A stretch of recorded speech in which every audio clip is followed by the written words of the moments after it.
Okay. Okay. Alrighty. Everybody should be able to hear me now. Everybody should be able to hear the audio clearly. Hopefully.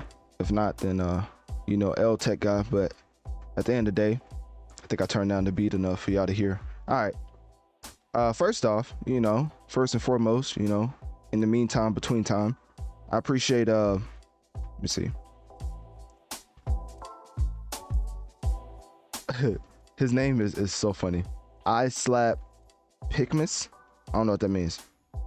But anyways, I'm assuming you're Shaquille Oatmeal because you said, do you remember Shaquille Oatmeal? And I do. I remember we was going having like a discussion over when I was playing Star Wars Survivor, I believe.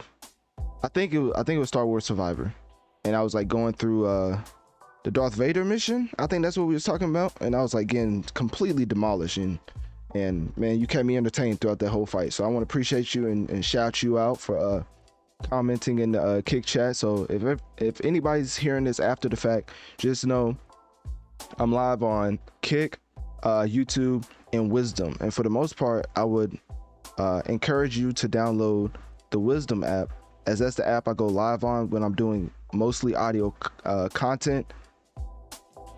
Of course, when I'm doing gameplay walkthroughs, it's going to be strictly YouTube and Kick because, the video aspect, it'd be kind of weird to have a audio only stream open of a gameplay walkthrough. So, but for the most part, when I'm doing stuff like this, which is an episode, new music reviews, which I do every Thursday at midnight, and episodes that come out multiple times throughout the month, because at this point, I'm reviewing a lot of new music, and I think I'm getting into my intro.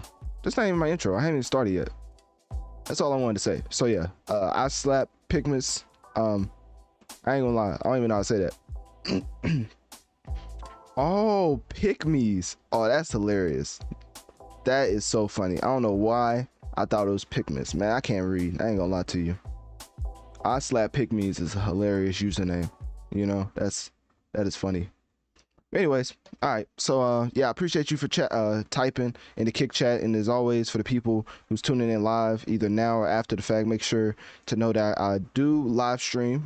I like to say I'm a podcaster who live stream. I'm definitely not a streamer, I guess, as I'm streaming, but as you can tell, I'm just a podcaster who streams, because I think the biggest difference is I focus more on the audio quality than the video. Of course, for people with wisdom, I'm using a different mic because for some reason, I don't think there's like how do you say this? A desktop interface. So I have to use my phone. So I have to use a completely different mic. So for the most part, the way I sound now is not how I sound when you actually listen to the podcast. Speaking of the podcast, make sure to click my Linktree in my bio to follow my podcast, Notorious Mass Effect, as I cover the latest in gaming and music. And I'm on all available podcast platforms, like I said, via my Linktree and bio. All right, I think I got all the plugs out the way just to get right back into it, because I haven't even started my intro. So if y'all don't know how this goes, if y'all are new, I'm sorry, I made this tea. I ain't gonna lie, this was supremely hot.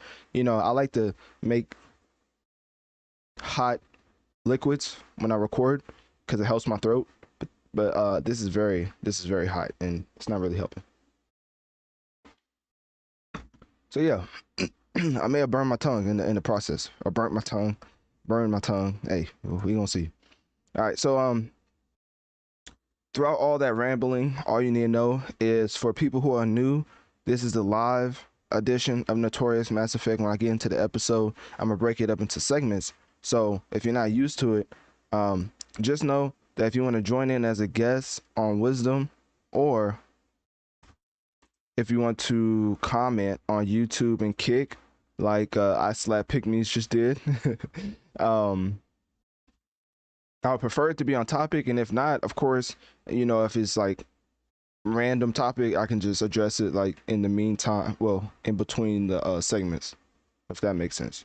So yeah, about to get into a plethora, and I mean a plethora, of gaming and hip-hop topics. Like at this point, it's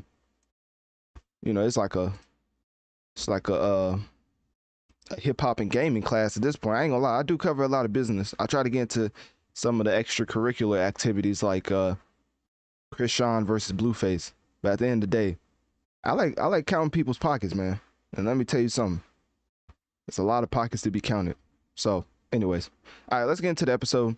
Without further ado, if y'all are new, I think I already broke it down. So, hopefully, you can follow along. If not, I sincerely apologize, and just know, I try my best. You know what I'm saying? Yeah, that tea's way too hot. All right. I think I am ready. Let me see. Do I have everything up? I do. Okay. I have that up. Yep. Okay. Cool. Alrighty. Let's get into episode 128 as soon as I can figure out the volume of this beat, because I don't want this being too loud.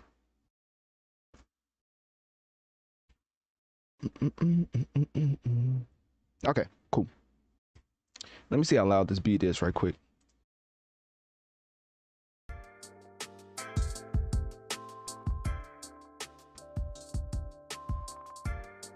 Okay, I think that's pretty good. I think for the most part, yeah. All right, cool.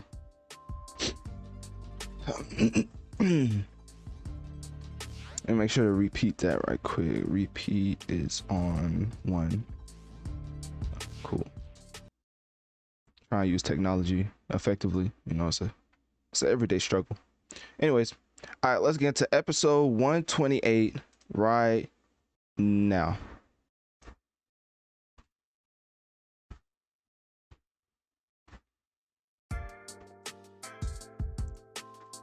What's going on, internet? Analytic here, aka Dreamz, and I'd like to welcome you to mine, which I call the Notorious Mass Effect podcast.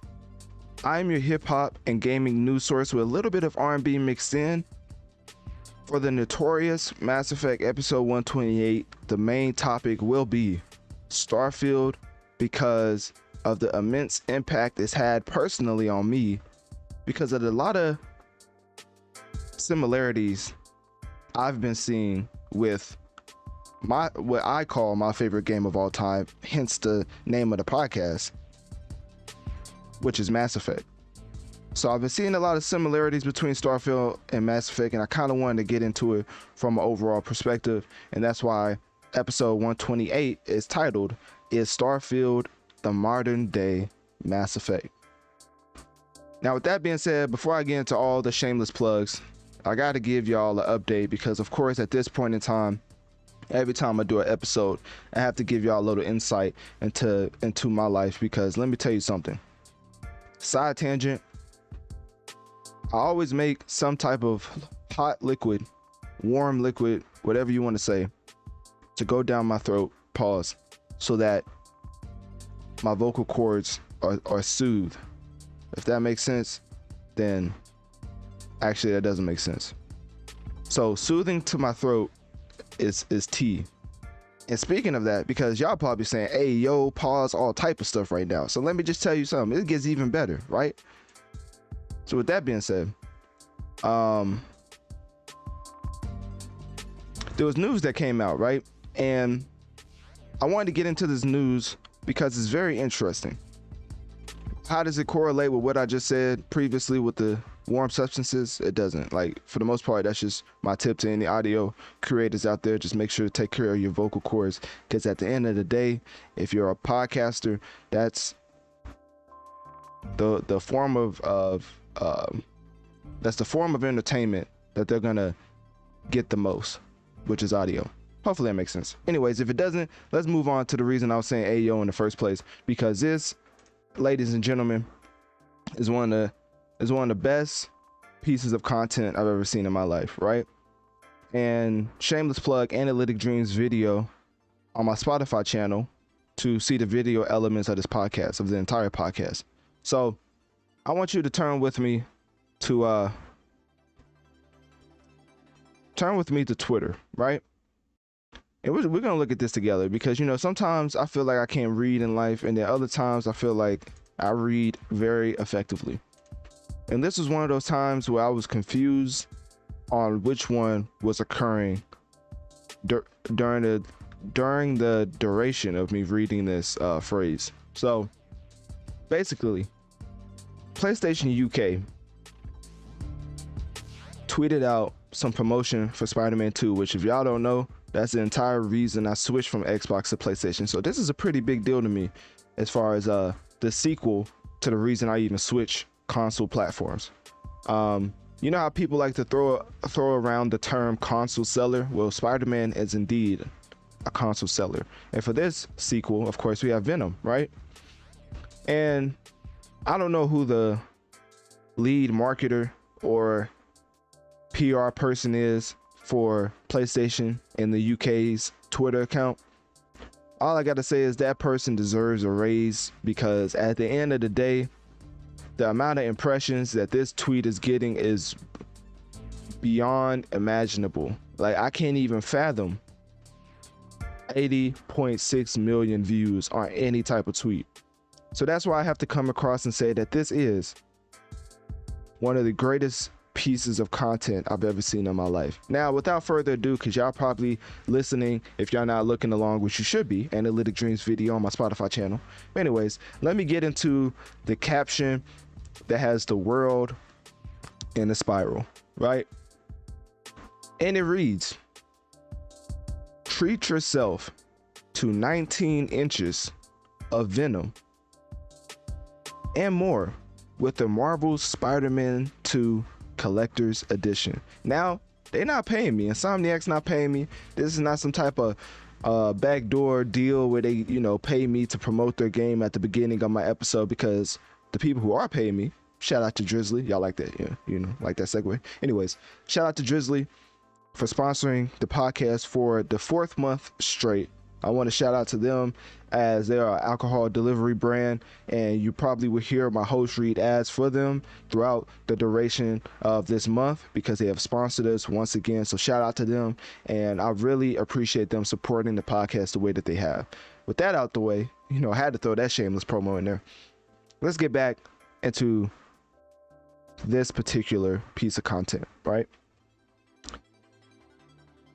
After reading that, you probably don't see anything wrong with that post, right? Well, let me read it again just in case you didn't get it, okay? There's a reason why this is blowing up on the internet. One of the most viral tweets I've ever seen in life, and I'm not even being dramatic. This has been out for, at the time of me recording this, not even 24 hours, and it's already at 80.6 million views. All right, with that being said, let's read the post one more time, because we have to highlight this post, because this is beyond hilarious and hysterical. Quote, treat yourself to 19 inches of Venom and more with the Marvel Spider-Man 2 Collector's Edition. Now, if you still don't know what I'm talking about, then that's okay. We just may need to switch up classes and times with different people, what I'm saying, put you in smaller rooms. But at the end of the day, let me explain it for you. So basically, 19 inches of Venom is beyond atrocious.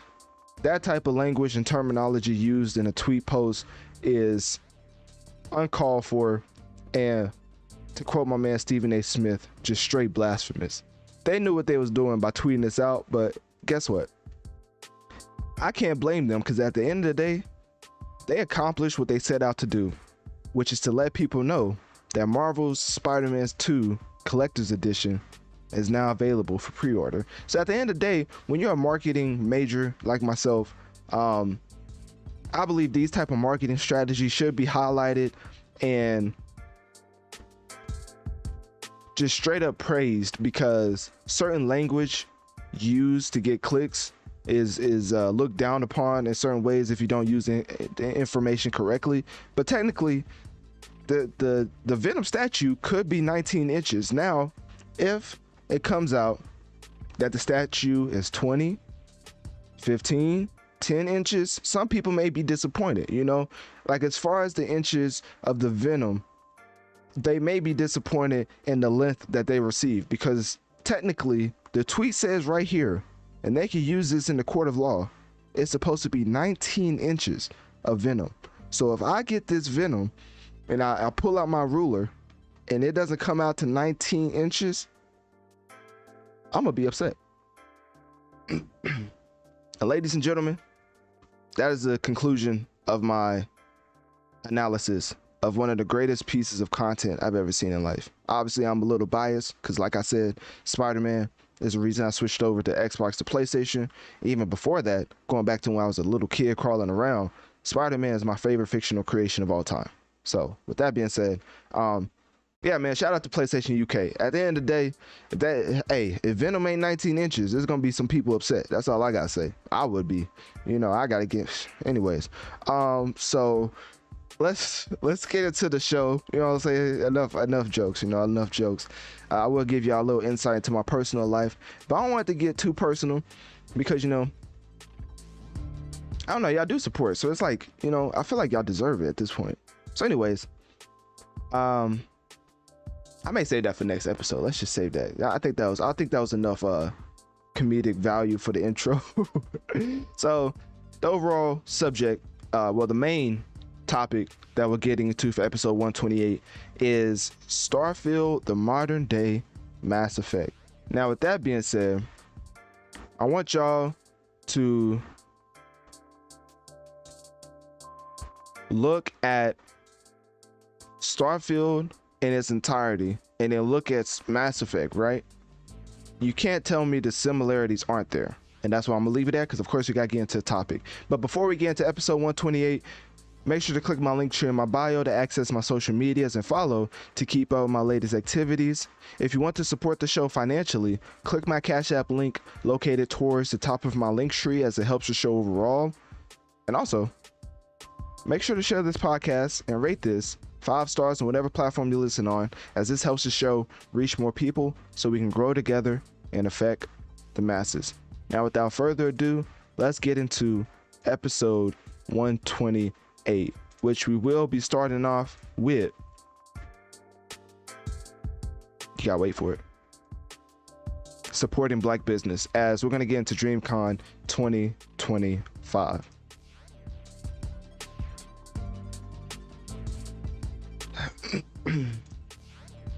All right, I think the intro is pretty solid. All right, so if anybody's confused on what's happening right now, this is a live edition of the episode. So in between segments, I'm just going to be pulling up information.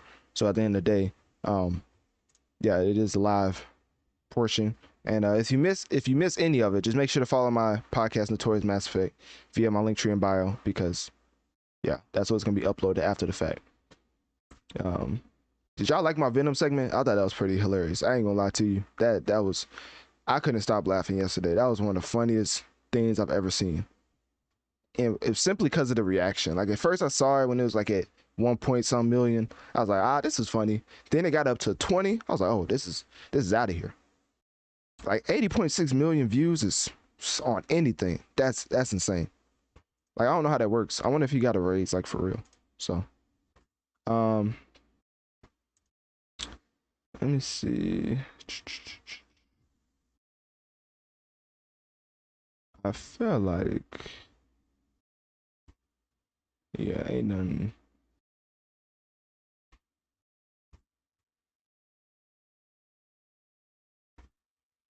Okay, yeah, that works.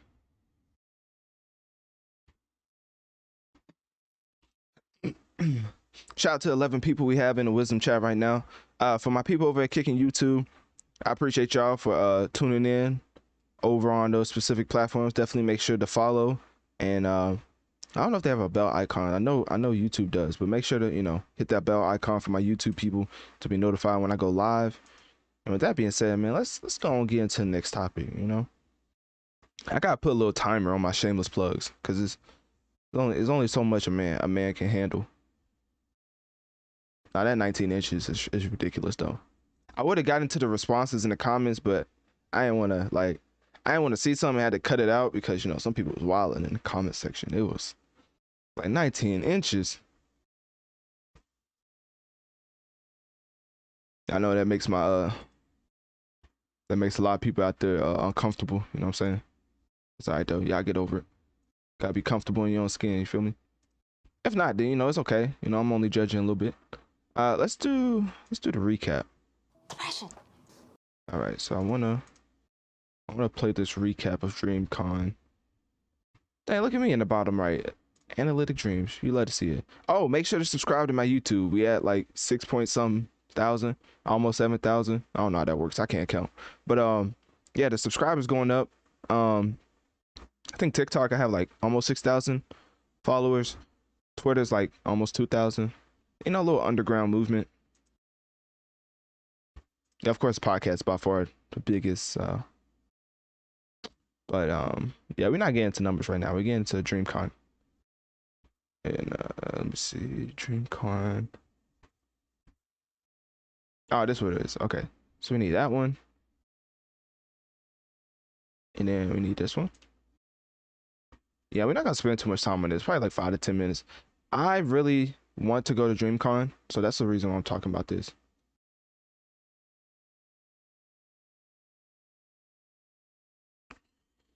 And the way that DreamCon is going somewhere else is yes, it's not.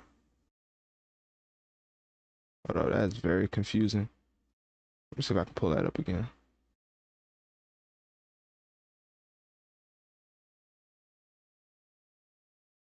Oh, here it is. Okay, it's right here. All right, cool.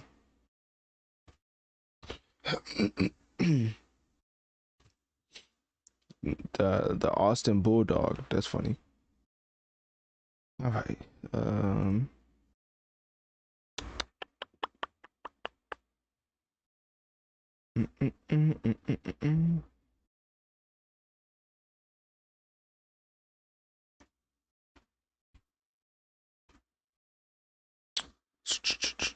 Where is this at?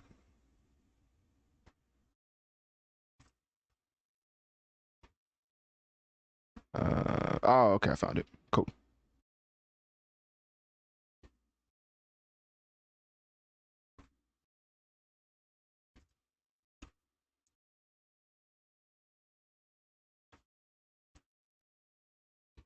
So while I pull this up, hopefully y'all have seen the news that PlayStation does not care about your financial problems. They're raising the PlayStation Plus. Hopefully y'all have heard that. If not, then you know, I'm sad that I have to break y'all, you know, saddened by the news I just broke to you. That's reality, man. PlayStation, like, forget y'all pockets. We ain't in no recession. All right, information. All right, cool. Yeah, let me get this.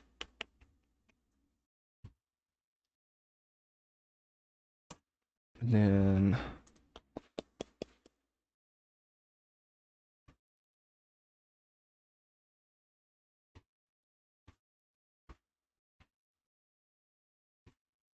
oh, you have to subscribe.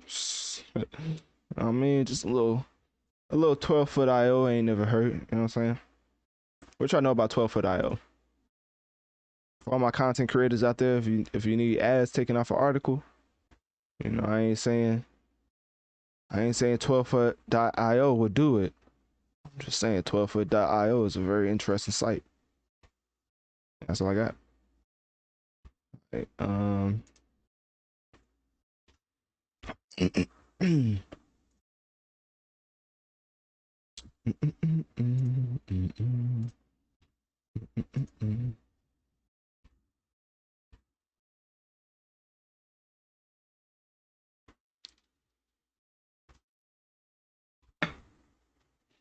Man, this tea is still really hot. I should have just put it in a cup instead of my bottle, so it cool down faster. That thing is steaming.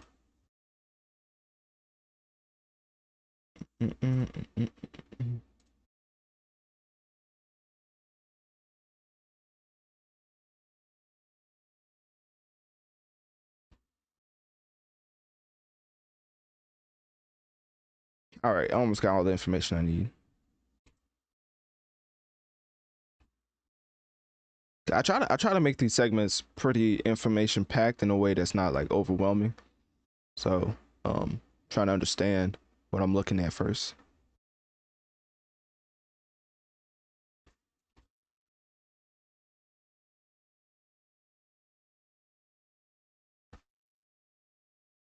All right. All right, cool.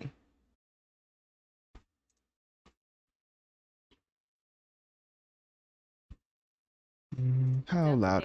How loud is this? Center. It started on Friday. The Black-owned organization holds the event for anime fans and gamers to celebrate pop culture, comics. All right, cool. Yeah, that works.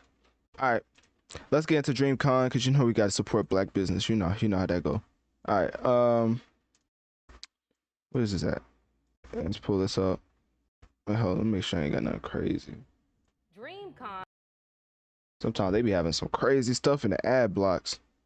I ain't gonna lie, you gotta be checking some of these places. Some of these websites don't be caring what they ads. One time it was an ad, had my whole location on it. I was like, what is this? What type of ad is this? It's like an advertisement for my location. I was like, ain't no way. For like Future. I was like, ain't no way, man. Alright, anyways. Alright, let's get into it. I'm really burning my throat right now. This is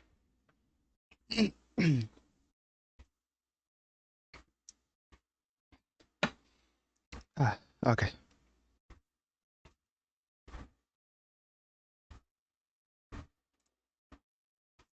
Wrapped up today at the Austin Convention Center. It started on Friday.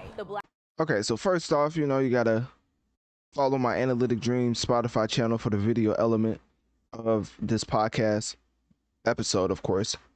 But for the most part, we're going to be getting into DreamCon 2023, and just had to throw that shameless plug in there just so y'all know that there's an actual video being played along with the audio. So let me rewind it, and here we go again. DreamCon wrapped up today at the Austin Convention Center. It started on Friday. The Black-owned organization holds the event for anime fans and gamers to celebrate pop culture, comics, and cosplay. Nearly 20,000 people attended DreamCon this weekend, up from 6,000 attendees in 2022. I might be too strung out. All right. And then that's when Drake started playing, so that's when we have to pause it right there. But anyways, so you know, can't get no DMCA. Like the lady just said in the voiceover, DreamCon 2023 had like 20,000 people. I heard it was even more than that, but it was like a 6,000 increase from DreamCon 2022.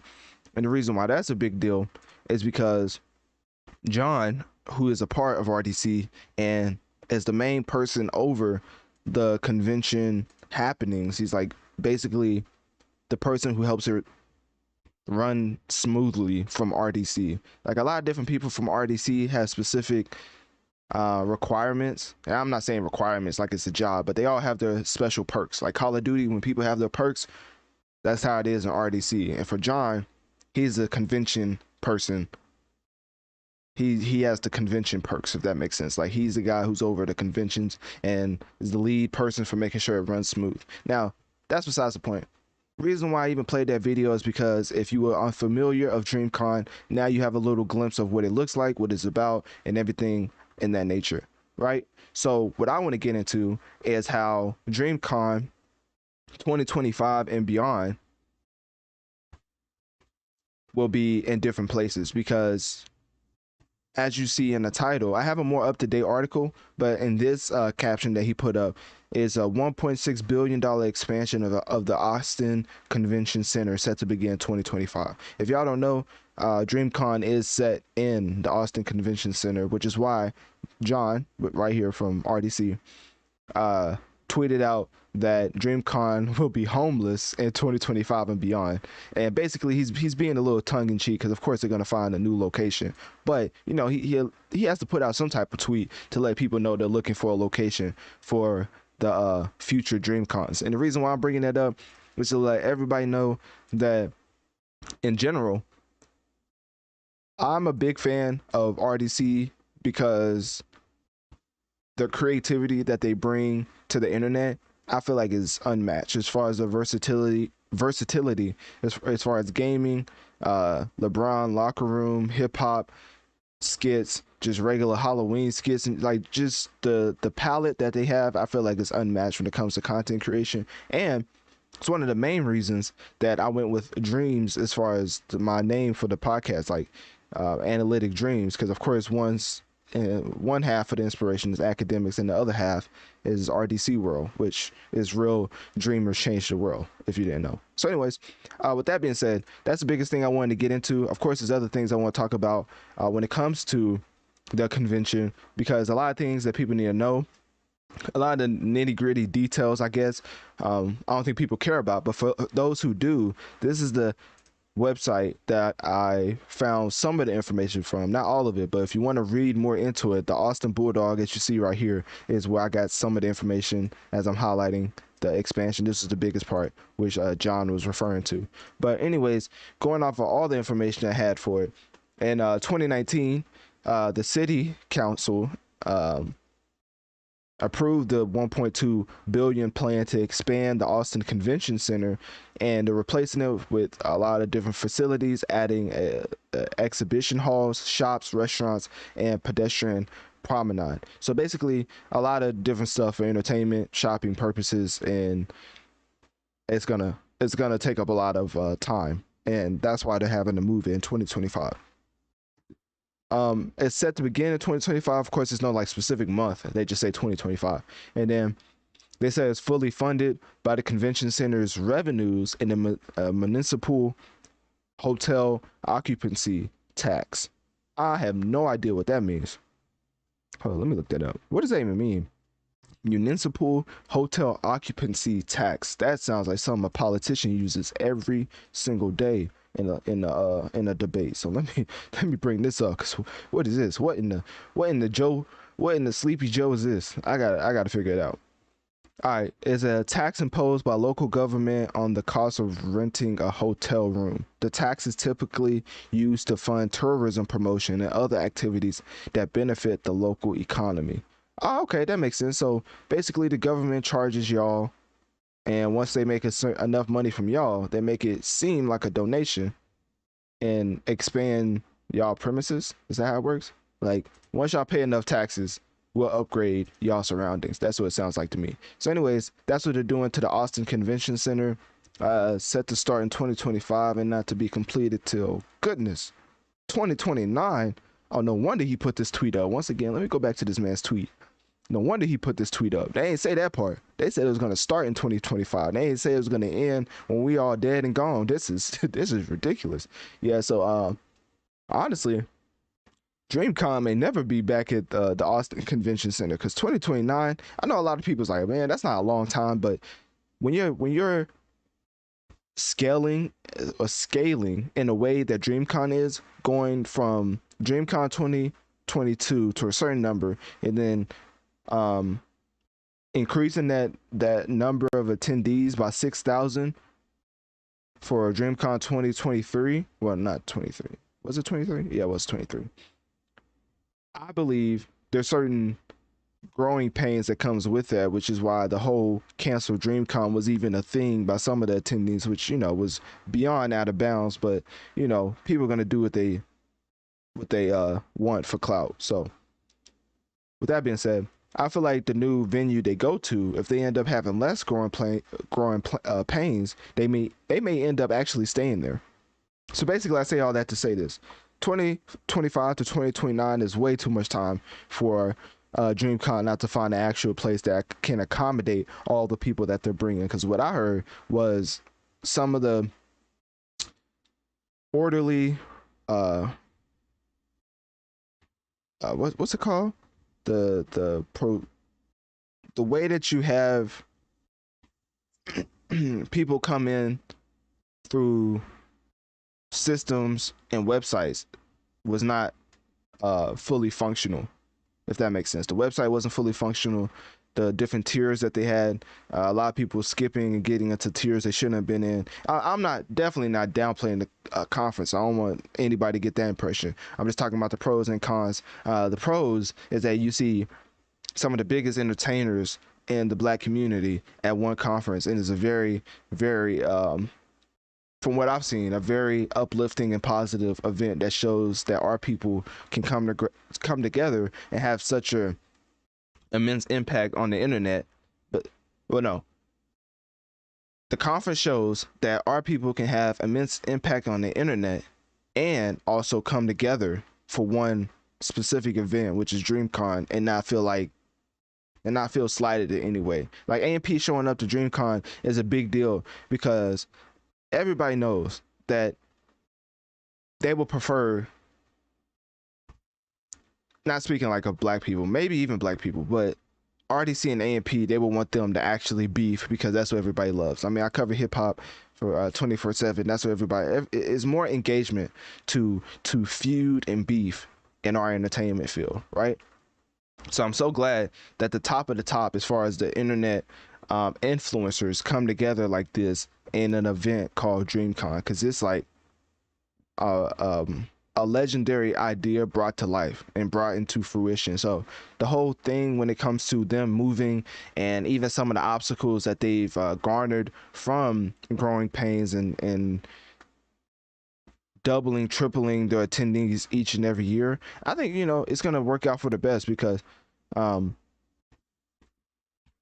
with John being the main manager of DreamCon, I feel like when you get into a certain space that you know this many people at least is going to show up, you can start like setting up some real type performances. And not saying they didn't have it last year, but I'm just saying, like, once you like 20 plus thousand for a conference like that, that is pretty insane. So I expect a lot more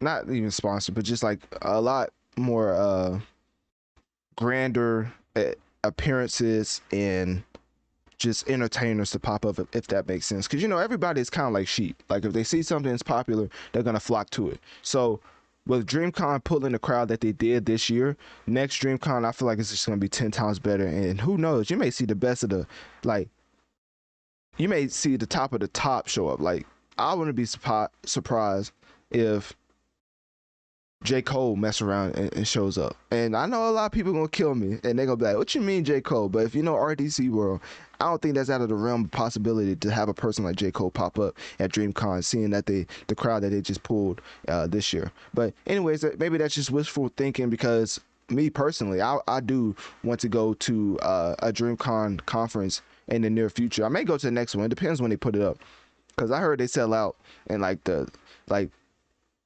in like the same hour they put up the ticket. So I may have to try to keep my eye on it if I want to go this next year. But I do really want to end up attending DreamCon at some point, because I feel like that's just one of the events that's for us, created by us, and I think that, let alone, should just deserves all of our support. And of course the huge resume that RDC has, and the longevity that they've had. I mean, I feel like that garners your trust in itself. So you know, it ain't no fire festival, you know what I mean? You know, you see how that turned out. DreamCon's the actual real event bringing out our people. So anyways, I ain't want to spend too much time on this. Basically just want to inform all the RDC fans, the Sun Bros fans, the AMP fans, Lean Cuisine, Berleezy, all the different fans that DreamCon will be in a different location. Obviously, if it's DreamCon, you'll probably be showing up anyway.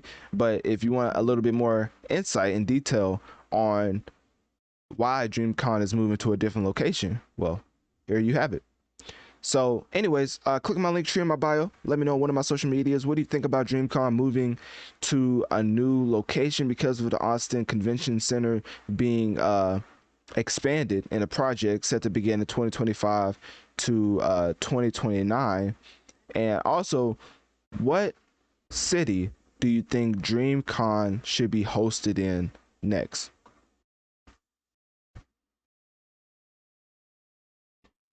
All right, let me see.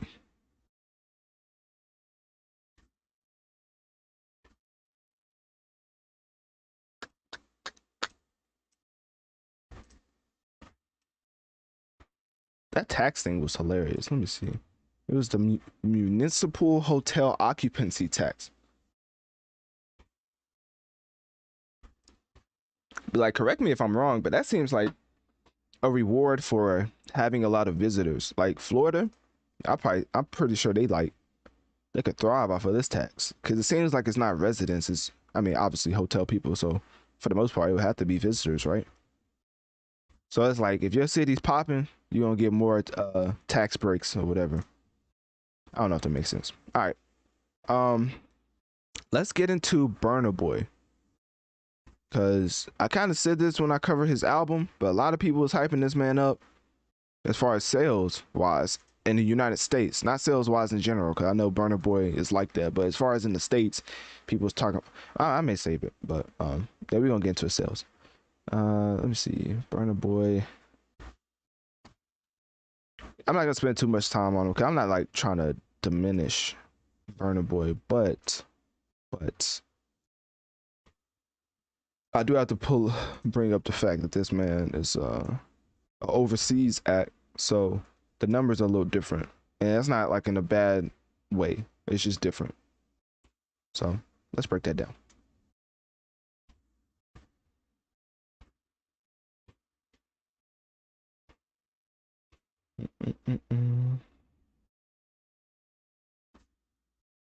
Okay.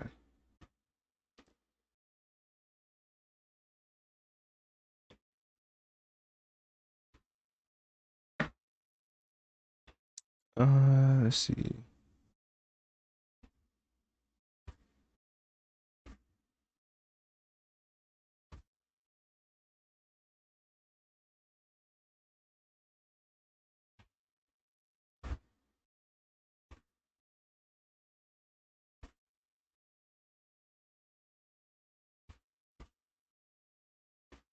I wonder how many sales he had in the UK.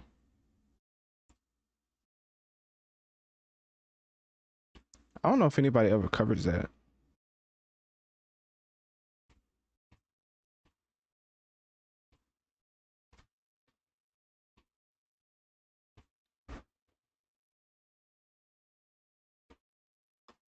I wonder if it's like Burna Boy.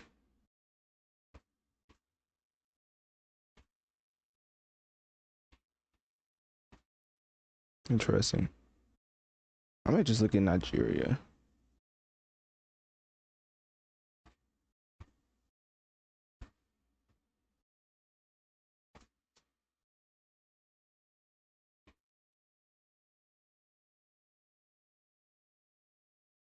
Okay, so Burna Boy is out here selling in the UK. What?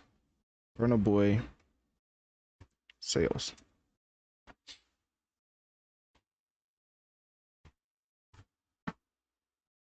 I kid y'all not. Every time I take a sip of my tea, my throat is just screaming. So it's like I would stop drinking it, but I'd rather drink this than like cold liquid while I'm recording, if that makes sense. I don't know if that makes sense. I'm probably like, what are you even saying right now? But I feel like warm, like basically tea, is really good for your throat. And um, yeah, that's all I got. Cause I feel like if I'm recording and I'm drinking something cold and my like if I start like coughing or whatever, it's just gonna make it worse. But if it's warm, then it won't make it worse. Man, shout out to all the people in live stream listening to this, man. I ain't gonna lie to you. Y'all probably like, what in the world is this man talking about? This man talking about hot liquids, cold liquids, went from that right into talking about 19 inches of venom. Like, y'all probably like, what's up with this man? You know what I mean? Like it's something you need to tell us. Nah, just playing. Oh, for the people in the live stream, I will say this. I was gonna say in the episode, but I feel like that would have been a little too much. But basically, you know, my significant other, you know, my partner, my girlfriend, you know what I'm saying? It was having a celebration for a birthday, you know what I'm saying? I was gonna say in my episode, but I feel like that'd been a lot. And in general, it was a celebration for a birthday, right? We ain't been together too long. It's like 6, 8 months. So this is the first time we celebrating her birthday, right? And you know, me, celebration for a birthday. So I'm like, you know, gotta stay up, you know, gotta make sure to send her that happy birthday text. You know what I'm saying? You celebrating your birthday. Tell me why it wasn't her birthday. We was just celebrating her birthday. Her birthday's not until like, well, that's just no. It's in the future. It's in the future. I messed up, man. I mean, it wasn't like bad, but it was just funny because it's like I was sending all type of text messages and stuff. It was sending all type of stuff. It was like, yeah, it's not my birthday. I was like, dang. Well, so yeah, man. Never. So don't get celebration of birthdays and the actual birthday confused, man. I don't know if y'all did it out there before, but yeah. Let me be the lesson. So y'all don't have to go through that again.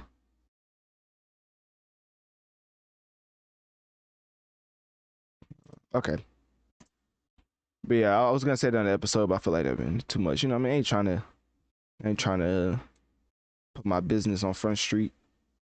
But if you tune into live stream, wait, there you go, man. Hey, now you know.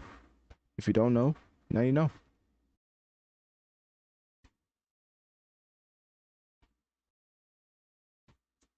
I'm definitely looking at the Nigeria charts because last time I looked at it, Burna Boy was nowhere to be found. Everybody was telling me he'd be running stuff, so you're gonna find that. I'm not seeing any articles that's like helping.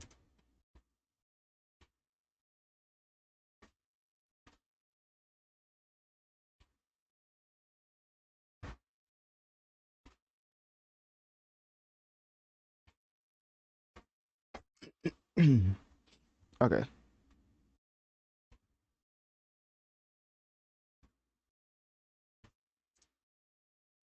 All right, cool. That song with J. Cole is beyond trash.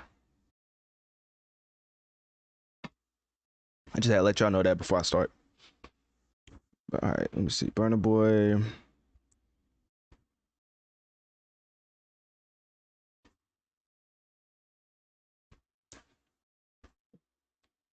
Call me ignorant, but I feel like Burna Boy is he not from Nigeria? Why do people keep talking about the UK?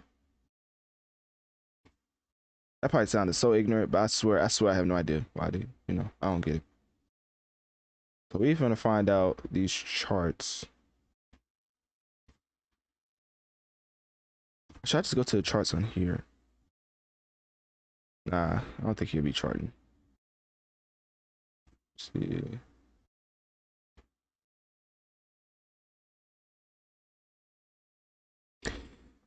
Oh, okay, here we go.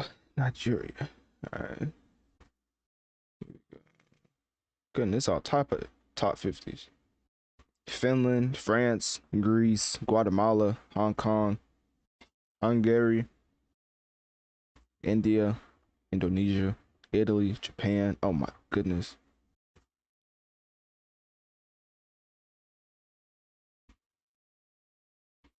Accidentally. Japan, Nigeria. Here we go. Ah, here we go. Okay, okay, he is at the top. Cause I was wondering, I was like, hold up, if Burna Boy so big, why is he not running the Nigeria charts? I had to look that up. But nah, his whole album is in the top 15. That's insane. That is insane. Yep. Top two and he ain't two. Okay, so that's really what he's running with. City Boy seems to be his most popular track. Oh, and Cheat on Me. Okay, cool. Let's see the US charts. I wonder why he focuses on the UK charts.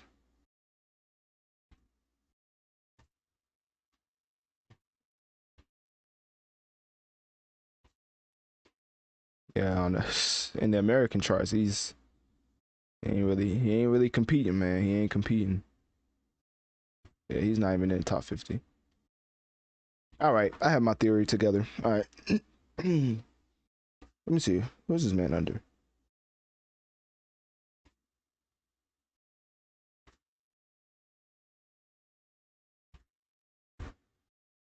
Atlantic Records, Spaceship, Bad Habit.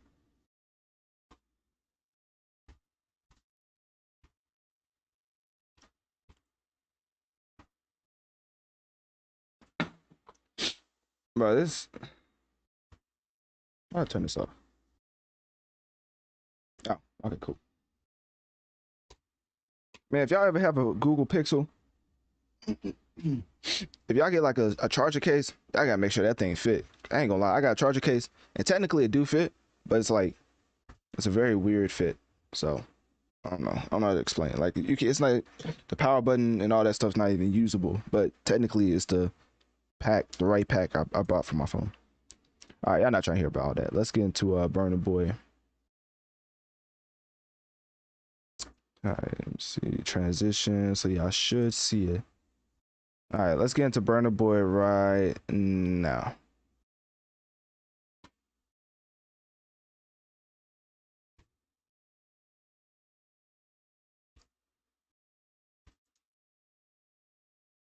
I think I have finally cracked the code, because for the longest, if you've heard my review of Burna Boy's I Told Them, Notorious Mass Effect, if you look that up, so you can see that what I said in the past is the same thing I'm saying now.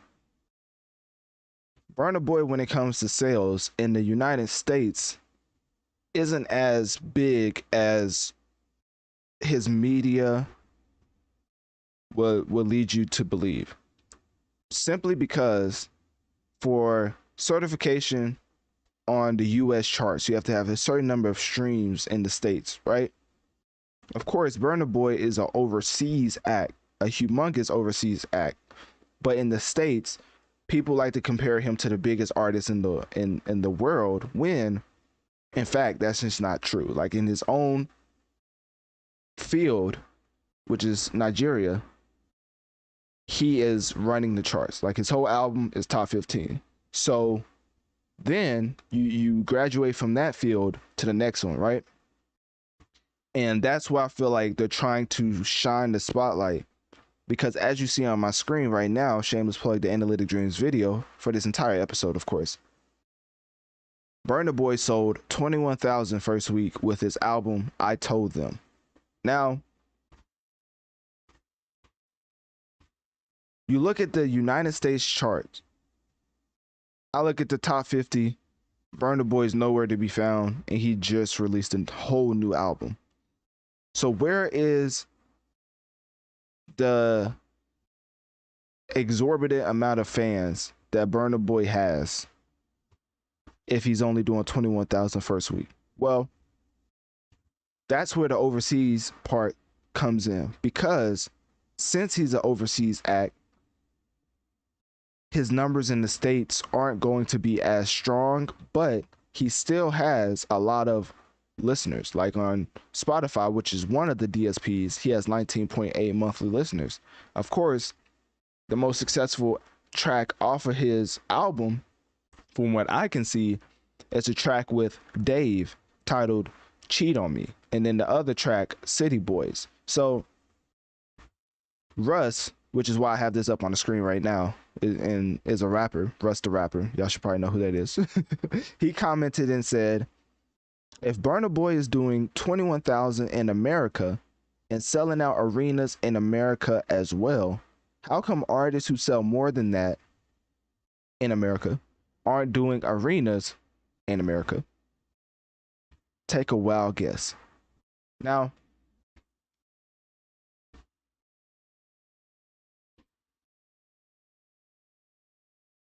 United States sales are only accounted for on the US charts, right? As far as how much you stream.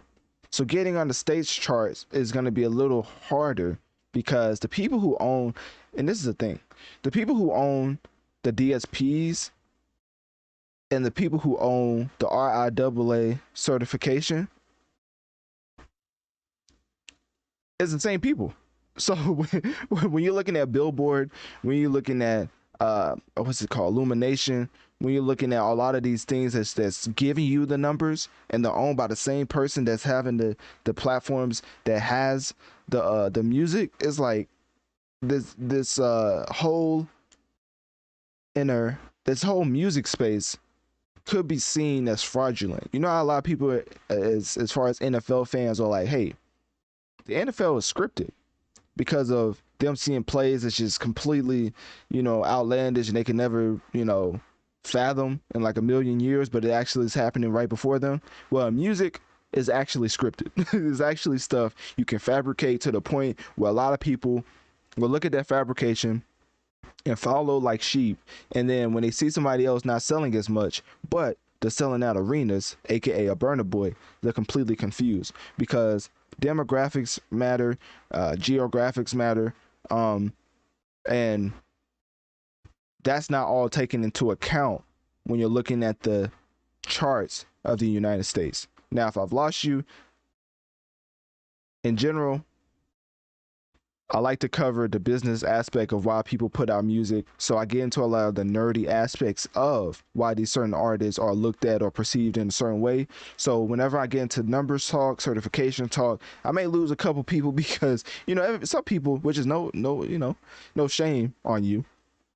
Some people just like listening to music for entertainment. There's nothing like what in the world is wrong with wanting to listen to music just for fun, right? So this is for the fan of music that wants to hear more of the details behind that goes on behind the scenes. Despite the mixed reactions to his sales of having 21,000 first week sales in the United States, Burna Boy is still one of the biggest artists in the world, and he's still on his rise to fame because obviously he has work to do in the States. But I brought this up, so a lot of people are focusing on his UK charts, right? And it was saying how his album was sits at number 8 on the latest UK album charts with 2,541 sales, and talking about how it's trying to squeeze back into the top 5. And that's why, and this is his account, right? Not Burna Boy's. This is a Burna Boy fan account, kind of, because it literally says Burna Boy stats. So that's why I'm saying it's a fan account. So that they're really going from US to actually looking at UK. So now that they know they can't really chart in the United States, they're going to the next biggest, which is technically the UK. So you have him debuting, well, I already said this, 31 on Billboard 200 in America with 21,000 first week. So if you want to know where he debuted as far as album, this is where he debuted. It was 31 when he put his album out. But in general, and you have to take it with a grain of salt because this is from a fan account, so you never know if it's legit or not. But they say it's the second African album with the highest first week sales, only behind Burna Boy's own album Love Domini, which sold 25,000 first week. What else? So yeah, they're really focusing. If you look at all these sites, like look at these names: Burna Boy Stats, Burna Boy Access. Like these are fan accounts highlighting certain uplifting stats from Burna Boy because, of course, they want you to see Burna Boy's album, his latest album, as a success, right? You don't want to look at 21,000 and think Burna Boy's flopping because he's not. He's an overseas act, and he doesn't stream as well in the States that he does overseas. Hopefully that makes sense. But yeah, and then they put a like Burna Boy Access with another tweet. Burna Boy's Cheat on Me debuts on Billboard USA at 33 within just 3 days of sales tracking. And when would this come out? Okay, because I'm about to say it's not on the charts anymore. But anyways, I'm not gonna spend too much time on this. I just really wanted to cover the aspect of Burna Boy and just him being one of the biggest acts and overseas. And just because of that, a lot of people hyped him up to kind of come at him like this because, like I said in my last review of I Told You About well, not even a review, but my first impressions of I Told You About Burna Boy, I feel like people was hyping him up to a level that he could not reach because in the States, he is not that big. Overseas, he is. And a lot of people don't get the correlation, but the biggest way I can quantify it is, what's his name? Lionel Messi overseas is bigger than in the States.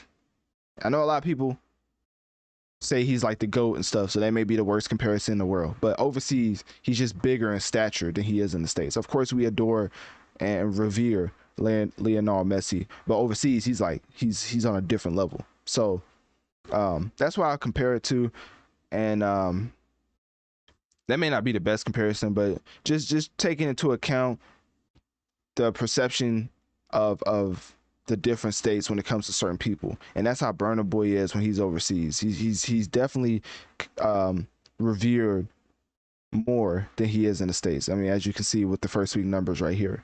But I don't want to keep beating a dead horse. All you need to know is when it comes to the United States, Burna Boy has some work to do, and a lot of people just gotta stop propping this man up as he's, you know, outselling. Like, one of the crazy, and this is what I'm gonna end off on. One of the craziest things I seen was, and I even had a joke about this because I was like, this can't be what people think. People thought Drake pushed back for all the dogs because Burna Boy was dropping. And that, ladies and gentlemen, should show you the disparity between overseas knowledge and United States knowledge, because these listeners are beyond lost if they think that Drake was dodging Burna Boy's album with For All the Dogs. It's actually kind of insane. So anyways, hopefully that made sense to y'all. Of course, it's kind of confusing when you get into overseas and United States talk, because certain certifications when it comes to RIAA is you have to have a certain number of streams in the US and a certain number of streams overseas, but they only count US streams. So you have to have US streams to get certain gold, platinum, and diamond certification. So it don't matter how many overseas streams you have to have a certain number of streams in the States. And you know, Burna Boy's just not at that level yet, but maybe one day he will achieve that feat. And you know, I definitely think he can reach that level. I just feel like a lot of people jumping the gun when it comes to Burna Boy's popularity. But anyways, click my link tree in my bio. Let me know on one of my social medias. What do you think about my overseas versus the United States streams conversation? Is there any questions you have about this whole situation when it comes to first week sales in the States versus first week sales overseas? And if there are, make sure to click my link tree in my bio, message me on one of my social medias, and tell me what your biggest question is when it comes to Burna Boy and him only selling 21,000 first week in the United States.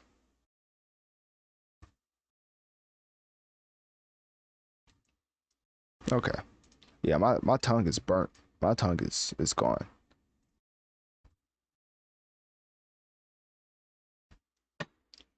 All right, what's the next one? Let's see.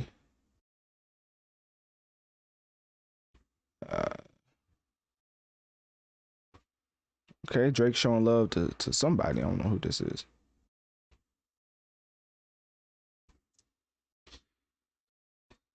Drake, Chico, Pacus. I don't know who that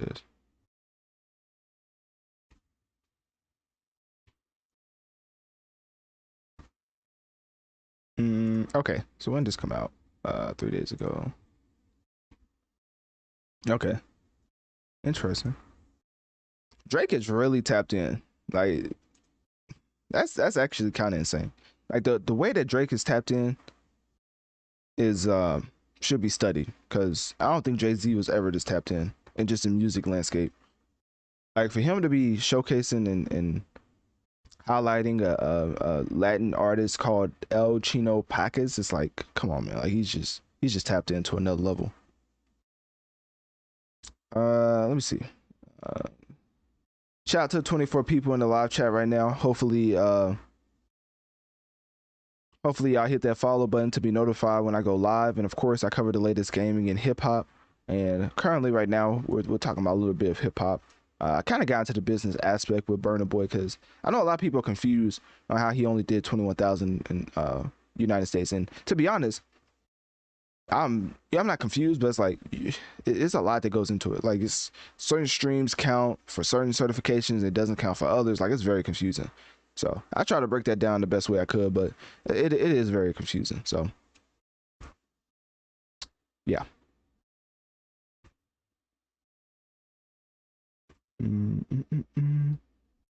What's this at?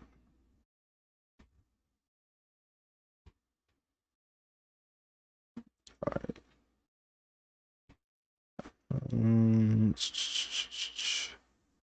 Y'all ready for Megan Thee Stallion and Cardi B's new collaboration called Bongos or something?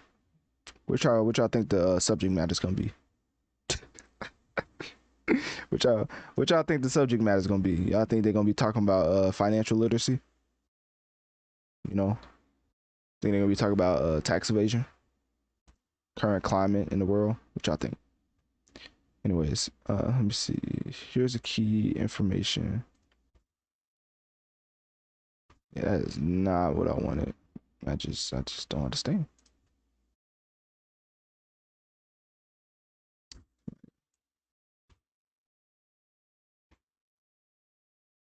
Drake is tapped into another level. I think for this one, for this segment, I may just go to the charts and just read off why Drake is tapping in like this, because it's not a coincidence that Bad Bunny becomes one of the biggest artists in the world, and all of a sudden, um, Anuel is popping up on a lot of hip hop tracks. ASAP Rocky's popping up with what's his name? Group Bro? No. Damn, I forgot his name. Uh Peso Pluma. I think that was it. Yeah, Peso Pluma. And some other stuff. Oh yeah, and Travis Scott literally had Bad Bunny as a single for his album. Like, it's not, people see what's happening.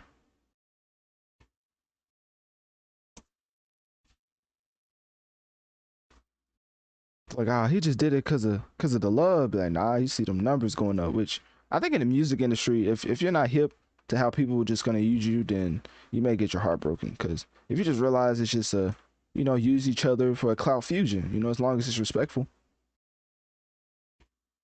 Um, okay.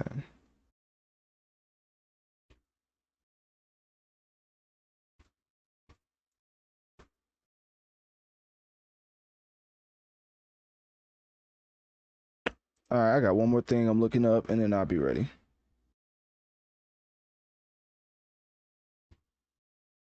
Nah, but for real though, y'all think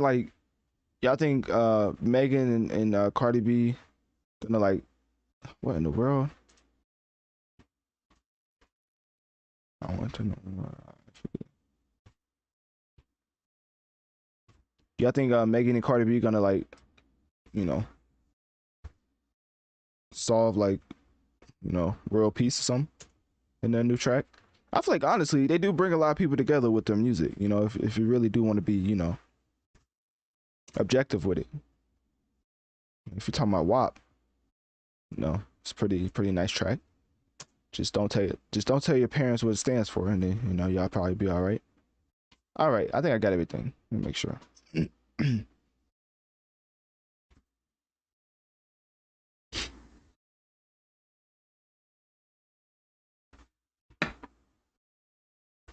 Alrighty, should I pull up Drake's?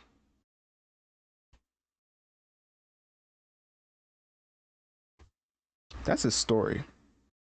What is this man? Chinito Pacas. Chinitos Pacas.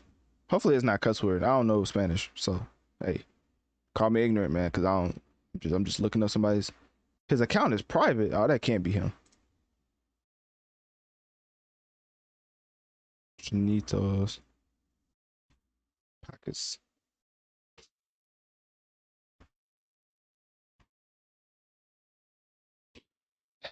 The academics not tag him.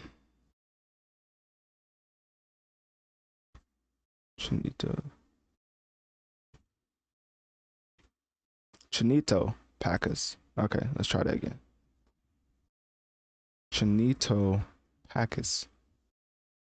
Ah, I found him. Ah, I knew he wasn't private. Imagine a musician artist being private.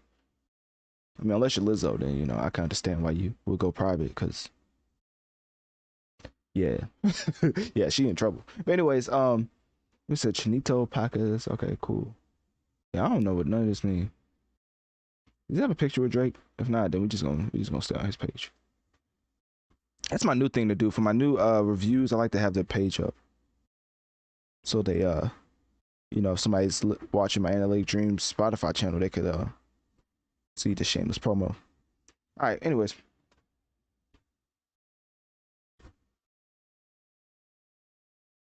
should I bring up Drake's Instagram too? Probably. Drake being tapped in has to be like studying the history books because this is ridiculous. Like, I just don't understand. Champagne. Not saying that last word.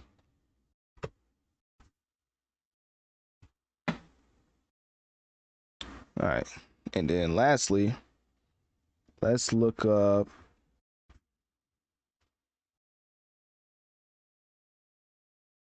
Look, 11.8 monthly listeners, man. Yeah, Drake ain't doing it for love, but I mean, it's cool he shouted him out, I guess, you know.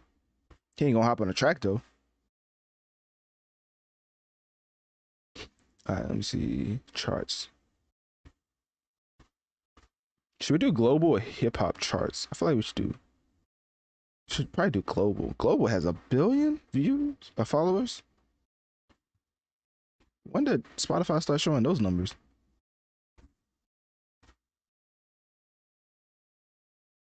Carol G, Quavito, Dave, no. Grupo, Frontera. I think that's what it was. Grupo. Nah, I think ASAP was with Peso Pluma, not Grupo. That's how you know I've been covering it for a minute. I know those are two different artists. That's all I got. That's all I got. Peso Pluma. Yeah, that's interesting. All right, let's get into it. I try to bring up the. Sorry, I try to. You know, I don't want to say nothing wrong, so I want to have the facts up.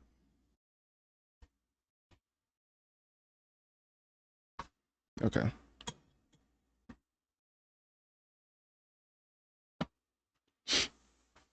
Uh,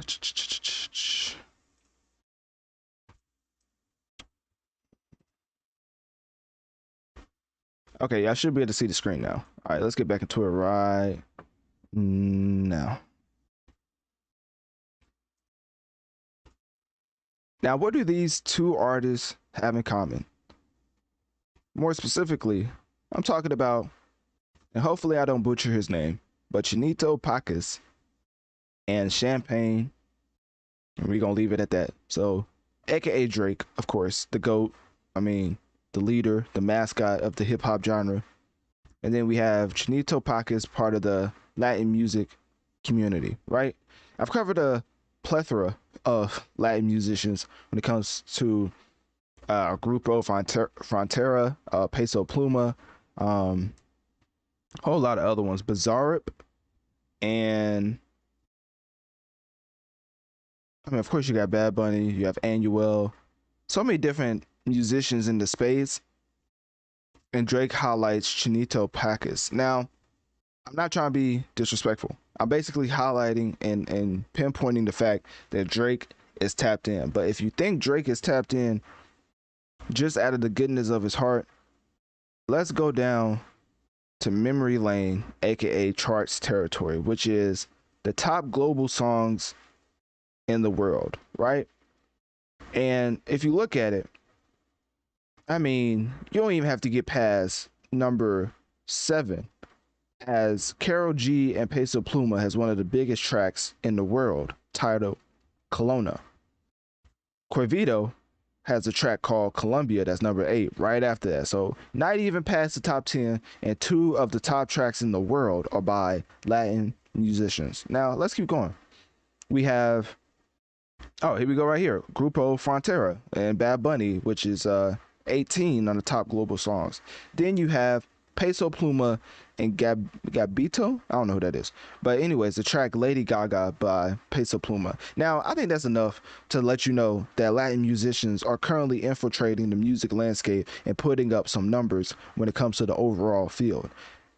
Let's get into Chino Pacas, because that's why I love to say Drake is tapped into a level that makes you respect his longevity as far as being on top, because you know he earned it. As I don't know if Jay-Z was ever this tapped in, if Kanye was ever this tapped in, if I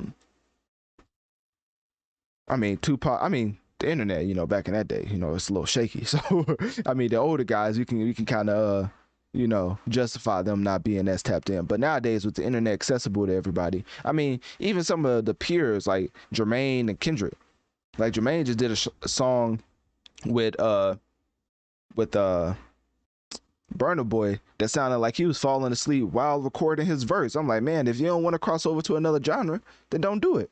This man Jermaine Cole giving us one of the worst performances in 2023 on an Afrobeats artist album. Like, nobody has a problem with that, huh? Nobody. But he want to get on other albums trying to rap and switch up flows with the Gucci Mane and Mike Will track, and even that was terrible. So he gives a mediocre track on the Gucci Mane feature with Mike Will, and then he gives a beyond atrocious track on a Afro musician album, and everybody just has no problem with it. They just let J. Cole slide with that one. But anyways, that's besides the point.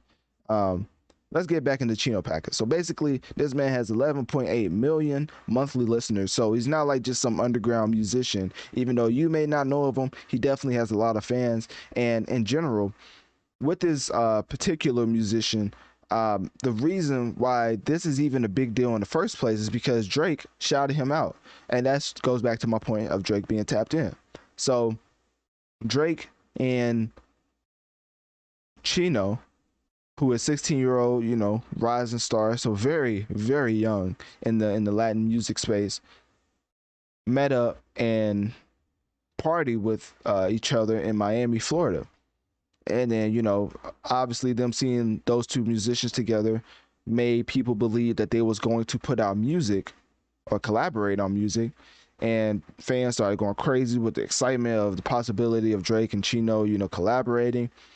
And then, what else? Drake was seen dancing to Chino Packett's song El Gordo Trae El Mondo on social media, further fueling speculation about collaboration. And the reason why I'm even pointing this out is because I actually do think this collaboration is going to come about, because if there's one thing about Drake, if he can find an upcoming artist in a niche field that is set to blow but nobody knows about, he's going to do it. Keep in mind, when Ice Spice was first blowing up, and this is a New York artist, so right in our background, right in our backyard, right? Drake was one of the first people to attach himself to Ice Spice, even before Nicki. People don't remember this. Drake's eye for talent is unmatched, and that's not me just praising him because I think he's the GOAT. I honestly feel like the reason why he's had so much longevity in the hip-hop game is because of his eye for talent. He co-signed, not co, well, yeah, I mean, he flew Ice Spice out, and I know a lot of people are like, oh, he only, but honestly, looking at Ice Spice now, seems like Drake was on the right path, but he just wasn't able to get the deal done, and Nicki was. As Drake probably tried to get Nicki to try to get Ice Spice to sign under him for a couple tracks or whatever. And because if you don't know, when Drake gets an up and coming artist like Block Boy JB, for example, right? Drake will get on Look Alive, or what that track was called, Stay Alive, Look Alive. I think it was Look Alive. I'm thinking I'm getting a track with Lil Baby and DJ Khaled mixed up. Yes, it's the Look Alive track with Block Boy. But anyways, when he was on that track, he had like 80-90% of the royalties, because when Block Boy JB spoke about it, he talked, and you can look this up in the Block Boy JB interview. When he put Drake on the track, I mean, after that, at that point, it's basically Drake's song. Like when Drake co-signs your track, most of the proceeds and the royalties are going to go to Drake, because he's the biggest artist in the world. He's giving you a cosign that's invaluable in the music industry. If you don't know, some of the biggest musicians ever have had cosigns from other giants in the game. Like I keep saying, I think this is a reoccurring point, but of course you have 50 Cent with Eminem, and then you keep going down that tree. Eminem with Dr. Dre. Dr. Dre and Ice Cube and all of them kind of came up together, so that's a little different. But anything that Dr. Dre co-signs, of course. Jay-Z with Kanye. Kanye with a plethora of artists. And Drake with Lil Wayne. Nicki with Lil Wayne. Lil Wayne with Birdman. Like, you have to be a certain at a certain status in the game to give a significant cosign that boosts you amongst your competition. So it's like when you look at this and see how Drake is so tapped in, there's a reason why he has Lil Yachty at his hip everywhere he goes, because Lil Yachty is also a young up and coming and a pioneer for some of the SoundCloud waves. Even though I like to kill Lil Yachty because I think he's just one of the worst musicians I've ever heard in life, I feel like his business mind and the way that he's stylistically influenced people is something that Drake has taken notice of. And not to get off track, the reason why I'm bringing this all together is basically to highlight the point of Drake being tapped in, because he probably saw, which is a known fact at this point, that Lil Yachty ghost wrote Act Up by City Girls, that could arguably be one of the most influential songs for how women raps, how the modern day women rap is structured. Like, Act Up by the City Girls is like the blueprint for a Sexy Red, for a Glorilla, even though I feel like they shouldn't go or lean on that like sexualization. But anyways, that's besides the point. Act Up from the City Girls spurred a whole bunch of spin-off Act Up tracks, if that makes sense. I mean, people talking about, you know, certain things being brown, certain things be, you know what I'm saying, and Sexy Red fans, y'all exactly know what I'm saying. So it's like Drake saw that, of course, and now he has Lil Yachty at his hip everywhere he goes. I think there's a reason for that, and Drake is just a very savvy guy, and I feel like that's why this whole collaboration between Drake and Chino Packers, I feel like, is the actual reality, and it's probably in the tug waiting to be released, because Drake knows when certain fields are going to blow up and what type of influence to use on his current day music. So I believe a track with Chino and Drake's can come out, and unlike Ice Spice, I think he was actually able to get Chinito to sign over a track so that Drake has, you know, most of the royalties, because Drake's not co-signed nobody that he's not getting paid from. Like you saw with Bobby Alhoff, or whatever her name was. Drake, that's the thing with royalties, right? If you have most of the say or the most of the ownership over a track, you have say in when to take it down, when to put it up. Bobby put out the interview. She claimed to have that Drake just sent it to her and trusted her that she was gonna put it up. But guess what?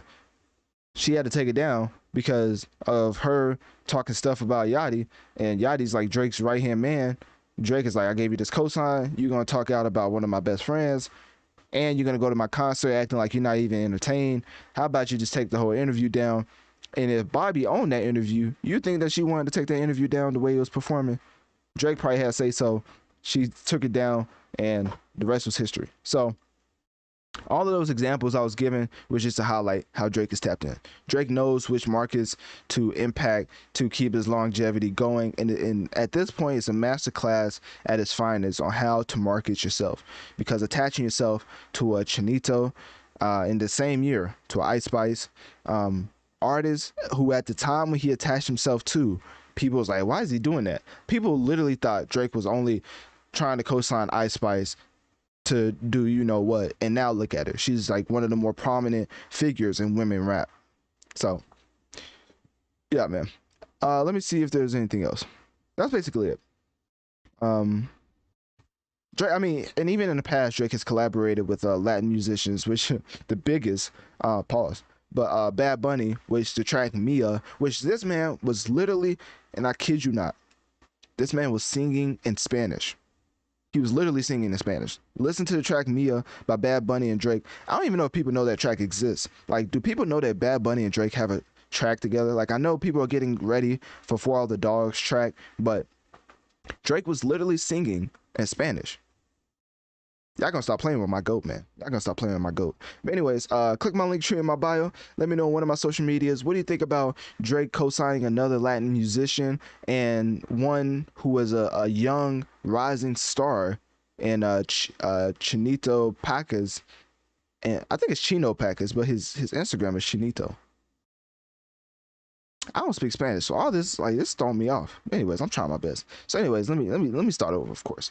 Click my link tree in my bio and let me know on one of my social medias. What do you think about Drake co-signing yet another Latin musician, but this time one who's more more in the younger field and still up and coming, and Chino Packus?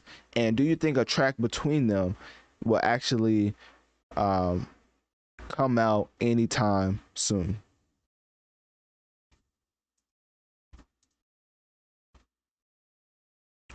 Let's see.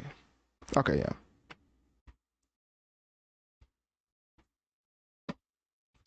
It says Chino has a track on the Billboard Top 100, but I only see the top 15. I can't really confirm or deny that. So, anyways, if Drake's dancing to it, you know something. I think it's funny how Drake co-signs people, and then people just think he's trying to do, like with Bobby, she had a whole husband. Everybody's like, man, Drake must have. I was like, dang, that's like what they think about Drake. That they really think that man just out here just willy nilly. I mean, maybe. I don't know. All right, let's get into the. I ain't gonna lie. At this point, it may be disrespectful. And I ain't even trying to take Andrew Schultz's point, because in the past, I've been talking about Taylor Swift. But it's a conversation that Taylor Swift is one of the most impactful musicians of all time, like of all time, like in music history, like of all time. like this is insane.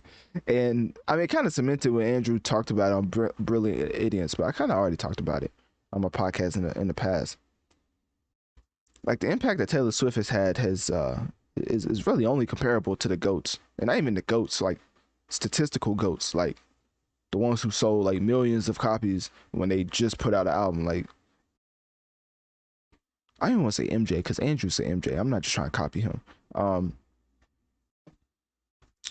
was kind of thinking about like a Drake, because technically Drake, when it's all said and done, would be one of the more impactful musicians of all time, and Taylor sells way more than him. So it's like she may be the I don't know.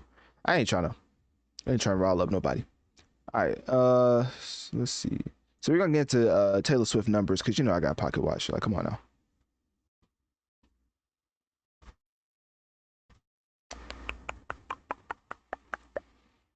We're talking about her movie. Okay, so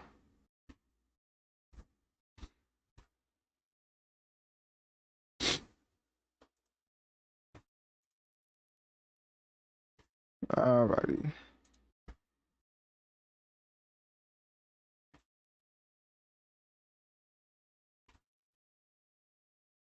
I mean, I don't know if I mean, I feel like I put enough respect on The Weeknd's name, but he's also up there when it comes to sales. But nobody really talks about him too much, so I don't know.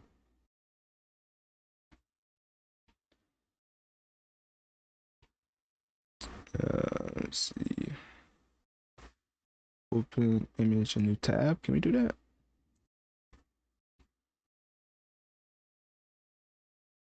Let's do that one.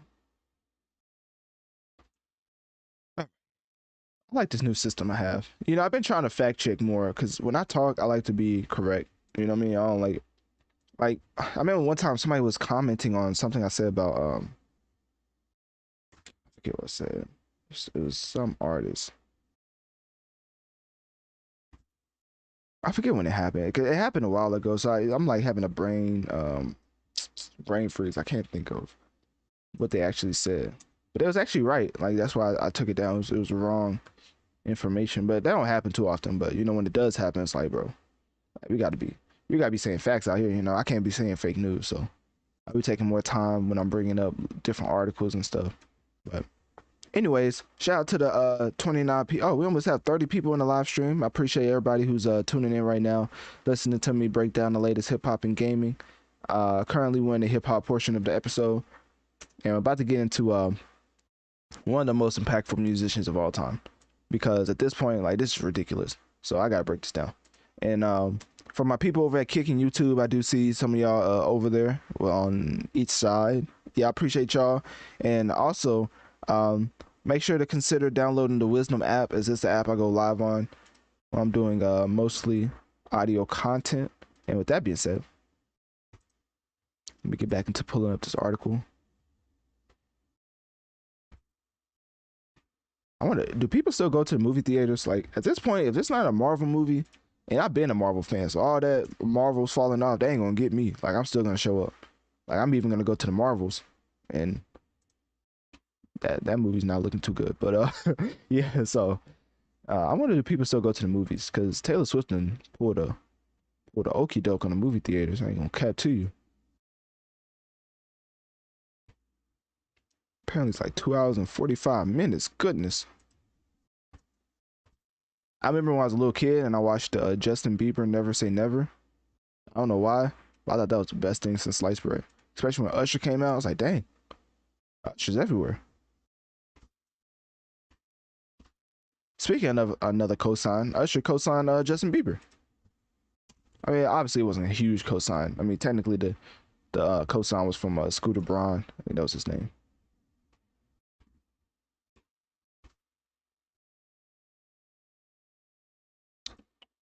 We're gonna get to. I think Scooter Braun's the last. Scooter Braun is the last topic.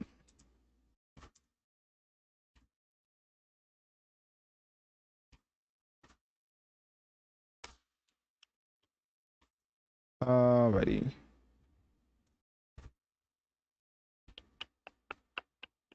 Oh yeah, let's get into the last thing.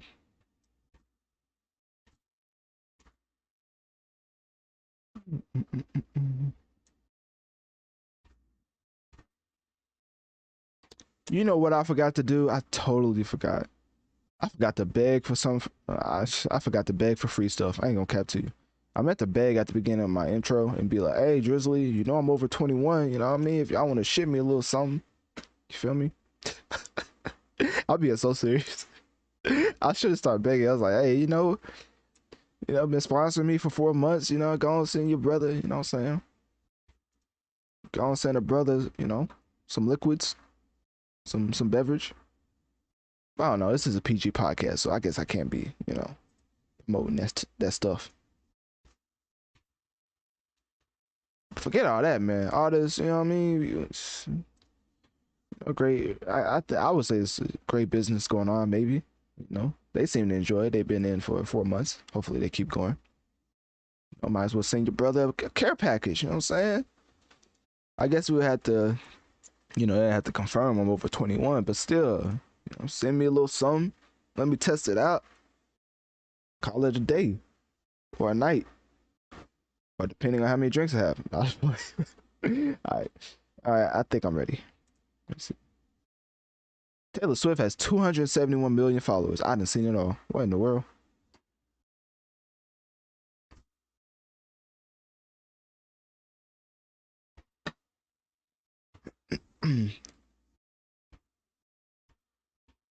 All right. Let's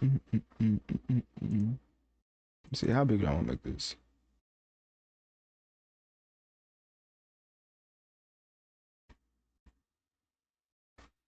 All right, cool. For my people over there kicking YouTube, I should be able to see it now. Yeah, I should be able to see it now, hopefully. All right, we're about to get into one of the biggest artists ever.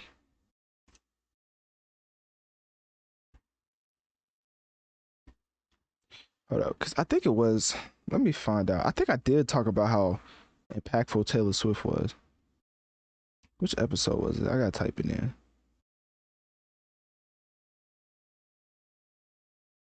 Taylor. January, February, March, April, May, June. Dang, I ain't talking about her in a while. I thought I just covered her latest album. I guess not. I talked about her June 8th. That's a while ago.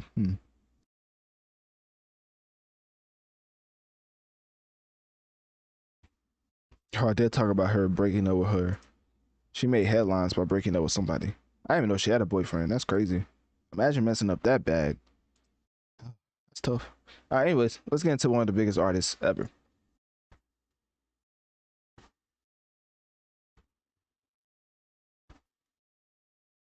There's a real conversation to be had that Taylor Swift may be top 5, top 3, top 2, and not 2 when it comes to being the most impactful musician of all time.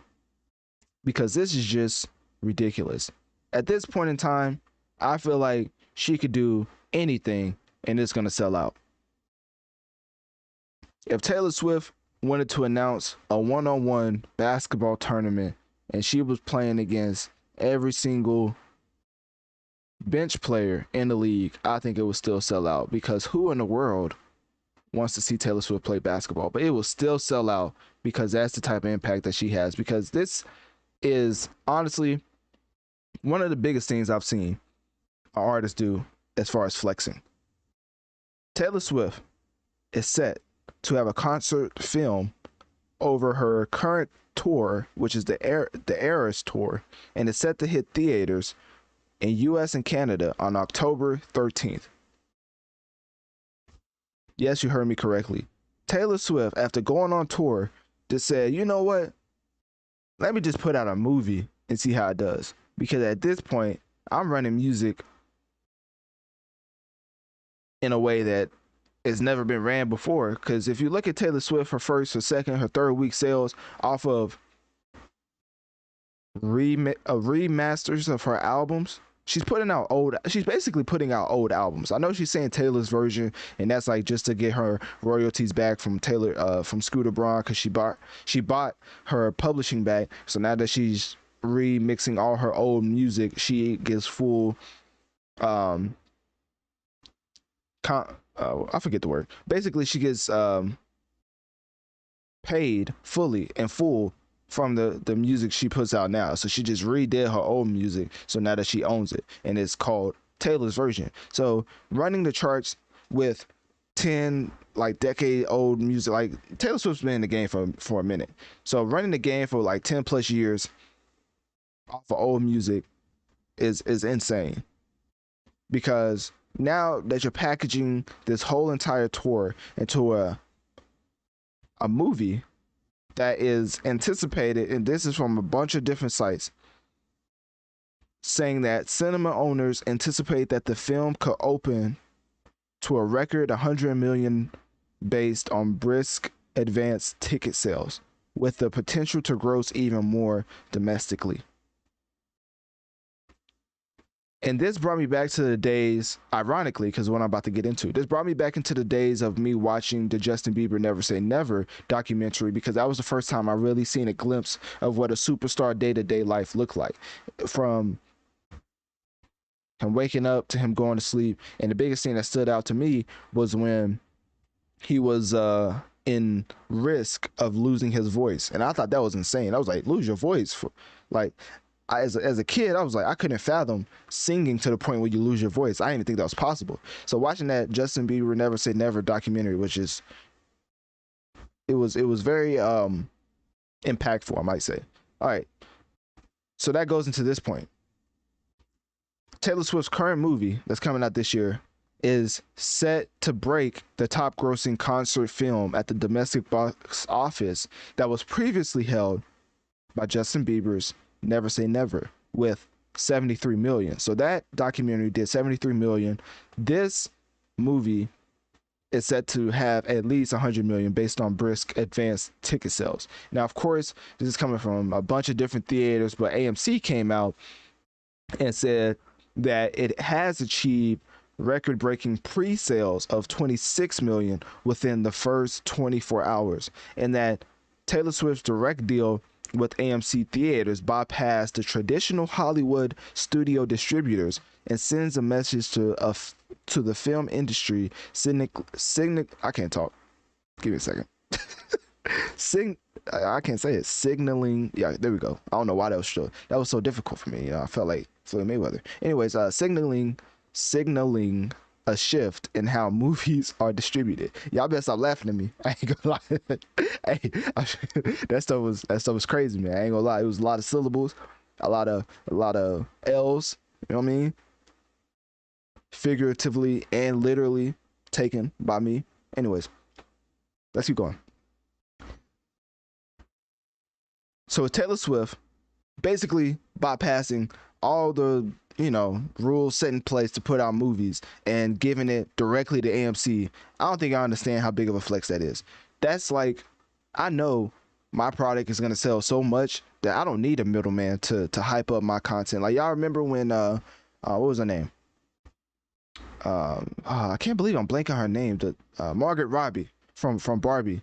How she talked about she went to Warner and she was basically like, hey, she pitched it in a way that's gonna make $1 billion, and she hyped it up, and she was like, you know, just trying to get the movie made, but she was telling them anything and everything to make them green light the movie. And now look at the success, right? But anyways, before that, you know, they didn't picture this. So before that, she had to hype up the movie and everything. Taylor Swift just went straight to AMC and was like, here, put this out. And they was like, hey, I mean, it is Taylor Swift. So it's like, that's one of the biggest flex I've ever seen in by a musician. To put out your own movie and to not even have a middleman, to not have to hype up any type, to not have a person be like, well, dang, are we going to lose money? Like, are we taking a risk? Like, none of that was even a mental process by the AMC theaters. Because, of course, the owner is not like multiple people, it's like one person. And he was probably like, a Taylor Swift movie is going to sell like hotcakes. Forget what the asking price is, pay them, and let's put this movie out. So anyways, one of the biggest things though is that it's one of the more perfect times to put out a movie like this, which is technically a documentary more than an actual movie, where Taylor Swift is acting as a different person because she's herself in this movie. And the reason why I'm saying that is because there's strikes that's going on currently as we speak with the actors and writers, causing a lot of delays on high profile movies and TV shows. So for this concert film that bypasses all those strike regulations, because I don't even know if Taylor Swift is a part of that. Like, is Taylor Swift part of the, what is it, the WGA? Like, I'll have to, like, I don't know. I don't know how that works. It doesn't seem like it. And obviously this is a documentary, so I don't know if it actually qualifies as breaking the strike. So that being said, Taylor Swift putting out this movie is reshaping the traditional distribution model for documentaries and movies, to the point where I have to give the label as one of the greatest, most impactful overall, just behemoths in the music landscape, because this is ridiculous. This type of move by a musician is unprecedented, and I'll be interested to see how this plays out, because Taylor Swift pulled a move that I can't think of anybody else that could do this. Like, beyond, like, let me not be disrespectful, but a lot of different artists in the world, if they put out a movie direct to consumer, it's not direct to consumer, but direct to theaters with no middleman, like a publisher or a theater, it's like a not like a publisher as a middleman, cutting that out, sending it directly to theaters.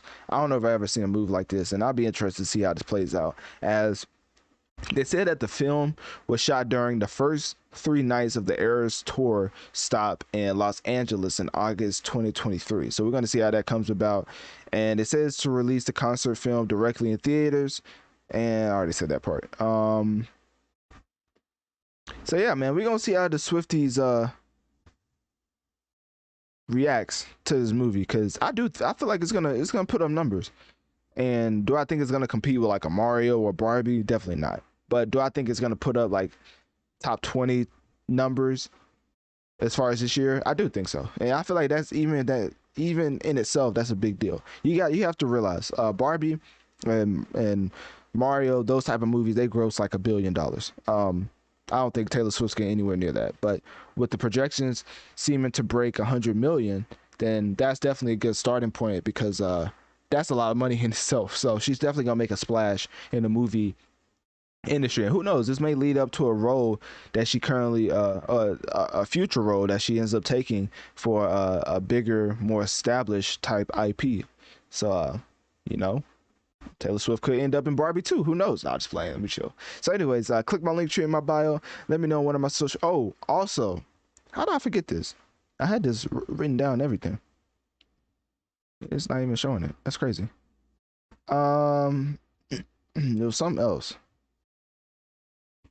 There was definitely something else I was getting into.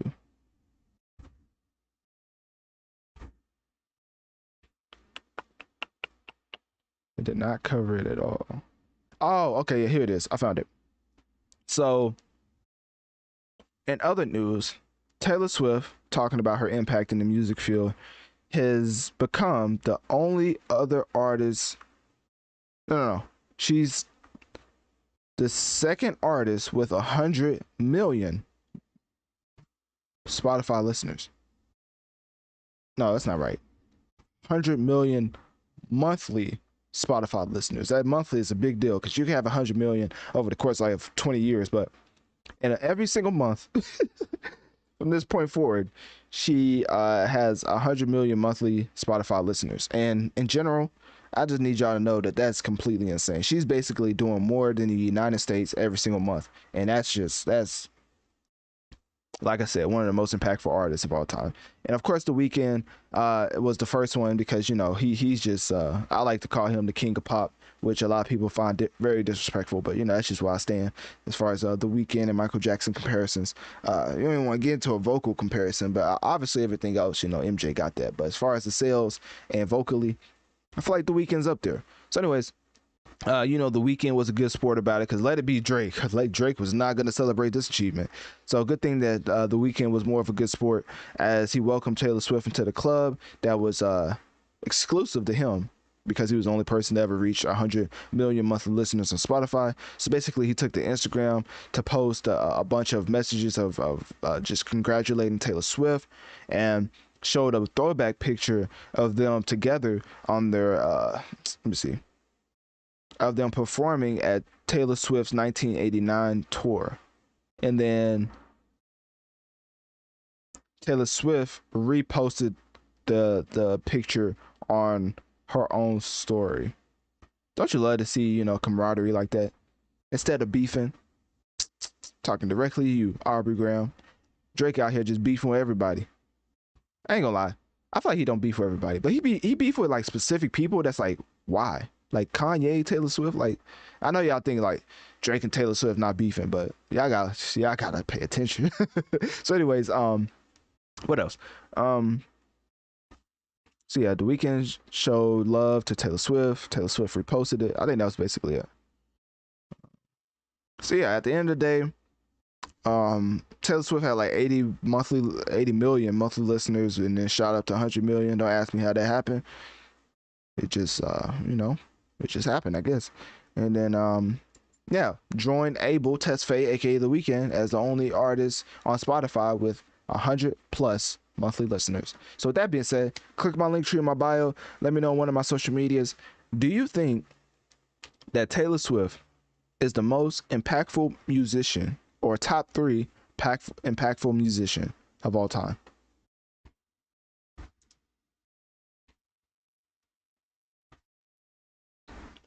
All right. Shout out to 34 people rocking with me over at Wisdom. Just know we get into episode 128, of course. Get into a lot of hip hop topics. Oh, it's gaming time. We about to get into some gaming topics. You'd love to see it. I think we're doing good on time. Yeah, we're doing good on time. All right. So definitely follow my Notorious Massive podcast if you miss any portion of this episode, as this will be uploaded in full after the fact. I cover the latest hip hop and gaming, and with that being said, I gotta take a little break right quick. It's gonna take like 5 seconds. So give me 1 second.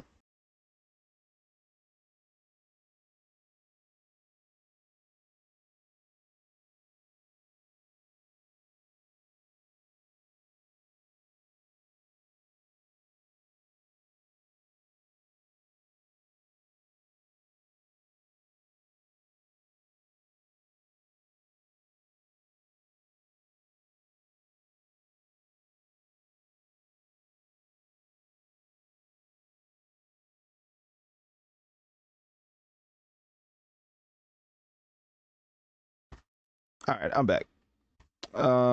Yeah, so we finished, we're not finished, but we finished the first portion of gaming, of hip hop topics. Now we're about to get into a little gaming.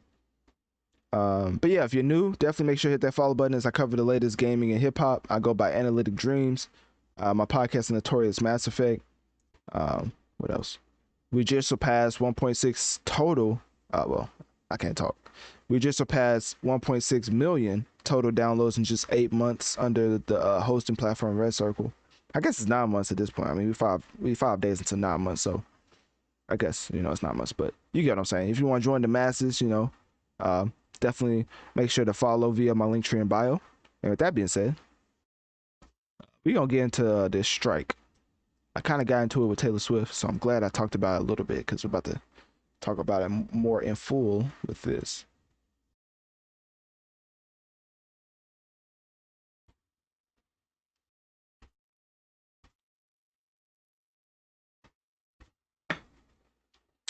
Update. My tea is still really hot. But why is Bing trying to show me the AI? I ain't asked for all that. I'm just trying to type into Google. That's it. All right. I need a subscription for this. I don't. All right. I don't think this will take too long. Yeah, this probably take like 5 minutes. Some of these gaming topics won't take as long.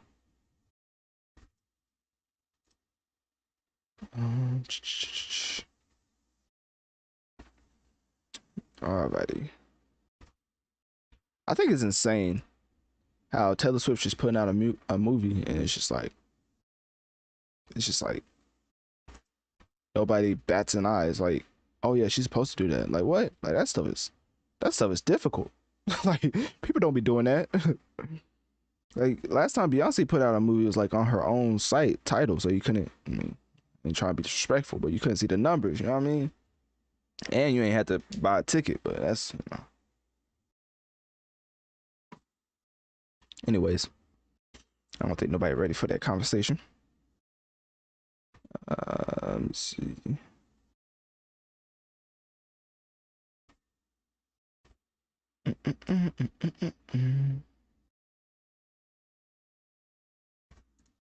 Like I remember I used to compare Drake to Taylor Swift, and then I just realized like it's just not a comparison.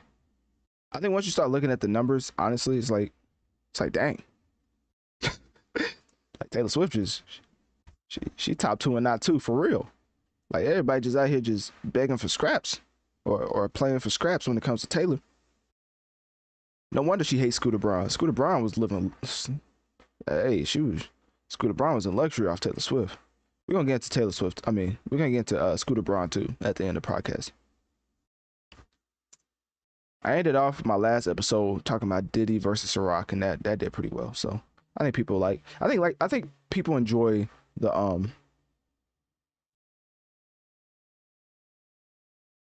think people enjoy the business topics a lot. I think the one that's doing the best is it's one of the gaming ones. Was it the strike? I don't think it was a strike.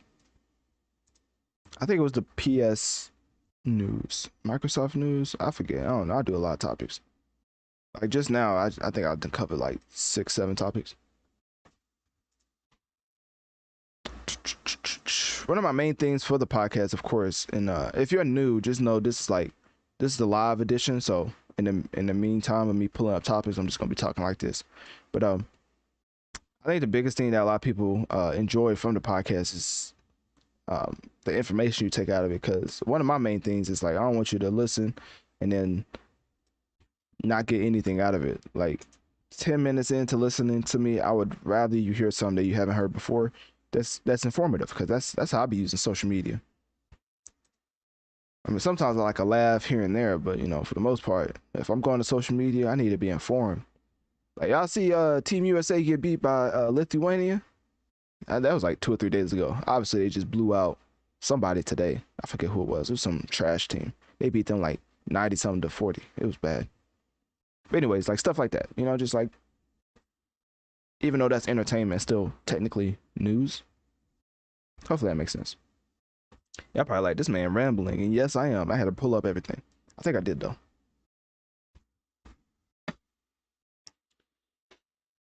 All right. Let me look at this.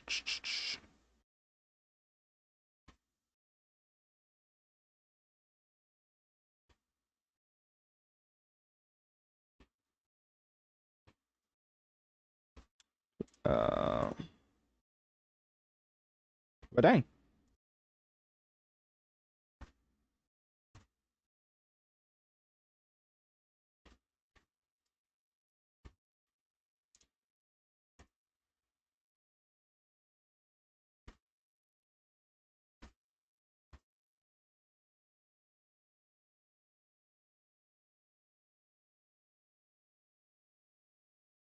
Okay. All right, let's get into it. Let's get into it. Cool.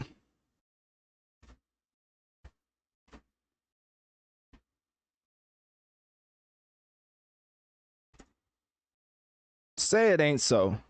At first, with the strike only being the actors and writers, I thought us video game connoisseurs were safe. But in a recent turn of events, SAG-AFTRA, which is the writers union, I believe, will vote on whether to authorize a strike against video game companies following the extension of their contract, which has been pending for nearly a year.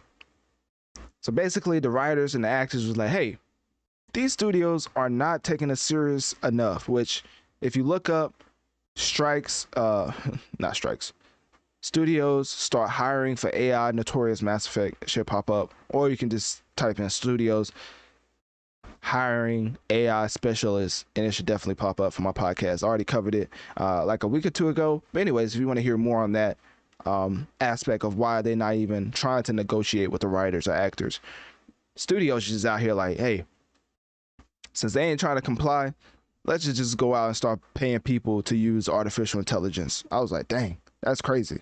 So speaking on that, the union is seeking wage increases and protections against the use of artificial AI in video games. So not only is it any form of media when it comes to TV shows, movies, and things of that nature, writing, there's like pre-production, storyboarding, all type of stuff. The evolution of AI is infiltrating the creative space of those writers, which is in turn depriving them of a lot of jobs. So now that the studios don't want to play ball with the SAG-AFTRA or the WGA, SAG-AFTRA has taken upon themselves to start targeting the video game members, not like targeting in a bad way, just like helping them go into strike, as SAG-AFTRA's last contract with video game companies negotiated in 2017 did not address key issues related to AI.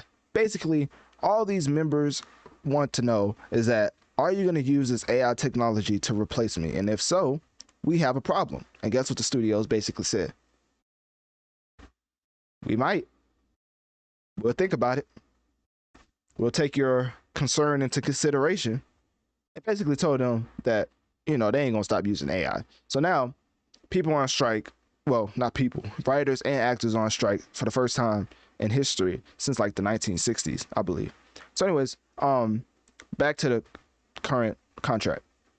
So SAG-AFTRA's last contract with video game companies negotiated in 2017 did not address key issues related to AI, which has become a concern in the entertainment industry.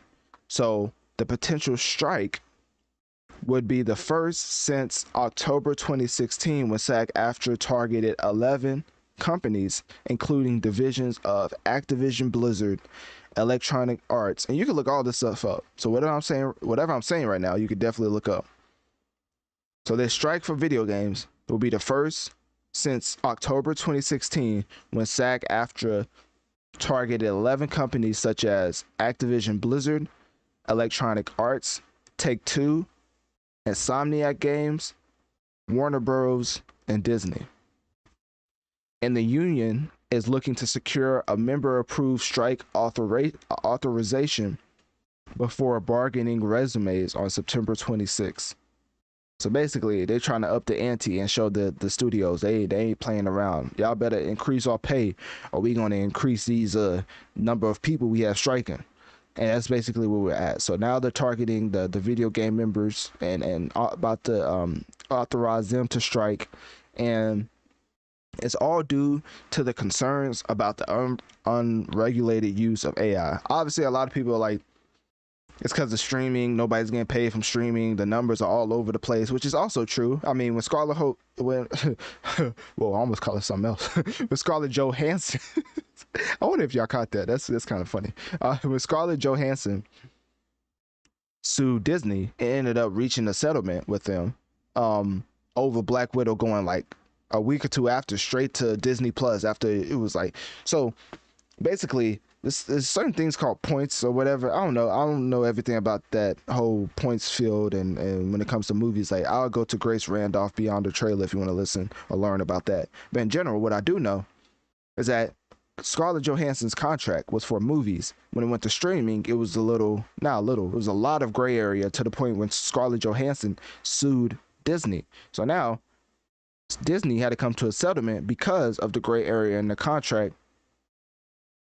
and Scarlett Johansson ended up winning, and that was a big turning point. I think once Scarlett Johansson won, people realized that hey, we have an actual case when it comes to this streaming royalties and how we're getting paid. So that's just my personal opinion. Like in general, you can look up the whole Scarlett Johansson versus Disney is a real thing. Obviously, you can look up SAG-AFTRA and them initiating and authorizing the strike for video game companies or against video game companies, and it's all due to unregulated use of AI and wage increases and safety provisions for performers. So yeah. What else? I think it's basically it. I didn't want to spend too much time on it because it's pretty straightforward for most people. I think at the end of the day, you have to get to a place where you start paying attention to these type of things because you're going to start realizing that it's going to affect your not everyday life, but it's going to start affecting your entertainment. You're going to wonder, why is your favorite TV show taking a 2-year hiatus instead of one? And this is currently why. So now it's attacking video games, and it's unfortunate because in general, I really do enjoy video games, and I think that when you get into video game land, it's the purest form of escapism, which is like leaving what you're currently dealing with to play a video game, whether it's in a good or bad way. Like it doesn't have to be like a bad, oh, I had a bad day. It could be, oh, I had a good day, let me escape into the world of Mass Effect or the world of Star Wars. Like it's a very nice escapism when it comes to the video game. So for it to be taken away,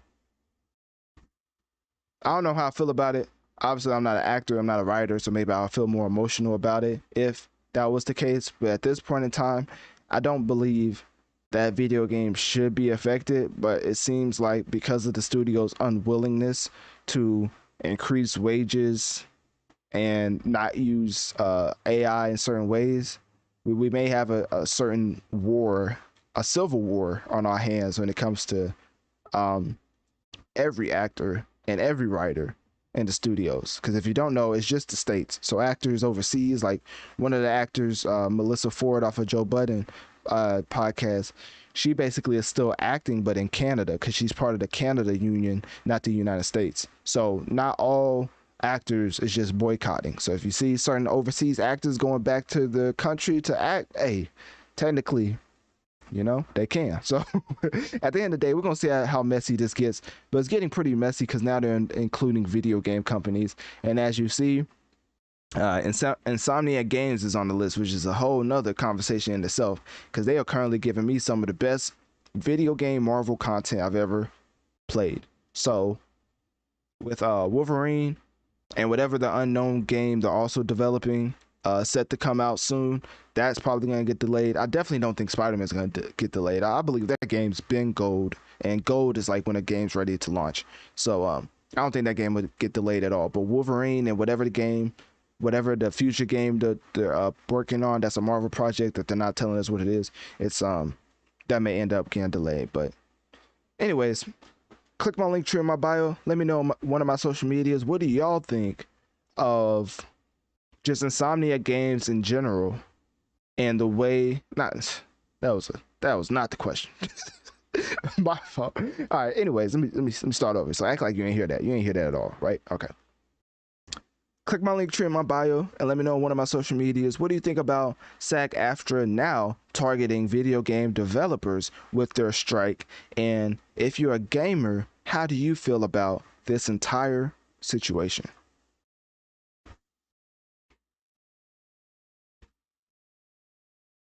All right. Let me see.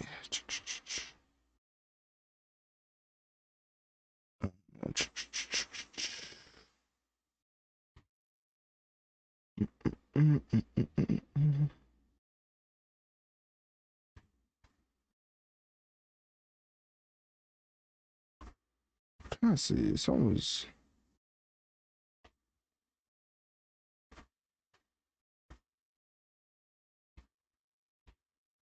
Sorry, I'm looking for something right now. There's something that popped up.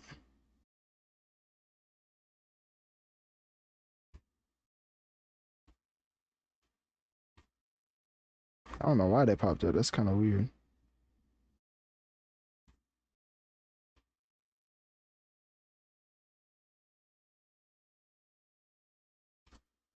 Um.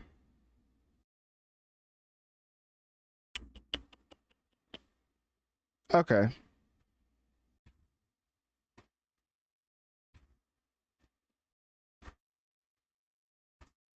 Yeah, I don't know what that was. Anyways.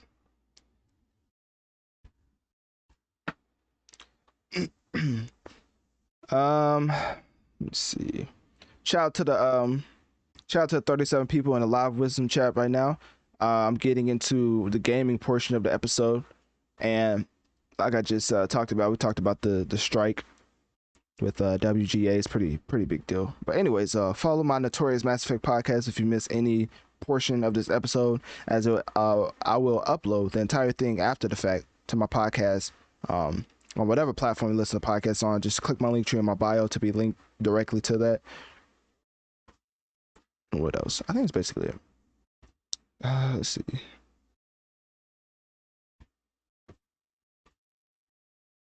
I was talking to my dad about doing taxes. I don't know if I can talk about that on here. You know, the IRS may be listening. Not just. All right. Anyways, let's see. All right. Oh, and the biggest thing, make sure to hit that follow button to be notified when I go live, because I cover the latest in gaming and hip hop. So, if you care about any or either of those, portions of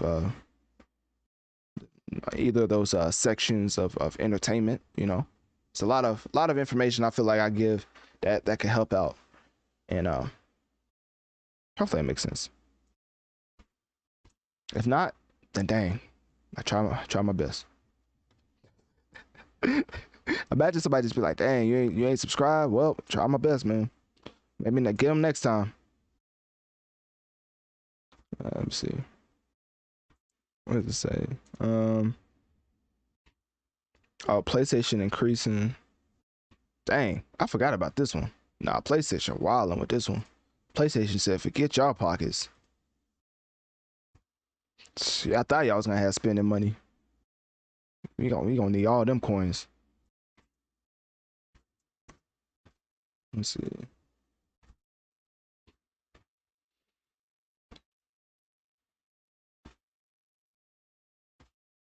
Okay, time. Dang, they said time to cancel PlayStation Plus.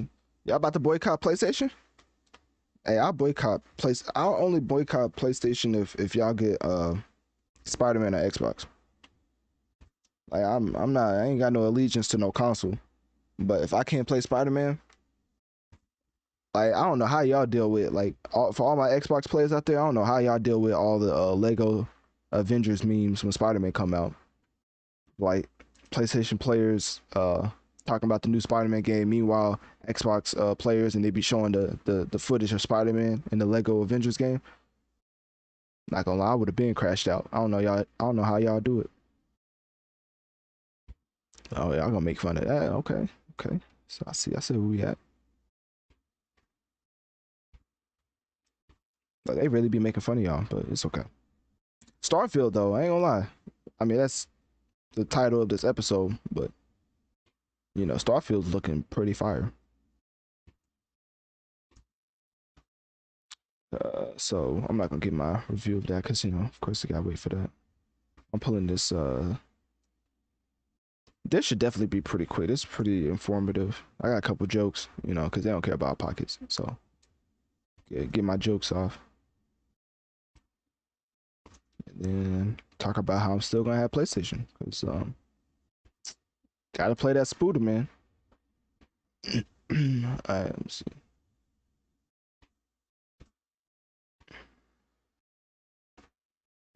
I think it's basically it. I don't think there's anything.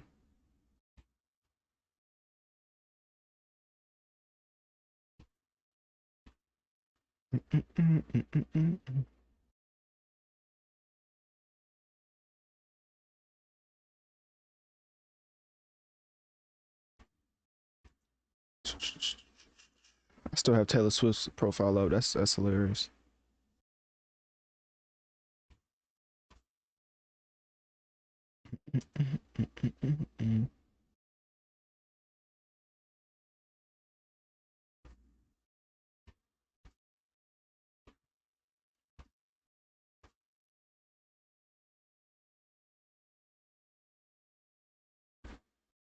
I wonder for my Xbox players out there, how much is the Microsoft like the Microsoft I don't even know what that's called. I don't even know what y'all be using. I ain't gonna cap to you. I ain't played Xbox in so long.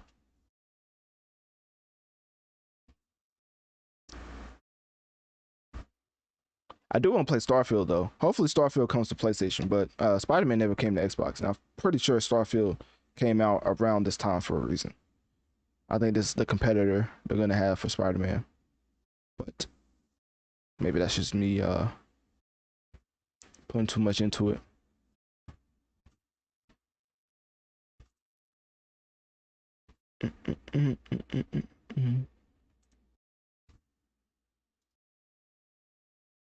Can I open this in a new? Okay, here we go.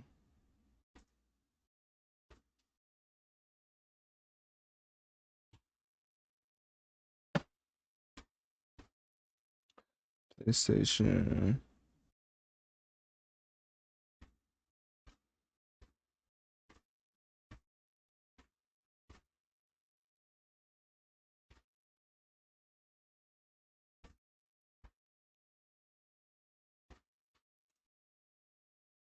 Sorry, I'm trying to look for something. I'm trying to look for an image that captures them raising their prices.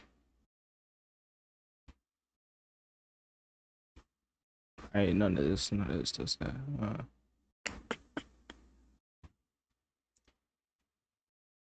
Um.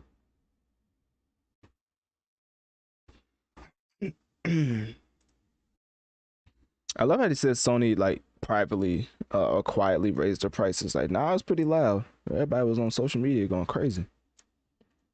All right. Anyways, I think I'm ready. Like I said, I really do like this new form of me finding my information because this is making sure I'm not saying nothing that's not true. By the way, update, my tea is still very hot. So for the people who've been here since the very beginning of the stream, it's still very hot. Yes, I'm still burnt. I'm still burning my tongue. I'm going through it. Oh, don't ask me why. You know, I feel like it helps my throat. Pause. But you know, it's definitely a gift and a curse. All right, let's get into it. Wait, hold up. All right, my fault. For my kicking YouTube people, here is the screen. Here you go. All right, cool. All right.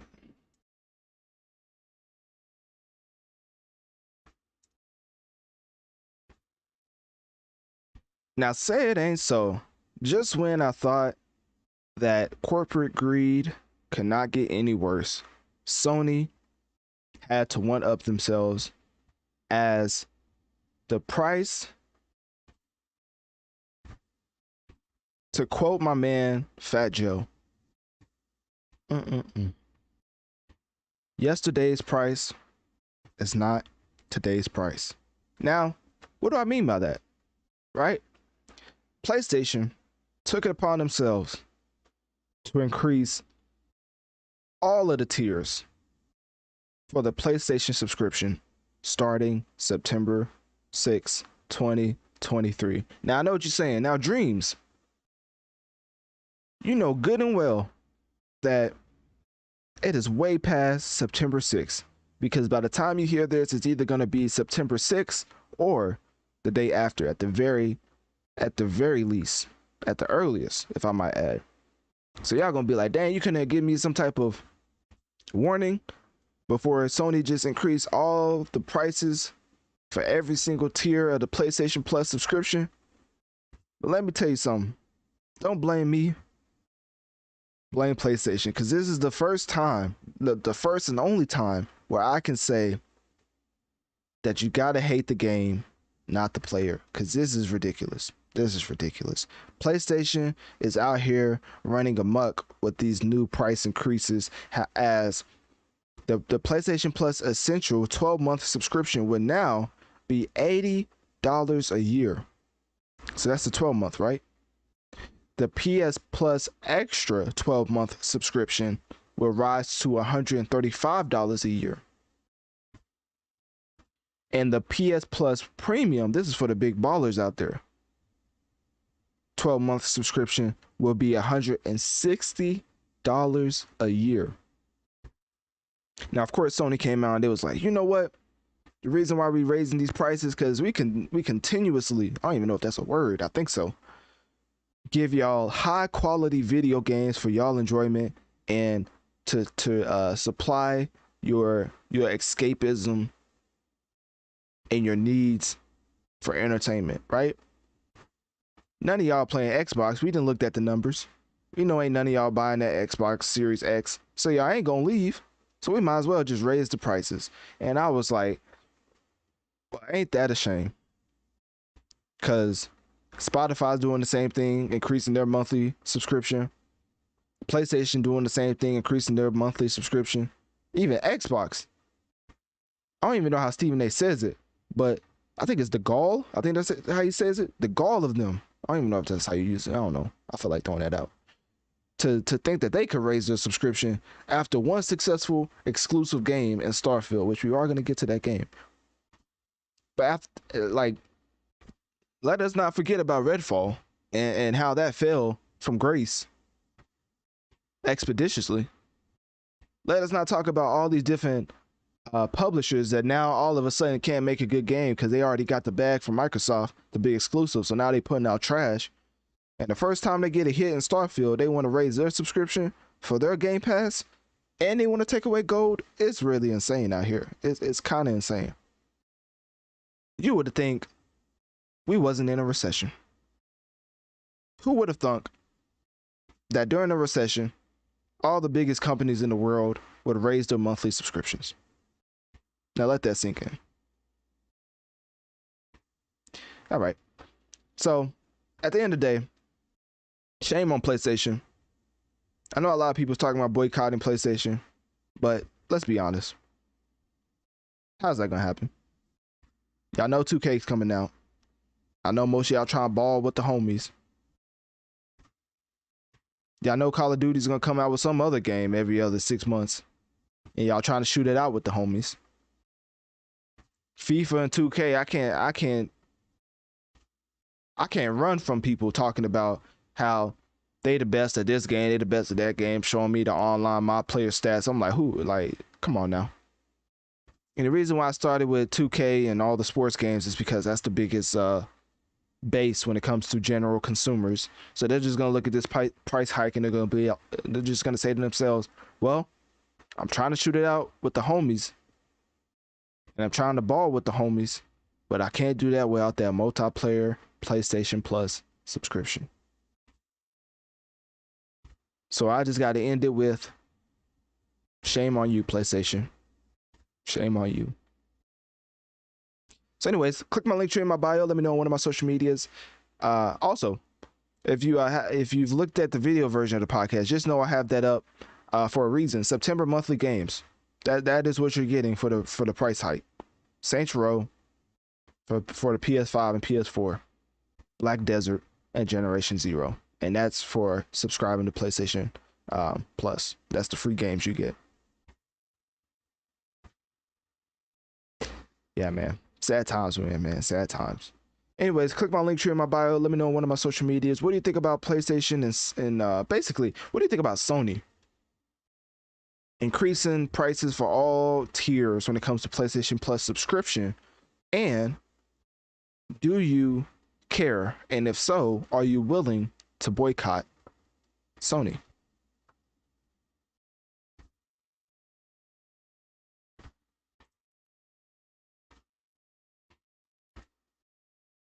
All right, let me see.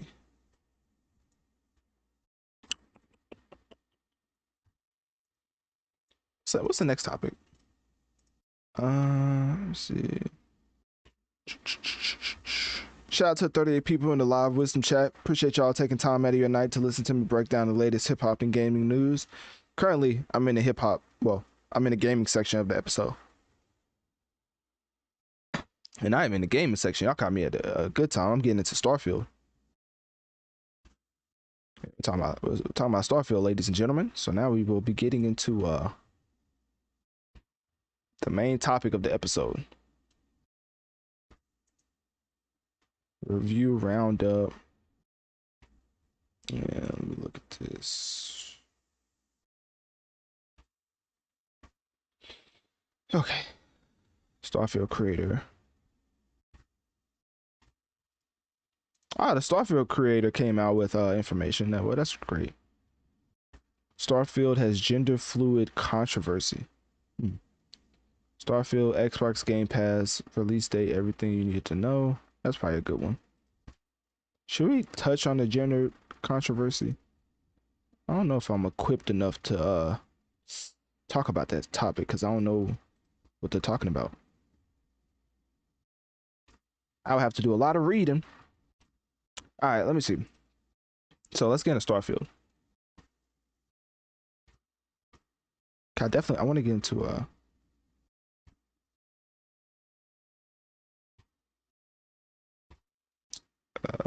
me see. I definitely want to get into I don't even know what it's called. Oh, I want to get into the review roundup for Starfield.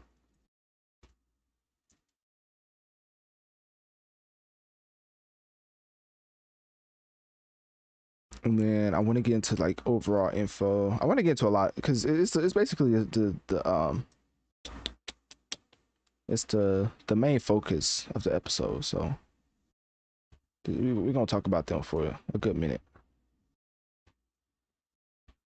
I see Shannon called Stephen A. Skip 20 million times to the point where Stephen A. had to wear a name tag for the next show. That stuff was hilarious. I was like, dang, if Shannon Sharp ain't the X, I don't know who he is. That man really the hurt X. He's like, I remember I used to do this with my first bae, but now I'm with my rebound girl, and I can't stop calling her my old girl. Sad day in history. I wonder how Stephen A. felt. He probably like, dang, I didn't cape for you. I didn't give you all this information. You still calling me your old girl. That's crazy. I would have been upset. Because Stephen A. went on Shannon's podcast and did bigger numbers in his subscription base. I was like, dang, that usually don't happen. That's how you know you got that conversion rate. Like your fans show up for you. That means Stephen A. pulled a crowd. Like if you look at it right now, Stephen A. and Shannon interview is way bigger than Shannon Sharp's subscription. And I don't know if that's. I looked at the other interviews. That ain't the case. That usually is not the case.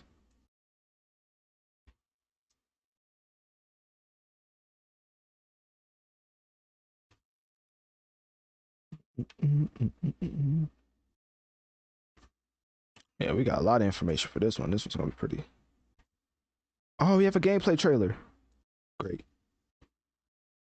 We're gonna use that one.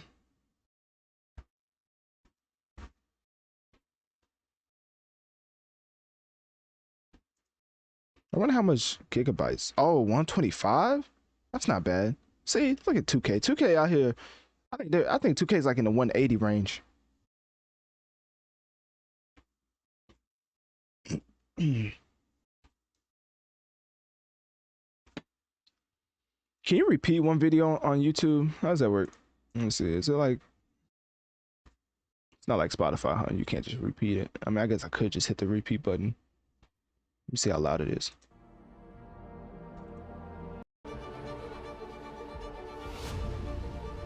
We do not fully understand all that is at work here.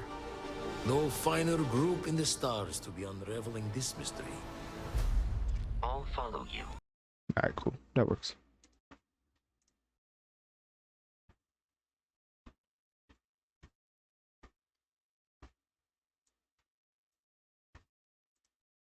All right, I think I'm ready to get into Starfield. Have all the information pulled up.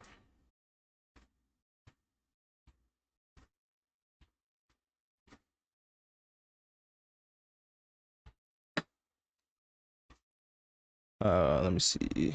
Make sure. Skyrim. Wow, he made Skyrim and Fallout 4, and he made Starfield. I mean, I guess they're under the same realm, but still, that's a headache.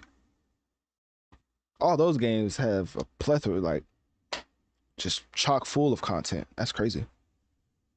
Interview with the BBC. I swear I'm mature. I swear. All right, let's get into Starfield.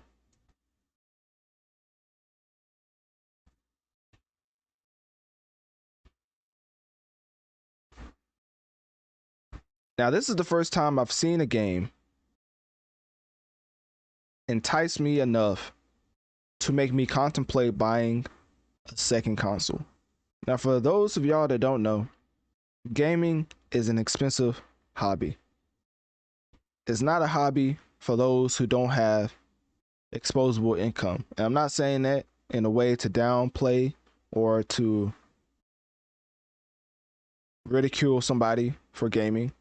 I'm just saying that you have to be financially literate to some point when you're playing games, or you will end up going broke trying to play all these games, right? Starfield is exclusively on Xbox, which we're about to play in a second. This is the Starfield official gameplay trailer. Make sure to follow my Analytic Dreamz video podcast on Spotify channel for the video elements.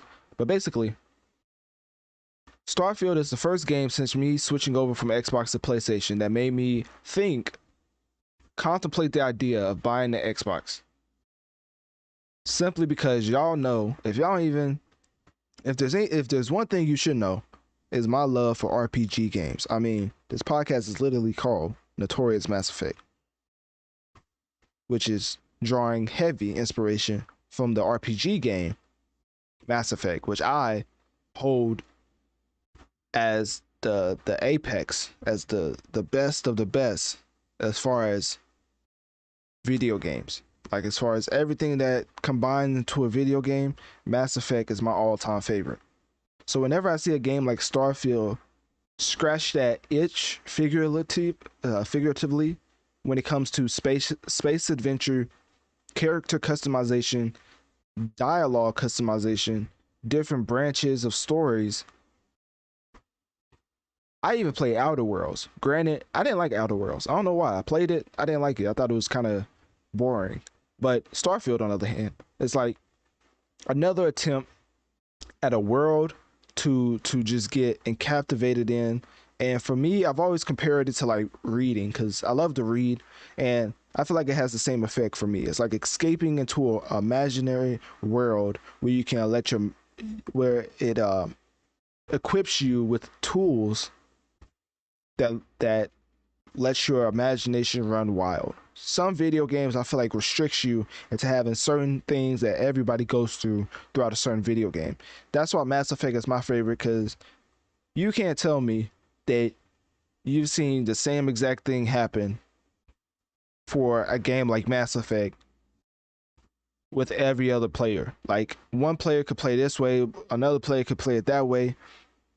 The next two players could play it the exact same, but then say something different to one character, and now the entire story is different from the other player. It's completely and vastly different when it comes to choices and how you can branch off into story trees. Why am I bringing it up?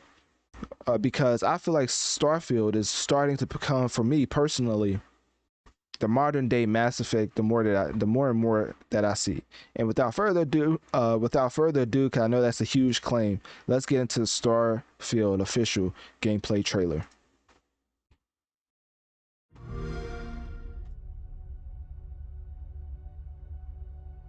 Humanity has always hunted for knowledge in the unknown. The wonder is not that the field of stars is so vast, but that we have measured it.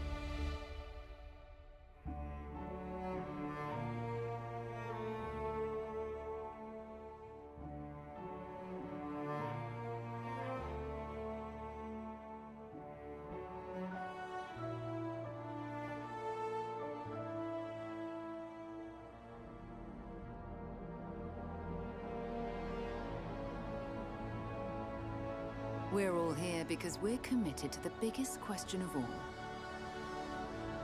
What's out there?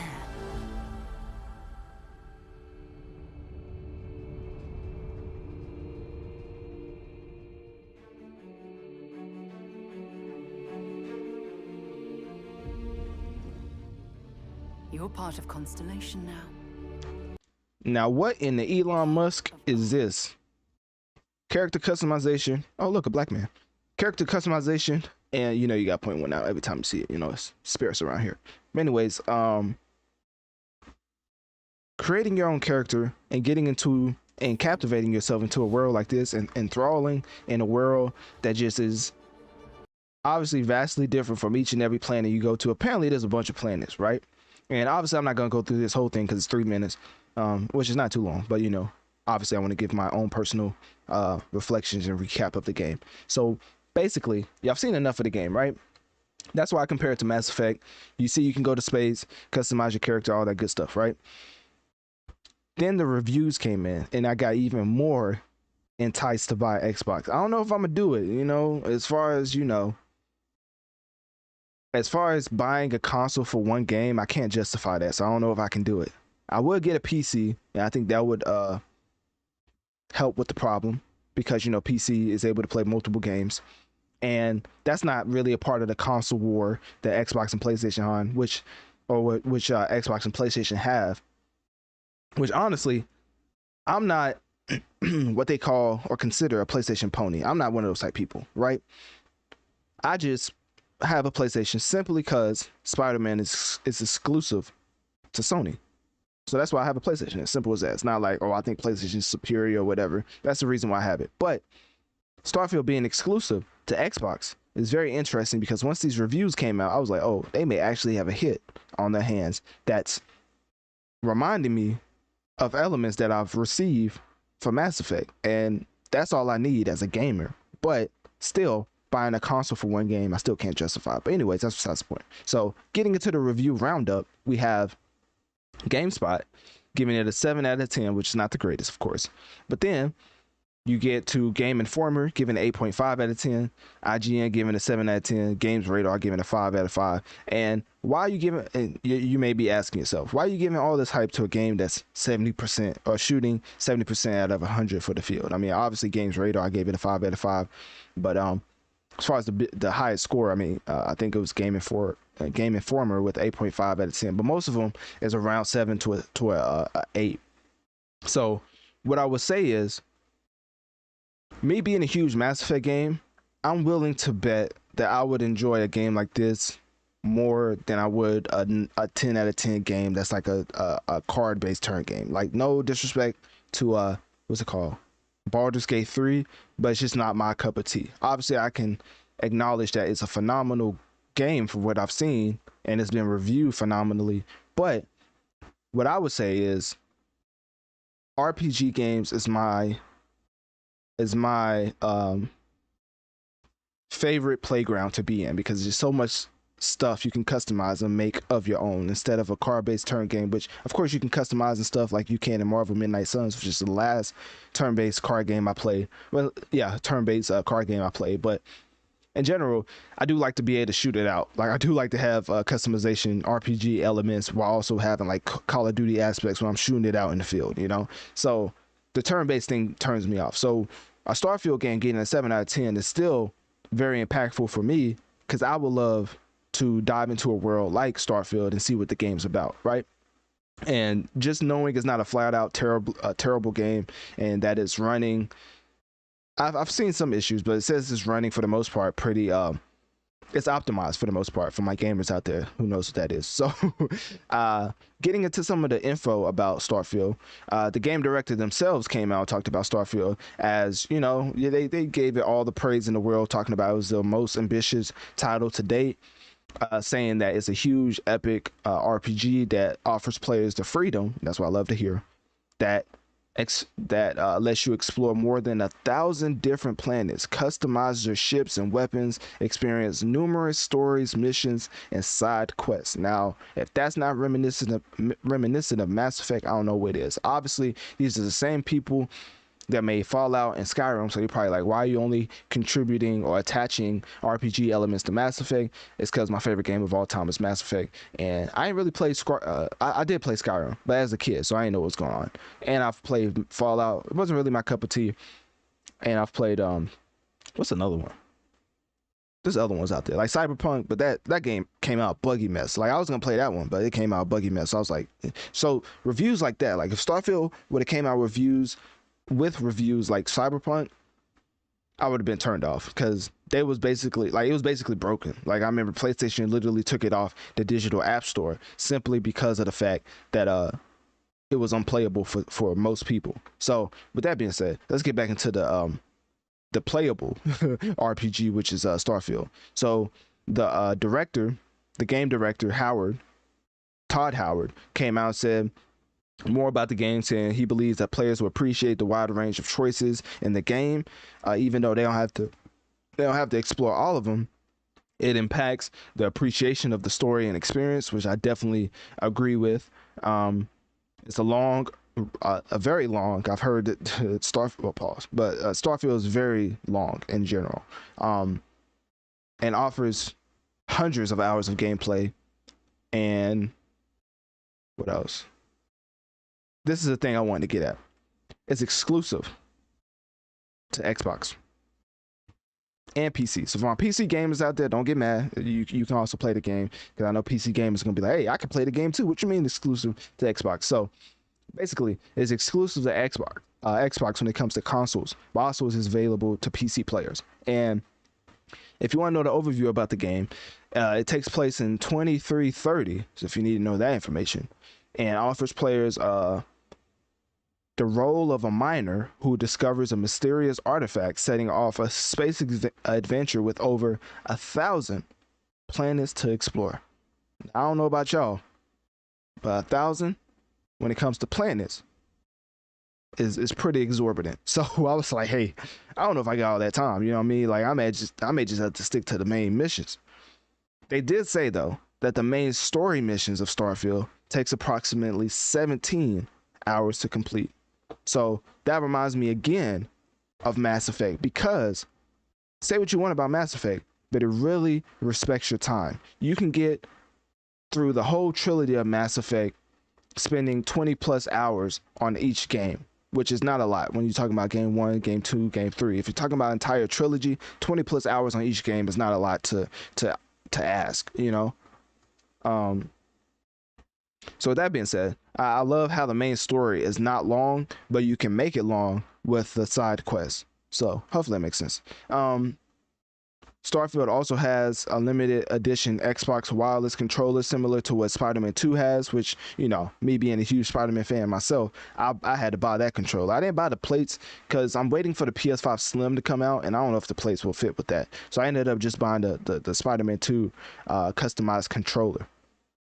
But yeah, so for my Xbox players out there, Starfield definitely has a Starfield branded limited edition Xbox wireless controller and wireless headset, as well as console wraps in the theme of the game. So if you want to indulge in all of that, I do feel like it's very strategic to put this out around the same time that Spider-Man 2 is about to come out in October, 20 something. I think it's October 20th. But basically, I think Xbox did this for a reason. Because, you know, PlayStation, every time they put out their exclusive, everybody just downs Xbox players and be like, hey, another game Xbox players can't play. But now, for once, Xbox finally has a game on their hands that a lot of people, and I mean a lot of people, are ready to indulge in, and is exclusive to Xbox. So it's like one of those things where Xbox players finally have a dub on their hands, and I think they've realized it. They've acknowledged it, and they're like, we finally have a game exclusive to us that PlayStation players don't have that could be considered for Game of the Year. So with that being said, click my link tree in my bio. Let me know on one of my social medias. What do you think about Starfield in general? Are you an Xbox player? If you've played it, what is your favorite aspect of the game? And with that being said, for my PlayStation players, does this make you want to go out and buy an Xbox or no?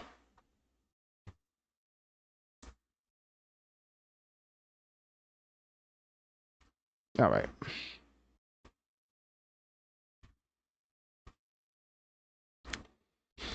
Let me see. Let me see.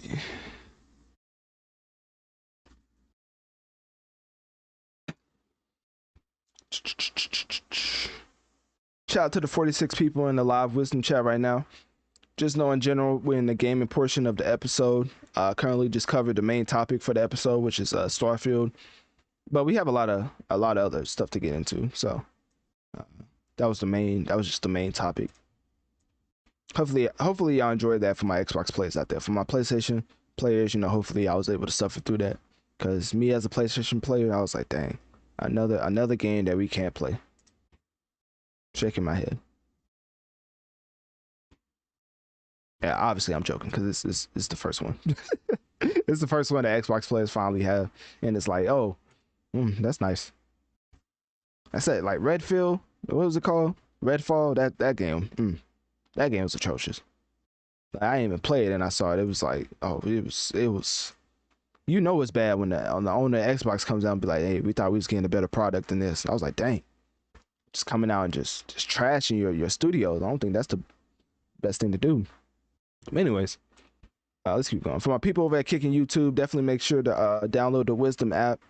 Is this the app I go live on when I'm doing audio only content? And make sure to follow my podcast, Notorious Mass Effect, if you miss any portion of the stream, so you can watch the entire thing when I upload it after to my podcast. So yeah, click my Linktree in my bio to be linked directly to whatever platform you listen to podcasts on.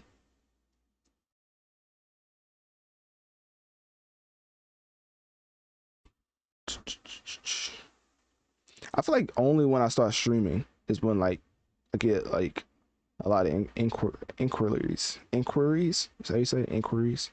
I think that's how you say it. So well, I can't respond to that inquiry right now. Gotta wait.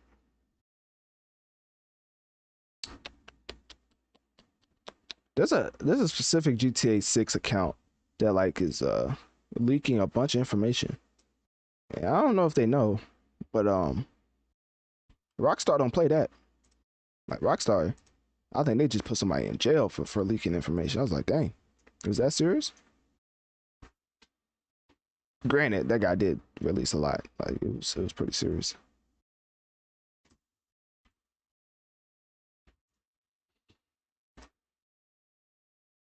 All right.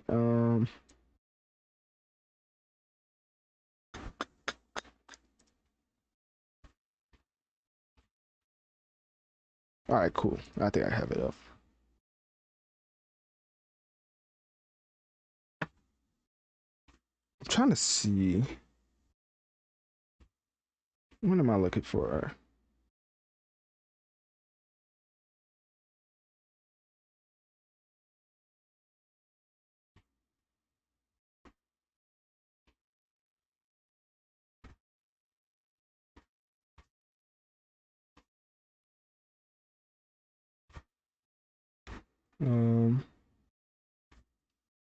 Okay.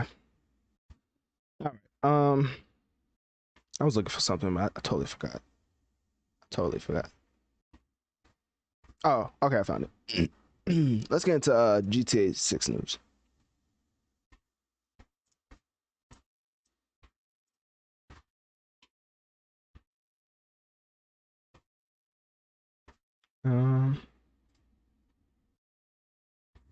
Snapchat. Why is that popping up? What?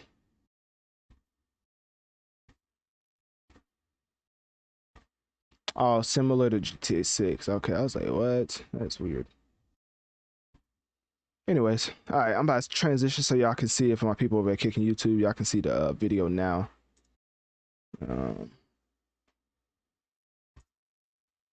Okay. Now, before we get into the specific account, right?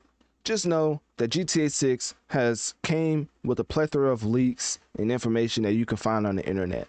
Obviously, I won't put that up here because I don't want Take-Two Interactive to try to hawk me down. Because at the end of the day, I've seen what they did to some of these other hackers. I was like, dang, Jailtown, that's a little serious, ain't it? But obviously not the Rockstars. They taking this GTA 6 information pretty seriously. But Apparently, an audio link leaked, and I want y'all to take this with a grain of salt, because with the evolution of AI, you never know. But we're gonna get to a plethora of information that's been leaked, and a variety of information that's from this account, GTA 6 trailer countdown, right? But first, I'm gonna get into the information that I've researched. So apparently, allegedly, Take-Two CEO Strauss Zelnick, I think that's how you say it, talked about plans for GTA 6. I don't know where it came from. I don't know if it was an earnings call, because nowadays that's how most stuff gets leaked. But basically, the audio came about suggesting that GTA 6 will be released October 23rd. That's not it. October 23rd, 2024. So this is alleged, of course. I would just say, I'm gonna read off the alleged leaks, right? And I'm gonna give my personal opinion. I believe that GTA 6 will not come out next year. I think they take a year from initial. I guess that would make sense, because they take a year from initial launch trailer to actual release. So if they do release a launch trailer like sometime next month, I could see it coming out in that same month, 2024. And if y'all don't know, the reason why a lot of games come out between the September, October, November stretch period is because of Christmas season. When it's Christmas season and Lil Timmy wants a game for his for his Christmas present. Computer Space was released in November 1971, and it is Why is Alexa talking to me? I don't even think I said Alexa. That's crazy. Anyways, I'm not cutting that out either. So what was I saying? Oh yeah. So when little Timmy wants a Christmas present, right? And his mom goes to the store and is like, "Hey, can I get what's the game that people are playing nowadays?" That's really why they put it out in that time span, because they'd be like, "Oh, everybody's playing this game now, or everybody's playing this game," because a lot more people pay for certain entertainment when the Christmas season comes around. So that Christmas season is there's a reason why Black Friday exists. That's when a lot of consumers go out to buy stuff. So it would make sense to put out your game along with your prime time marketing promotion for that period of time, because that's when people have the most expendable income, if that makes sense. Obviously, I could be making it up, but that's why all these famous games or all these big time games comes out around the Christmas era, because they got to keep little Timmy happy. So like I said, GTA 6 is set to be announced next month, I guess, and set to be released in October 2024. Interesting. But of course, it's leaks. Take it with a grain of salt. And they haven't released much about the game. I do know that it's going to be a Bonnie and Clyde type storyline. So we're going to have a Latina as a woman protagonist. Well, antagonist, I don't know. But GTA main characters are both good and bad. I don't know nowadays. But anyways, it's going to be a Bonnie and Clyde type storyline for GTA 6. That's what's been confirmed by leakers. And what else? Despite the uncertainty, the suggested release date does align with a lot of stuff with Take-Two's fiscal year of 2025. They have to write down certain stuff for stock investors, stockholders, or whatever. So that's why I'm saying the earnings call, a lot of things leak, because they have to announce things to people who have invested $10, and they gotta let them know what they plan to do for the company. I don't know. That's how it leaks nowadays. If you was wondering how people get into those calls. So because I believe Rockstar or Take-Two is a publicly traded company. But anyways, what was I saying?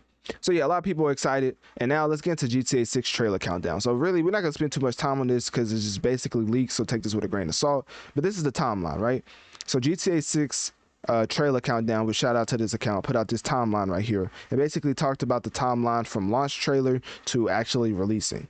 And he put out the reveal trailer for GTA 5 and showed out the launch. Well, it came out in 2013. The reveal trailer for Red Dead Redemption 2 in 2016, and it came out in 2018.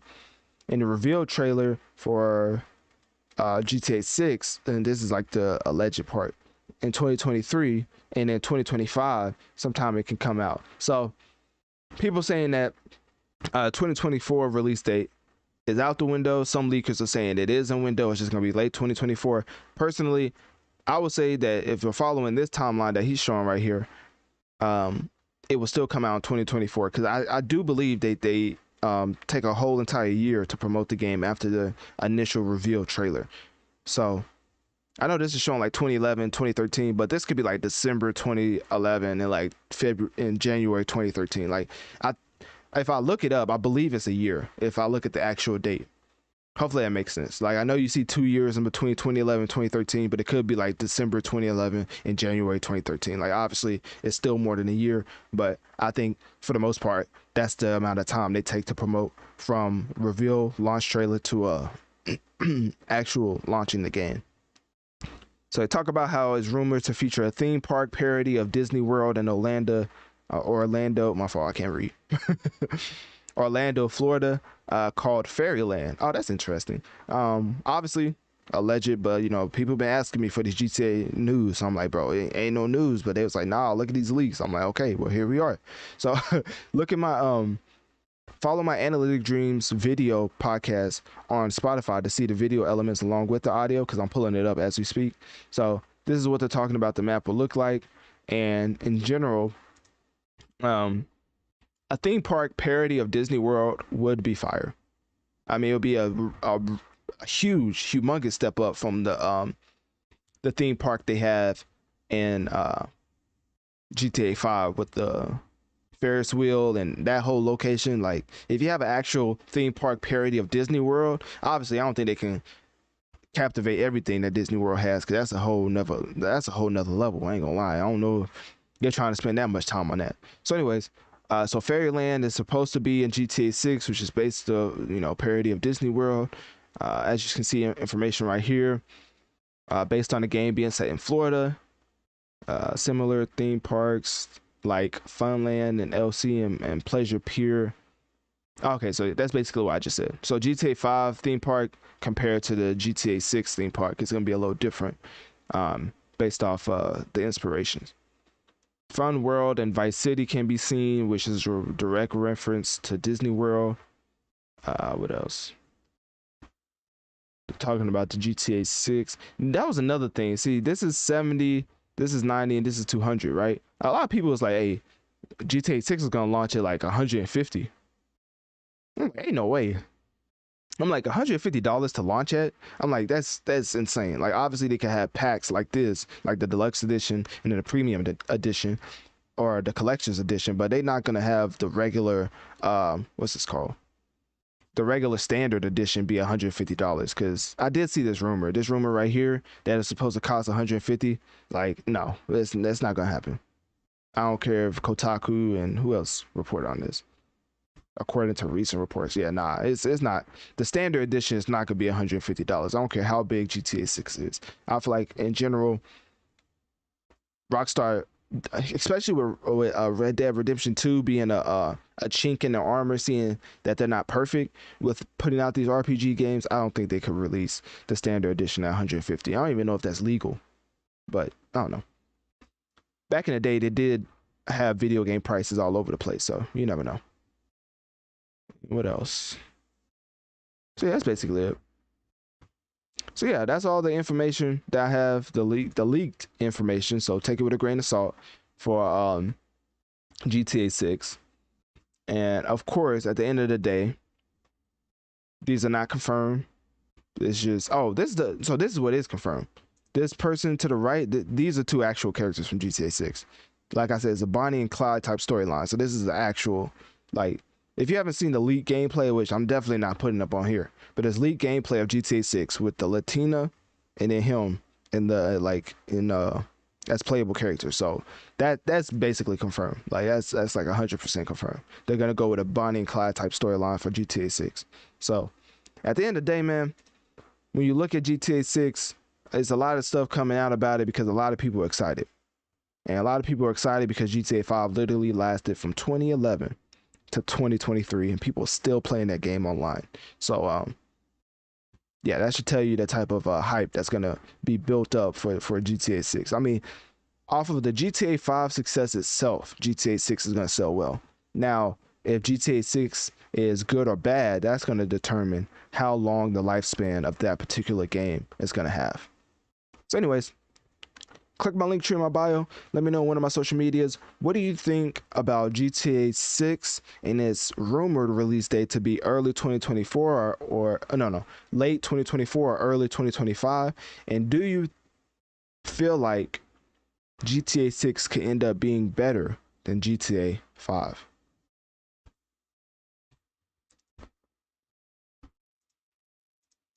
All right. I think we're doing good on time. We'll be at 3 hours right now. Yeah, we're doing pretty good on time. Let me see how many let me see how many topics do we have left. Let's see.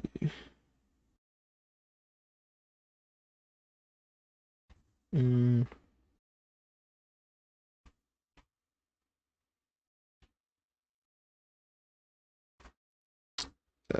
Let's see. Okay.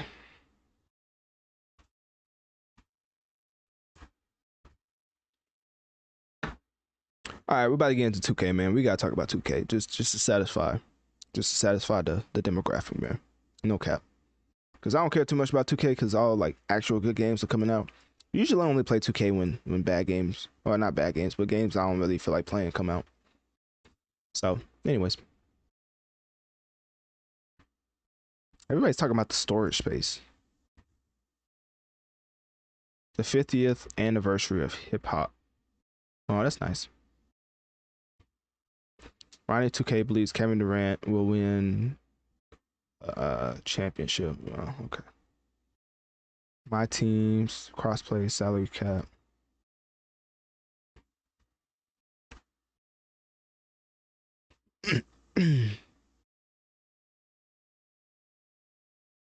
NBA file size. Let me see. Why do I keep saying I gotta change that. Let's see. Hopefully y'all, are entertained by this gaming and hip hop talk. I will tell you, I do like this new format of the episode. Like, obviously I won't be able to put out these type of episodes every week because of all the information I'm talking about. But it seems like a lot of people enjoy this type of format, so I'm gonna keep doing it. But best believe it does take a lot of. I don't know. I feel like people don't care. It's like, hey man, don't pod about podding. Ain't nobody trying to hear all that. We just trying to get our information, then we gotta go. You know what I'm saying? All right, so I ain't gonna talk to y'all about the struggles. It's fun. Let me just say that it's fun. It is fun. Now I do need Drizzly to send me that package though. You know what I mean? The 4th month of sponsoring the boy. You know what I mean? Might as well send me that package. You know I'm of age. You know what I'm saying? I'm gonna have to make them a specific segment and send it to him. I'll be like, please send me something. Oh man, be like that dude off Friday. All right, let's see, open. Can we open the image? All right, there we go.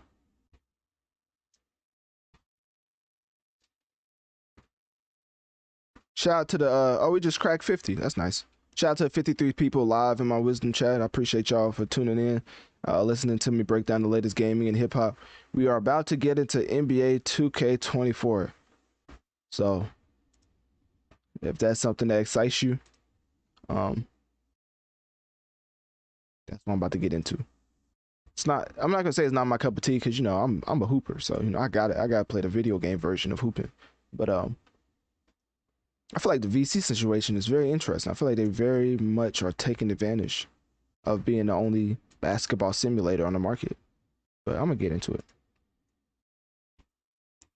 All right. I got one more article to go through. Well, speaking of 2K, let's talk about some basketball. You know what I'm saying? I was thinking about doing a little segment with my dad. Going back and forth on the ones and twos. That don't even make sense. But basically talking about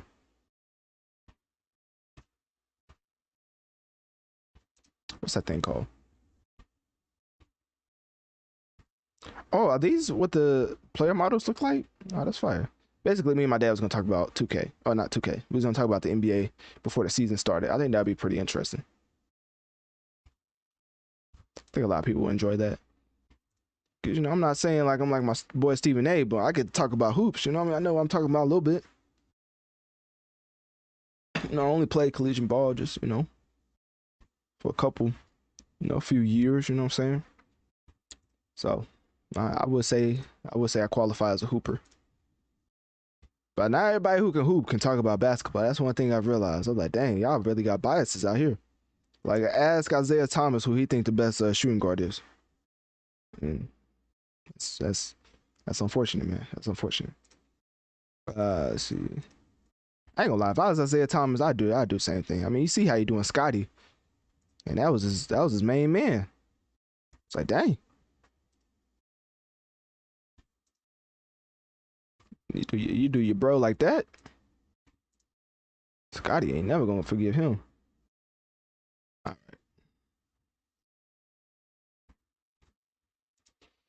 right. Okay, let's get into the NBA 2K information. And now I'm putting it up on the screen for my kicking YouTube people.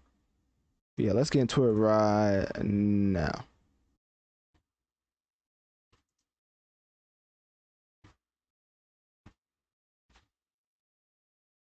One day, I pray that my brothers and sisters will be freed from the shackles of NBA 2K. Simply because the tactics used to squeeze every dollar out of us is egregious. Straight up blasphemy, to quote my man Stephen A. As we are talking about basketball. So NBA 2K24 is back once again. And boy, are they back. They decided to not only highlight crossplay for a reason, I might add, but also they came through and they said they improved a lot of things, right? Only for reports to come out that NBA 2K in the VC era is only gonna get more expensive. So if you thought spending $40 to $80 on one my player was a lot, then I would get ready to only spend money on NBA 2K like it's a car note, because this game is coming out with a season pass. That's basically what I wanted to get around to. NBA 2K24 is coming out with a season pass. Now, why is that a big deal? Because it costs $80, I believe. Is it $80 at this point, or is it $60? No, $70, because it's a new gen game, to purchase next gen games. And the reason I even have to say that is problematic, because technically Xbox and the Xbox X and the PlayStation 4 came out more than a decade ago, I believe. So technically it's a retro console, and the 2K is still promoting that platform as current gen. So that should already let you know the type of wizardry they're trying to pull over your eyes, right? PS5 and Xbox Series X are current gen. Xbox X and PlayStation 4 is retro consoles. Getting back into NBA 2K24, speaking of consoles, NBA 2K24 will require 110 gigabytes of free space on PC, but also it will require, if I can find it, let me see if I can find this.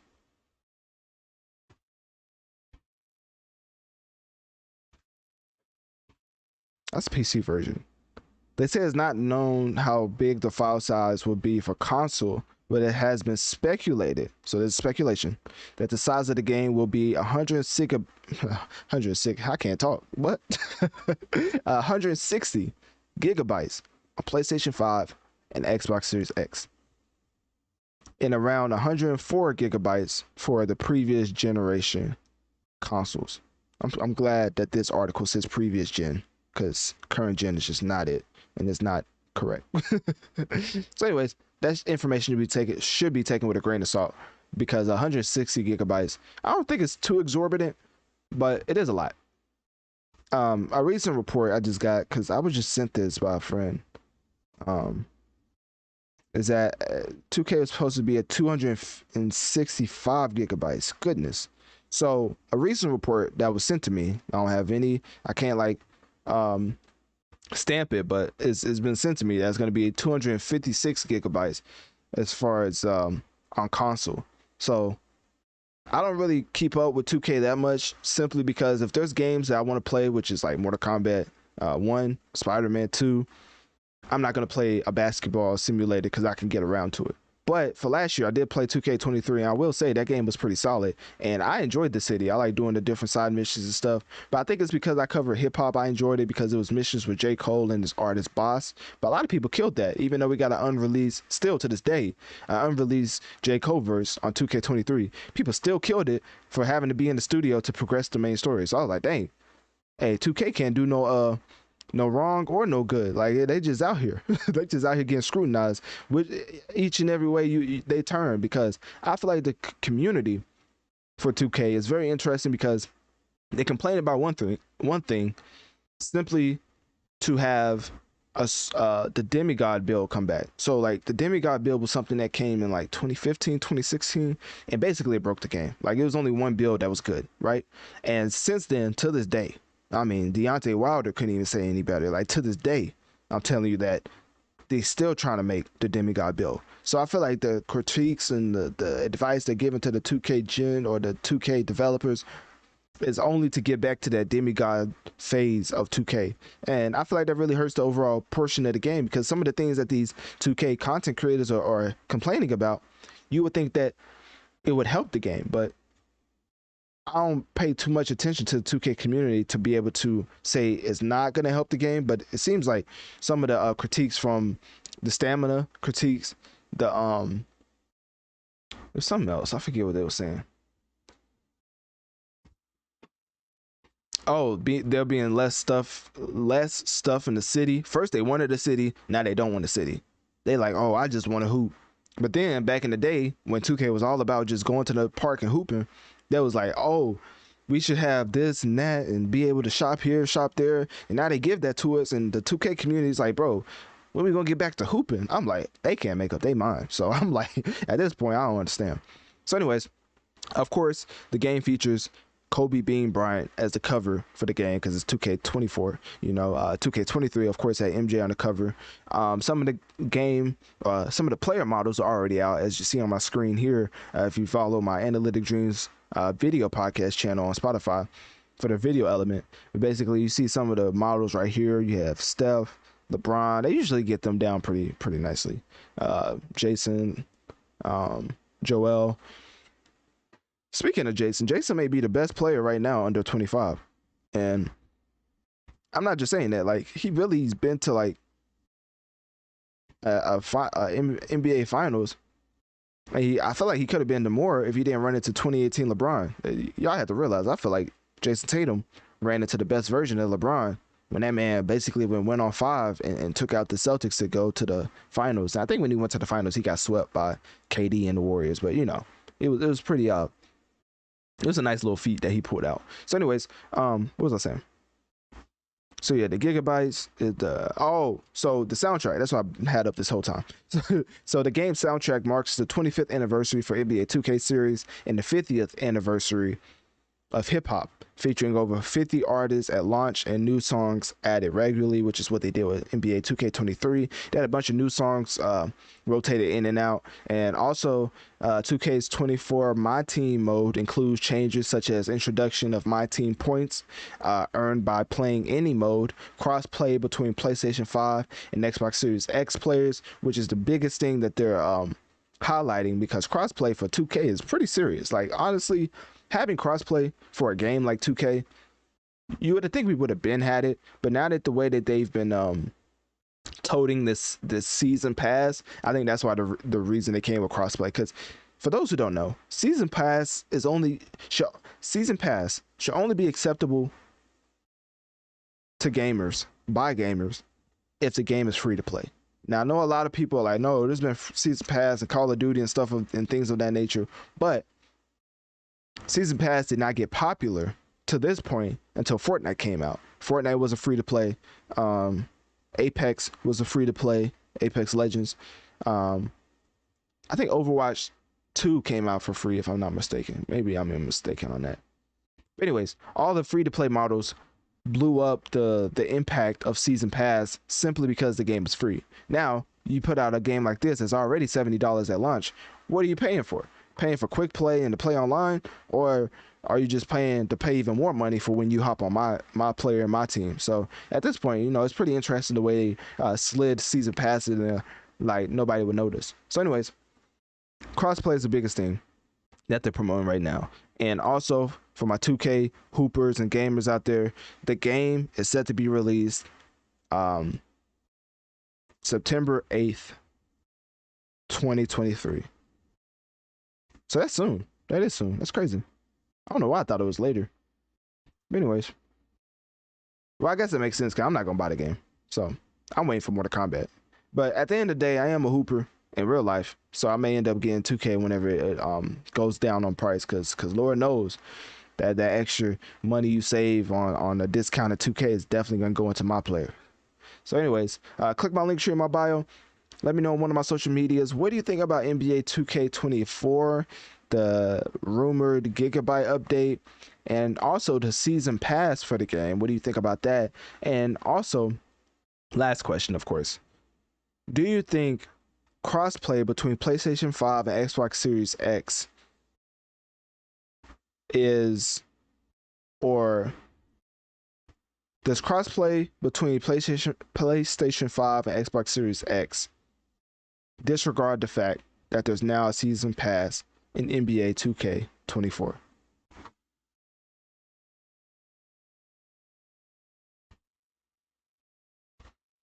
All right. Oh, we're about to get into Call of Duty. I gotta talk about the no Russian, because for some reason somebody sent it to me and they was like, bro, Call of Duty doing no Russian? I was like, ain't no way. There's no way. I think Call of Duty even came out. I was like, nah, we can't do it. I don't like at today's age. Like, hold on, let me see. To my 60. Oh, we cracked 60. That's nice. To my 60 people in my live chat for wisdom, let me tell you something. No Russian by Call of Duty is one of the most offensive missions I've ever seen in video game history. And I'm not even from that country. Cause I felt like, wait, am I from that country? Was he infiltrating the country or was they infiltrating us? No Russian. Undercover CIA operative. Yeah, that's what I say. Trust of Russian terrorist organization. Gaining the trust and then going to the airport and just start. Hey, that game, one of the most offensive missions I've ever seen in life. That should tell you something, because video games be wildin'. Video games be wildin'. The Call of Duty no Russian is up there. Right, I'm not even gonna show the video. I don't even want to show none close to that.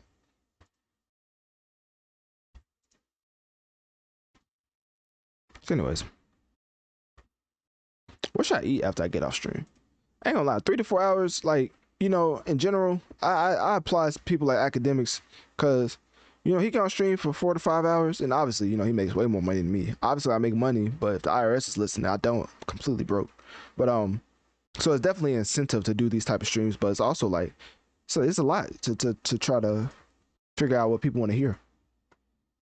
Like I said, people don't want.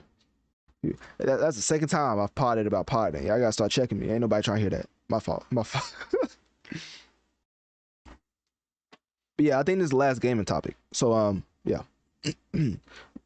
Also, for the new people out there, definitely make sure to follow my podcast, Notorious Mass Effect. We just surpassed 1.6 million total downloads in just 8 months under the new hosting platform, Red Circle.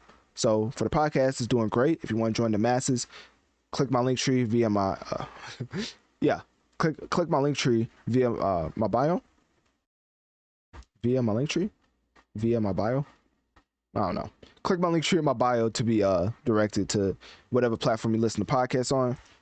I definitely follow my social medias. I just post on TikTok. That's another thing I forgot to talk about in the intro. That thing went crazy. It was like 5,000 views. I was like, goodness. Like, okay. I mean, obviously to me that's crazy. I mean, some people, you know, just like just average day, but for me, my podcast is like where I get the most engagement. So to see engagement on my social media, it's kind of nice, man.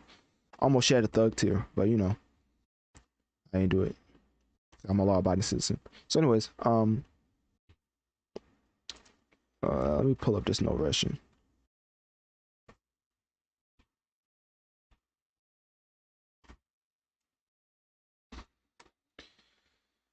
Let me see. How would y'all feel if y'all graduated, right?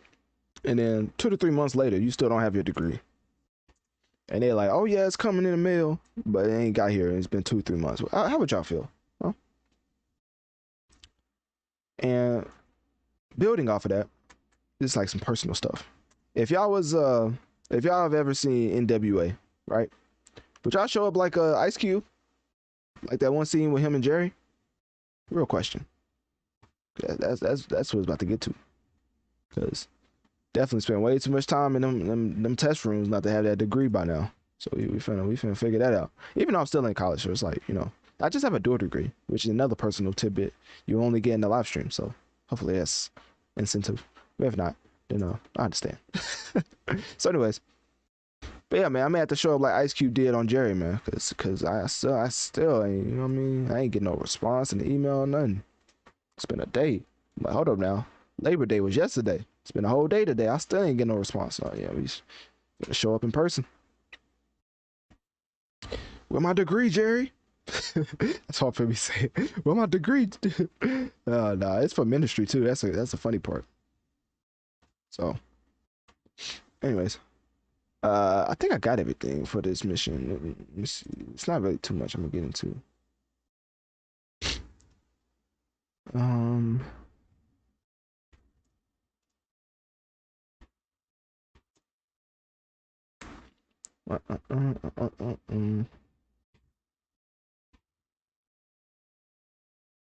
All right, we about to get into this mission.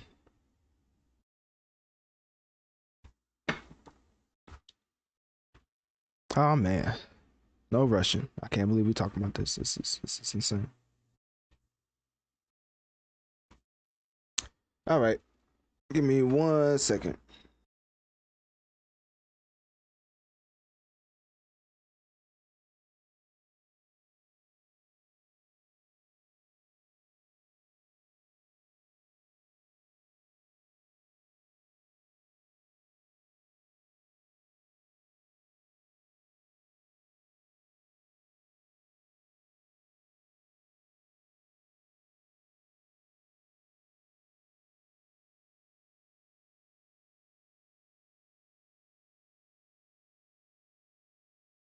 All right, I'm back.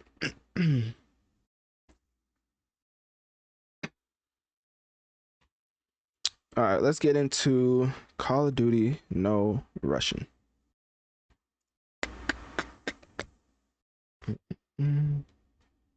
Where's this at?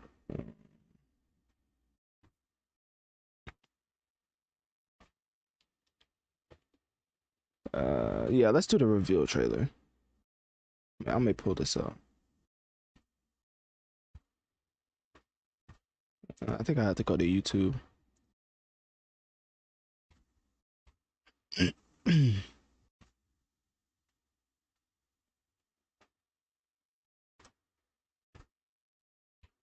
Call of Duty.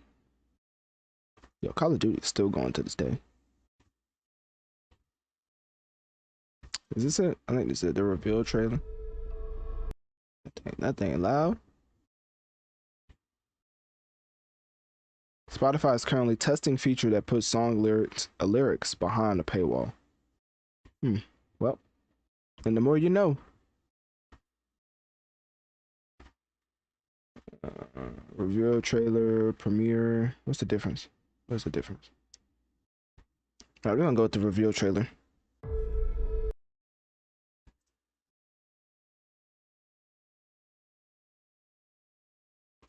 How loud is this?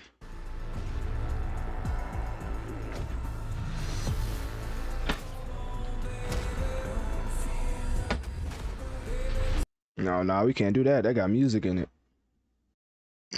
All right, we're just gonna mute it. Play it in the background. Okay, let me see.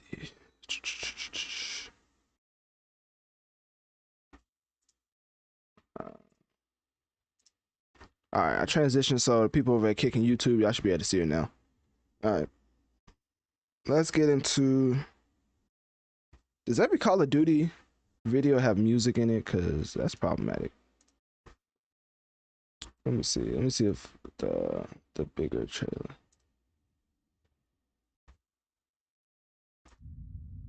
All teams, eyes on target. Phase 1. They fighting. They be fighting the Call of Duty missions. I kid you not. Official teaser.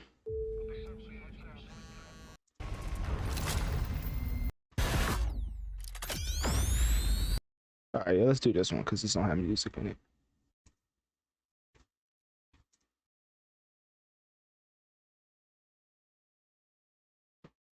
And they said Joe. Let me chill. This ain't no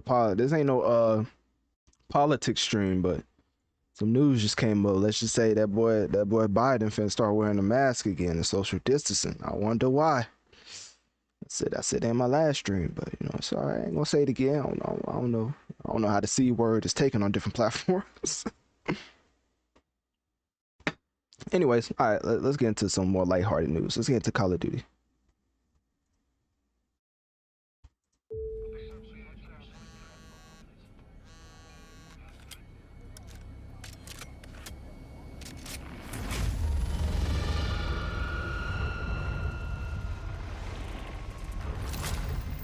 To cut the heads off snakes.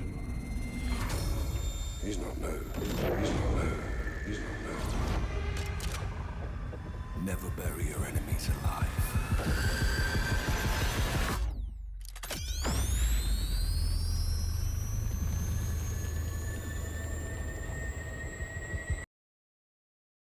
All right, so Modern Warfare 3 finally has its reveal trailer.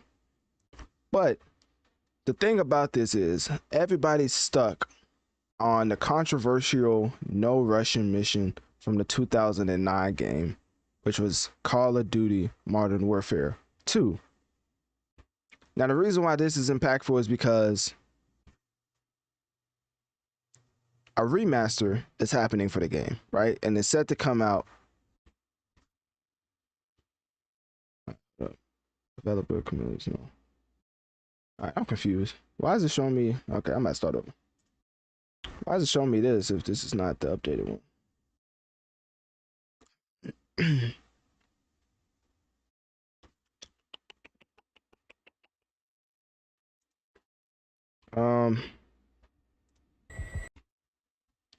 Is Call of Duty Russian? Is that in 2?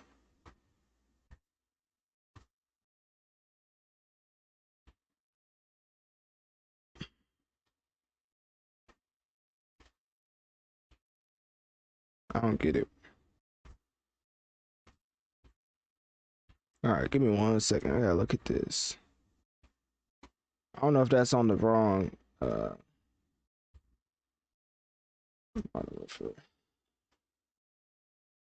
so the campaign is back rebooted. It's not the same game, different to this end. I don't know what that means. All right. Anyways, are they like putting it in a packaging it in October 22nd? So confused. So if that's Modern Warfare 2, they'll promote Modern Warfare 3. So confused. Well, if I'm confused, I ain't gonna lie to you. I don't know how people gonna understand this. All right. Yeah, that's weird. I may just use a picture then.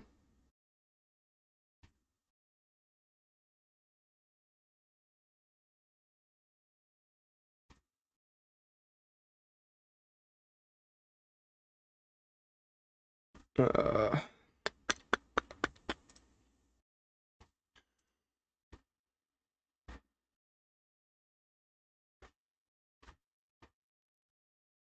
why would they have Modern Warfare 3 if it's 2?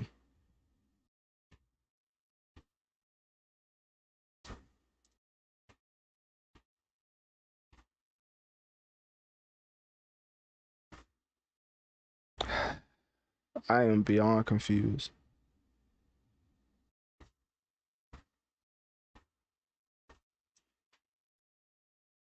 Call of Duty, no Russian.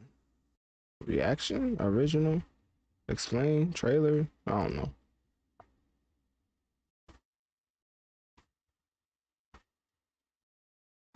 Modern Warfare 3 teaser. So it's a campaign in Modern Warfare 3? So confused.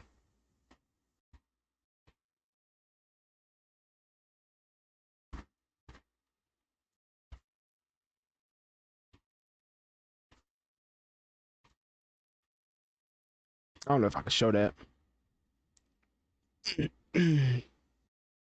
So it's Modern Warfare in 3? Why is it saying this in 2?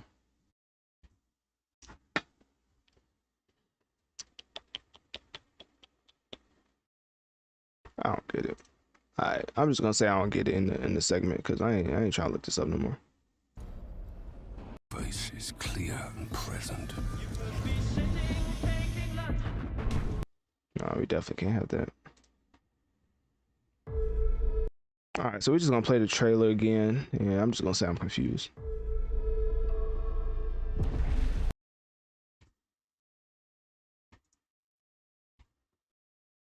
Let's see.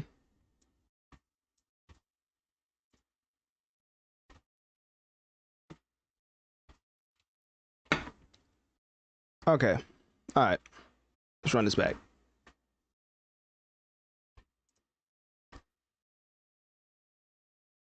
Make sure to follow and subscribe to Analytic Dreamz video podcast for the video element along with its audio, because I'm about to play the gameplay reveal trailer for Modern Warfare 3.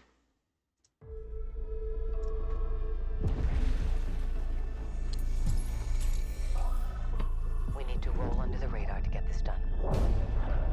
Let's make sure they don't see the sunrise.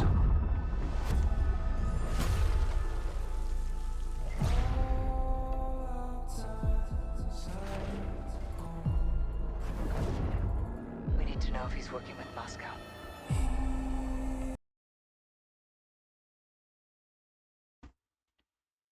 All right, we're gonna pause it right there because we definitely not getting a DMCA strike. So, anyways, I have a question.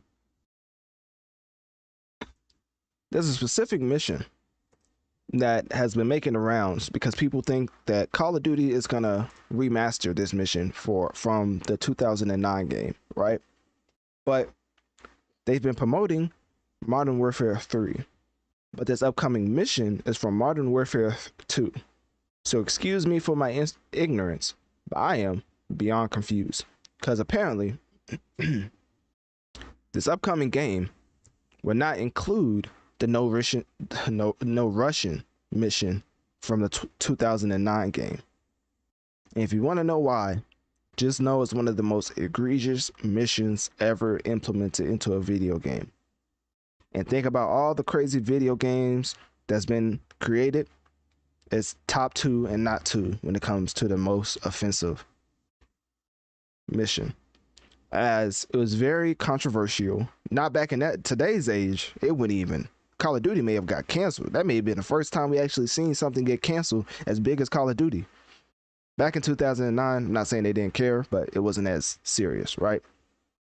But to describe it for you, No Russian was a mission in Modern Warfare 2 requiring players to participate in a mass shooting at an airport in Moscow.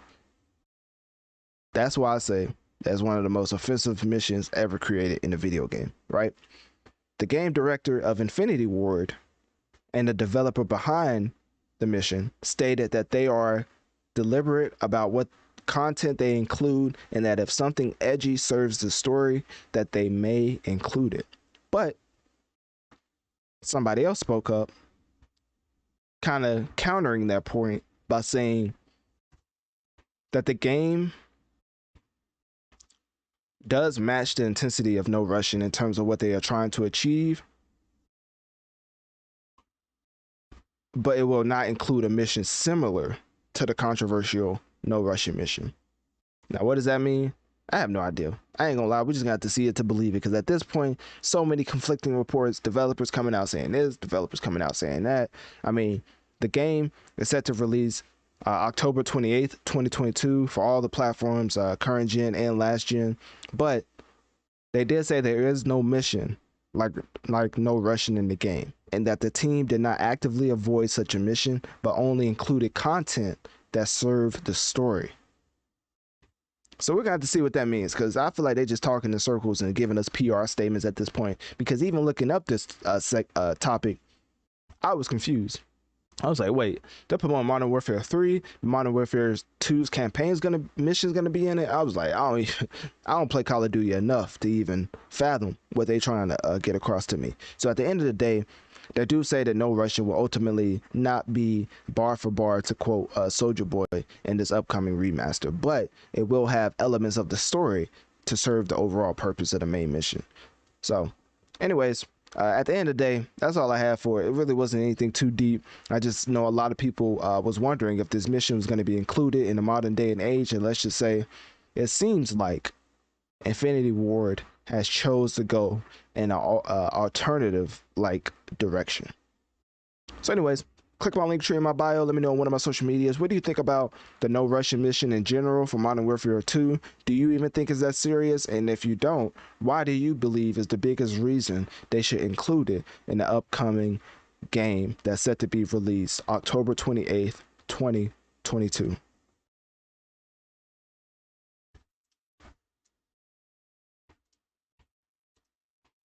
Okay. Yeah, that was so confusing. I was like, what? It's included, but not included. It's taken away, but not taken away. I'm like, I don't get it. All right, should we talk about Russ versus the industry? I don't think nobody cares. Boosie versus his daughter. I'm not even that messy. I'll leave that to academics. Glorilla. All right, let's do Glorilla versus Sexy Red.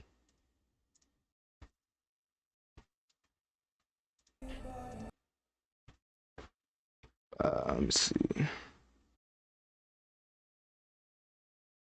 All right, Sexy Red.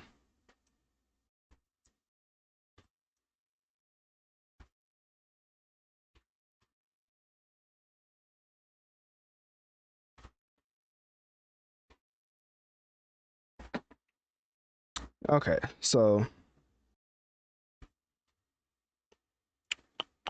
interesting. Sexy Red. Sexy Red keeps telling people she don't want to be compared to Young Thug, and people just act like they don't hear her. People just bypass anything she says when it comes to that topic. She's selling it. She says she's selling her wig on eBay. All right. Okay. Sexy Red makes first ever appearance on stream. Okay. How big is this? I'm not gonna lie, 19. I'm still stuck on that 19 inches. That's wild. Like, y'all buying 19 inches of Venom? Y'all gotta let me know. Like, what type of time we on? No, it's X and changed up the whole game. That stuff is ridiculous. All right.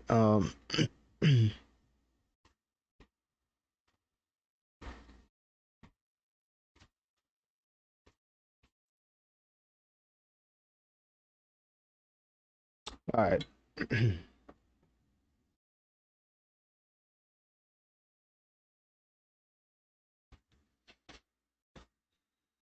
Sexy Red. Oh my goodness. Can I not type? Sexy Red has 5.7. Gorilla. Let me see. Gorilla. Ooh, 3.7. They're trying to tell me Sexy Red bigger than Glorilla. I ain't going for it. I am not going for it.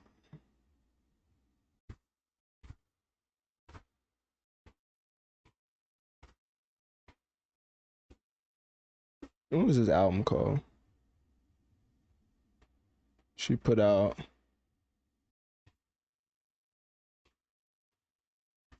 They talking about her EP? Ain't no way they talking about her EP. Anyways, life is great.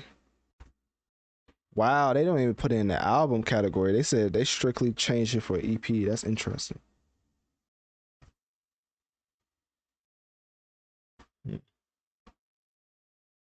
Okay, let's look at the charts. I don't think any of them are charting. Let's see, Glorilla, Sexy Red.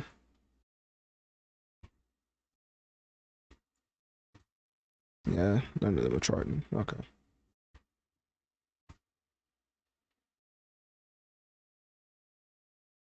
All right, let's get into it.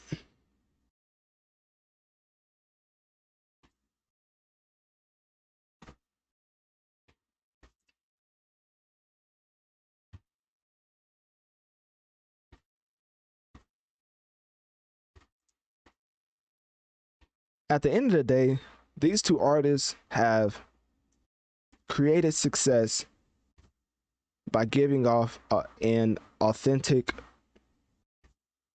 image, right? But Sexy Red versus Glorilla is a very interesting topic because in general, I really can't tell who's bigger than who. And the only reason I'm comparing these two specific artists is because if you don't know, Glorilla is signed to CMG/Interscope Records, which CMG is owned by Yo Gotti, but Interscope is a major label in itself, right? Then we get to Sexy Red. She has a single out titled I Love Freaks. That's literally what it's called. I kid you not, it's what it's called. And she's under New 11 Records, which seems to be independent. I don't know who New 11 Records is. Let me see. New 11 Records. I don't even know who that is. Like, it seems like it's an independent. New 11 Records. That's the first time I've ever seen that. But basically, the reason why I want to compare these two artists is because I feel like there's a significant push in showcasing Sexy Red, but there's not as much highlight on Glorilla nowadays. I don't know if it's a changing of the guards or if somebody powerful is stepping in saying that we're co-signing this artist compared to co-signing another artist. Because if you don't know, Glorilla basically put out an album, right? She put out an album and it was titled Anyways, Life's Great. And this album performed so horribly that they put this under EP. Now I want y'all to look up the difference. Let's do it together. The difference between an EP and album, right?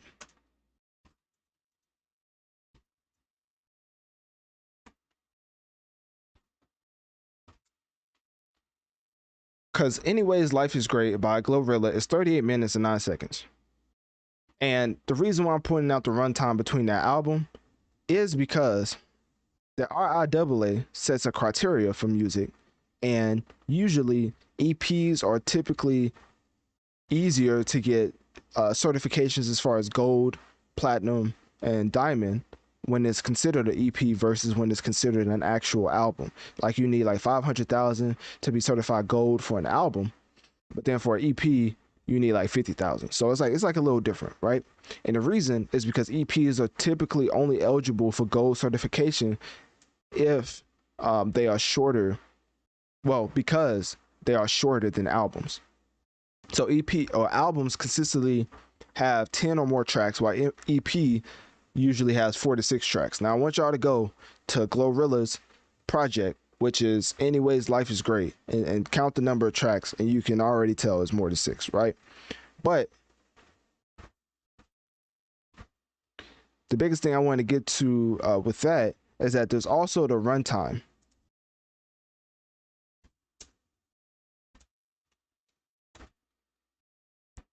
And I'm getting to a point with this. This is why I'm bringing up Glorilla first. But the certification for EP, as far as runtime, they're typically under 30 minutes in length, while albums are typically over 30 minutes in length. So I want you to go to let's go back again to Glorilla's Anyways Life is Great, 38 minutes. So technically it's an album if you look at the certification from RIAA. But of course nowadays the famous phrase is don't hate the player, hate the game. Somehow her team was able to change it from an album to an EP, because when she first put this out, it was definitely being promoted as an album. But when reports like this started to come out, which if you turn with me to Analytic Dreamz on my Spotify channel, you can see the video elements along with the audio. Basically, Glorilla ended up selling 28,000 first week, which is not something to scoff at, because that's a pretty nice number, right? But when considering her being on the rise and people in her peer group like Ice Spice and other people not really selling way more than her as far as 28,000, it makes me wonder why nowadays they're trying to hide this quote unquote flop, which I don't think is a flop. I think they're just trying to hide it, changing it from album to EP, talking about like it's not even, if you go to a DSP, it's literally just under singles. Like it's not album. Like they're trying to act like she doesn't have an album out. So it makes it even worse that they're hiding it on well, specifically Spotify. They're hiding. I don't know about Apple, but specifically Spotify, they're trying to hide it, and they're coming out talking about how now there's so much publicity on Sexy Red as she's made her first ever appearance on US Spotify charts at number 184. If that's news, then we really have to start having a hard look at some of these other musicians that people are saying quote unquote is falling off. If this is what a rising star looks like, then I feel like Coi Leray is a superstar if we're going by these numbers. Because the reason why I want to compare Coi Leray, Glorilla to Sexy Red is because people act like both of these artists can't flourish in their own right. Like they have to be, like one has to be trumping the other. So I've seen a really important push for Sexy Red's music, and on the other hand, people have been acting like Glorilla has been falling off. So I just wanted to point that out, which is why I'm gonna put Glorilla versus Sexy Red to have that salacious title. But at the end of the day, I want both of these artists to succeed. But we have to point out how not even this. So those two things that I was showing, like if you don't think those correlate, Sexy Red has with Ski is currently running not charts, but is charting well for her. But if you look at the numbers, Glorilla, who has 3.7 monthly listeners, and now somehow Sexy Red has 5.7 million monthly listeners. And you look at her biggest track with Ski Yee is at 17 million streams currently. And you look at Glorilla with Tomorrow 2 with Cardi B, that's 119 million streams. Obviously, you can go down the plethora of tracks between the two, but there's not a significant difference between the two streams wise. And I feel like they're on the same level, but a lot of people acting like Glorilla is falling off and Sexy Red is flourishing. So the way that I'm structuring it for you is just so you know that these two particular artists are around the same level, but the perception is what happens to put these artists at two different pedestals. They put Sexy Red as one of the hottest artists in the game, while people are saying Glorilla is falling off. So that's another thing I wanted to point out. Also, I found out what Sexy Red was under. She is under an independent record label from New York City, and it was founded by music industry veteran Michael Goldweiser. I don't know how to say that.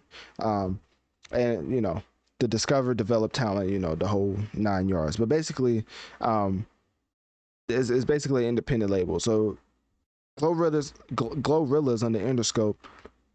Sexy Red is under New 11 Records. But at the end of the day, the perception, even though they're performing similarly, I can't say it. even though they're performing around the same level, everybody's like one is falling off and one isn't. So I just wanted to point out that fact so y'all aren't like tricked into believing that Glorilla's falling off. I don't think she's falling off at all. If she's falling off, then a lot of these other artists or musicians is actually falling off, because Well, except for Ice Spice. Ice Spice is actually selling out here with like legit EPs with like 4 or 5 tracks. So yeah, I don't know why Glorilla's label is feeding into the hype of her falling off by changing her album into an EP and things of that nature, because even though Sexy Red is on the rise, I do believe that Glorilla can still catch one and get right back into that discussion of being one of the hottest artists out. But yeah, that's what I really wanted to touch on, because I think a lot of people are underestimating the power of social media when it comes to publicizing these streams. Like 184, obviously that's an accomplishment, right? But people are acting like this track is like top 10 on Billboard charts. Like people are acting like, oh, this is like running the country, when it honestly isn't. Like, you know, it's one of those tracks that's doing well, obviously, compared to most artists, but for it to be promoted like it's just a top 5 hit, I think it's a little a Burna Boy-esque. And why I say that is because people put Burna Boy on the level of perception that when his album sales for the United States came out to be 21,000 first week, people are now looking at him as like, are you flopping? Like, I thought you were supposed to be this big artist from overseas and you're only selling 21,000, when they don't know how the music industry works and how the sales co-align with some of the major labels' agenda. So I think Sexy Red is obviously performing well, but so is Glorilla, and the perceptions is just something I wanted to touch on in this subject, to let people know that it's a lot more going on. It's a lot that's beneath the surface that a lot of fans don't know. So I just want to point that out, and hopefully I did a good job on laying out why certain perceptions are now starting to gain more noise in general. So anyways, click my link tree in my bio. Let me know on one of my social medias. What do you think about the whole Glorilla versus Sexy Red, and the perception altered by media? And what is your feeling on how media goes about promoting and championing other artists and downgrading other artists when they're both performing around the same level? Hopefully that makes sense. I feel like that segment may be confusing. Sometimes when I get into numbers and stuff, it's hard for me to put it in a way that's not like. Oh, update for the people who've been here since the beginning of the stream. My tea is now finally lukewarm. 4 hours in, and my tea is now lukewarm. Man, clap it up, man. I'm finally not burning my tongue. 4 hours in, you gotta love it. But honestly, last time I did a 4-hour stream, my voice was starting to go away. So I'm glad I got my tea. All jokes aside, this tea's definitely been helping me out. So anyways, like, I don't know if y'all listened to my last stream, but at the end, I was literally losing my voice. It was like, dang. Like, this is what it's like to talk consistently for 4 hours. All right. Krishan, Blueface. We're about to wrap up in 4 hours. So let's do Scooter Braun versus the industry. I like to get into industry topics. I let academics do the salacious stuff, cause I know people like the salacious stuff, but at the end of the day, like, that's not my. I like to get into stuff that impacts the business side, if that makes sense.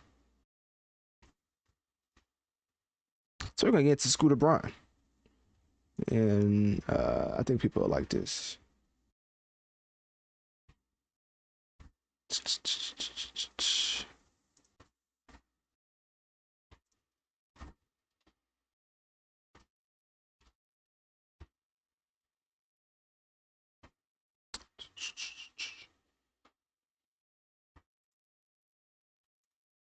Seems like Justin Bieber finna pull a Taylor Swift. Taylor Swift tried to warn people. Scooter Braun out here. Actually, honestly, Taylor Swift pulled like a Dave Chappelle. I'm not even starting my segment, but Taylor Swift pulled like a Dave Chappelle. And by Dave Chappelle, I mean, like, they signed a deal, they didn't like it, so they threw a fit and publicly, so her fans would like berate the company to giving them a better deal, which it was like, I mean, if you can do it, then why not? But at the end of the day, I feel like, I don't know. I feel like in Scooter Braun's shoes, the average person would have did the same thing.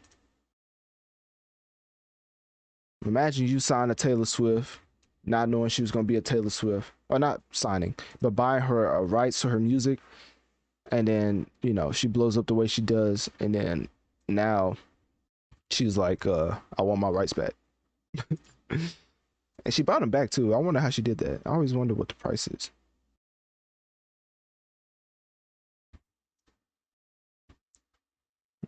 Right.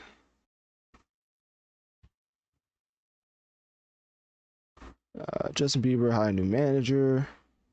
Let me see, it might take several years. Let me look at this one.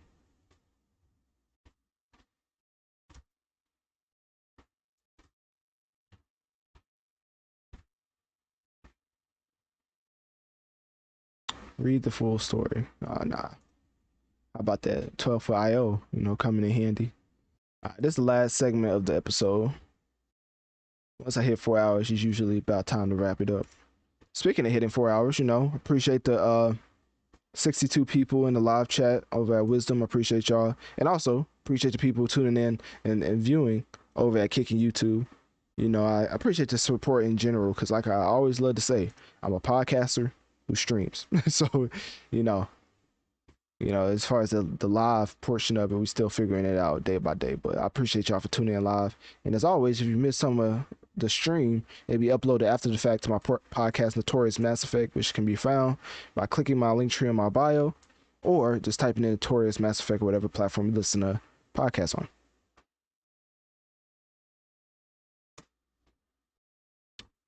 Let's see.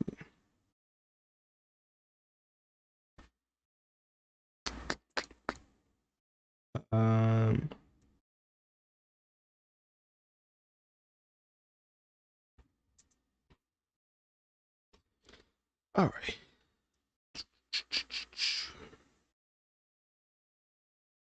Scooter Braun.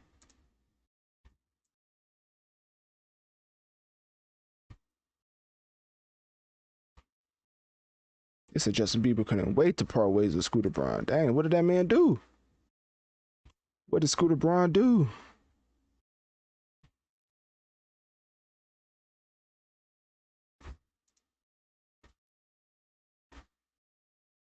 Like the dude from the Batman movie. Like, how did he know? Like, how did he know? Like, what does he know that we don't? Imagine messing over Taylor Swift and Justin Bieber. Like, that's like A1. That's A1 scammer right there. I don't even think the dude from the Fire Festival could do all that.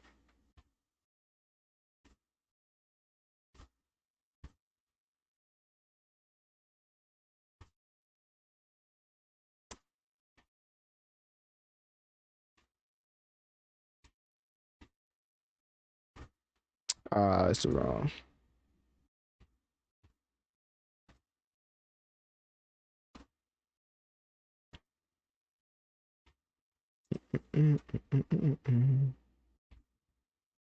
Give me 1 second.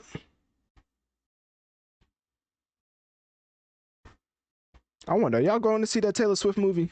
Cause I'm not gonna lie to you, I may have to. I'm gonna have to pop out, see what she's talking about.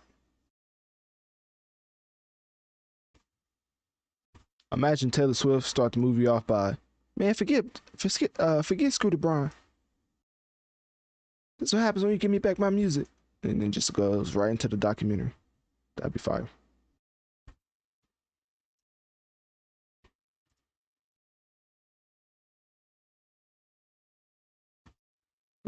All right.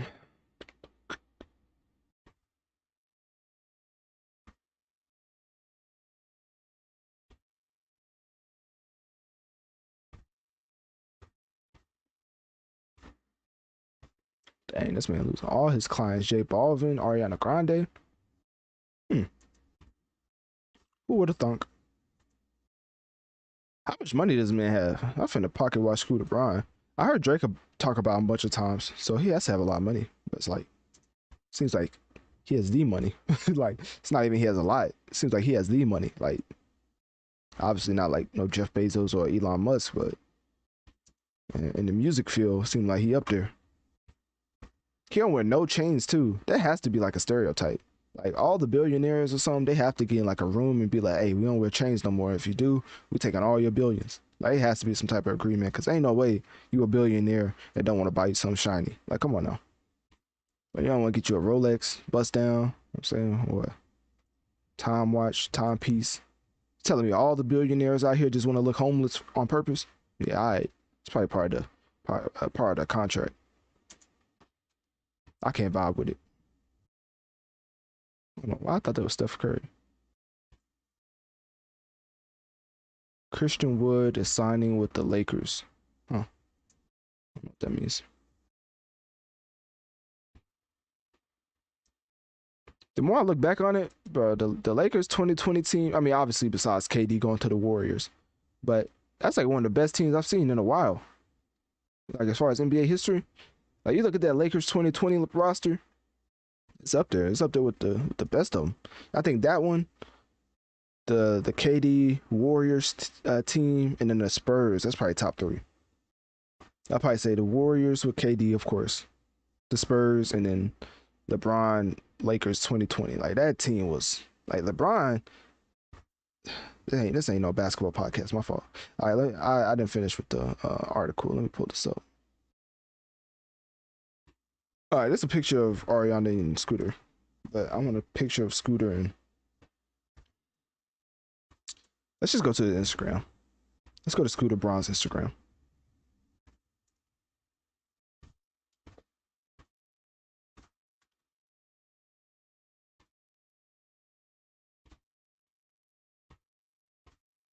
Dang, this man in the pool. He said he don't care about none of that.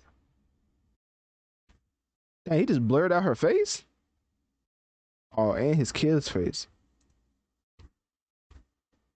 It's interesting. I ain't never seen that before. Why post him? I guess just to show he has a family? I don't know.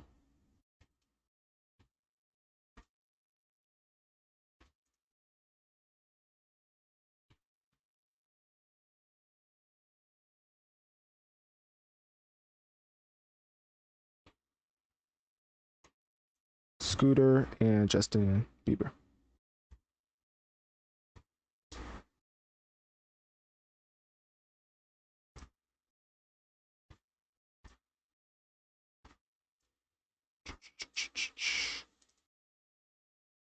All right. Ain't no way. Y'all remember when this is crazy. I can't believe Justin Bieber used to look like this. This man's been famous for a minute. I can't tell if that's Justin Bieber or Ellen DeGeneres. Anyways. All right.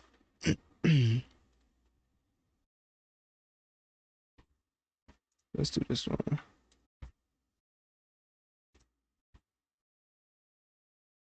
This picture is beyond fuzzy. Let's try to find a.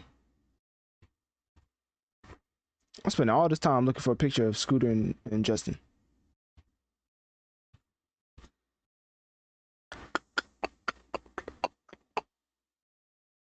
So we do this one? This one? Oh, here we go. This one was pretty solid.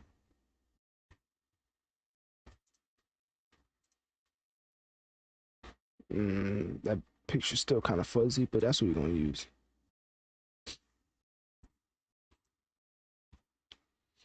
All right, let's get into Mr. Braun.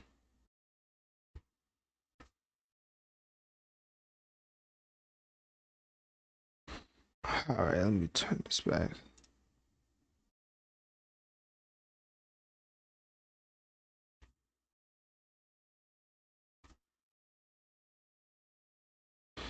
Okay.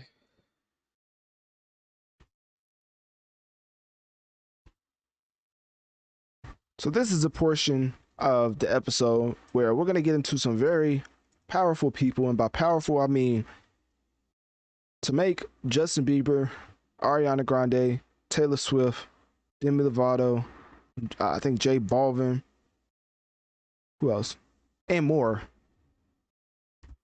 part ways with you, then you had a hand and a lot that went on with the music industry. So when that happens, a lot of people want to dive into why are they parting ways, right? And one of the biggest musicians besides Taylor Swift, of course, to make waves from parting ways with Scooter Braun has been Justin Bieber, who has officially hired a lawyer to explore the possibility of getting out of his contract with his longtime manager, Scooter Braun. Now, of course, just like James Harden and the Philadelphia 76ers, Justin Bieber still has years remaining in his contract that he has to honor. And that's not set to end till 2027. At least James Harden only got a year or two. Justin Bieber's is under Scooter Braun for the long haul. So that's why he hiring a lawyer. But at the end of the day, obviously he ain't the only one. So I'm thinking something had to happen, because if Ariana Grande, James Balvin, Demi Lovato all are coming out around the same time to put out reports that they have reportedly parted ways with Scooter Braun, it's very interesting, because if you don't know about Scooter Braun, he's one of the biggest figures in the music industry as far as managing and being behind the scenes and promoting these artists. That's not something that a lot of people strive to be in life, right? They see the fancy cars, the chains, the being in the spotlight. They try and get millions of dollars by performing on stage. They don't want to be the guy behind them getting millions of dollars to promote them, as well as promoting 5 to 6 other artists. So the time that you have to take being on the stage, this man could be out here managing artist A, artist B, artist C, and keep going down and getting splits from all of them. That's always been something I've been very keen towards, because that type of revenue from behind the scenes is something that I strive for, because being in front of the cameras isn't all what it's made out to be. When you find out there's people like Scooter Braun, there's people like a Rich Paul, there's people like, I forget the person behind the scenes for Stephen A. But basically, the powerful people behind the scenes making stuff happen. The person that's not in front of the camera but still making way more money than the person that is behind in front of the camera, you know? So anyways, that's besides the point. The reason why I'm saying this is because is just to let you know, Scooter Braun plays a very important role in the music industry. And because of his shifted focus towards growing Hybe, which is the company that he has. Well, no, it's growing Hybe, the company that acquired his company, which is Ithaca Holdings. His role in Hybe, America's CEO, which may be a factor in why a lot of people are leaving his management or his mentorship, because of course he may have something else that he's focusing on. So now they're like, well, let me get under the deal. Let me get under you as far as management if you're going to be focused on Hybe, right? So now people want to leave. But Bieber is the one who's making the biggest news because he's the biggest artist, right? So his recent moves, as far as the ones that's been reported on, is firing his agency, CAA, and hiring a new music lawyer, David Landy. And the situation, of course, is kind of complex because Bieber has a lot more years to go for his contract under Scooter Braun. So it's not like he can just up and leave without any type of negotiation. So artists in general often negotiate new deals with their managers involving lump sum of payments, commissions on future earnings, and sunset clauses. So Bieber's situation is further complicated, of course, by the contractual years, contractual obligations with his record labels and promoters. But despite that, Justin Bieber still is going to be somebody that even in 2029, music labels are going to be lining up in droves to sign, right? So with Ariana Grande, Justin Bieber, and all these other artists and musicians leaving Scooter Braun projects, Scooter Braun's management company have came out and refuted these claims. Remember, these claims don't just come out of thin air, right? These are pretty serious claims as far as wanting new management. I mean, usually when you want new management, you have to go on a little marketing ploy to get somebody who's on the status that you would like to market you, right? You can't just be like, I mean, I guess you could do it behind the scenes, but it'll be easier and faster to put it out on the internet. So these reports aren't just coming from anywhere. So when Scooter Braun's management company comes out and refutes them, is very interesting because they said negotiations are ongoing to adapt to Braun's evolving role. So it seems like Scooter Braun wants to focus on Hype. All these other artists are like, hey, that means you're not going to be able to focus on us. So I want out of the deal. Obviously, you can't just let somebody out of the deal that has contractual obligations to 2029. So now they're in a rock and a hard place, for lack of a better phrase, you know? Scooter Braun previously made headlines for the acquisition of Taylor Swift's master recordings and her subsequent decision to re-record her albums. And that has been the controversy between Scooter Braun for the most part, because Taylor Swift bought her masters back and now she's re-recording her music simply because she's now making money off of whatever she records from now on.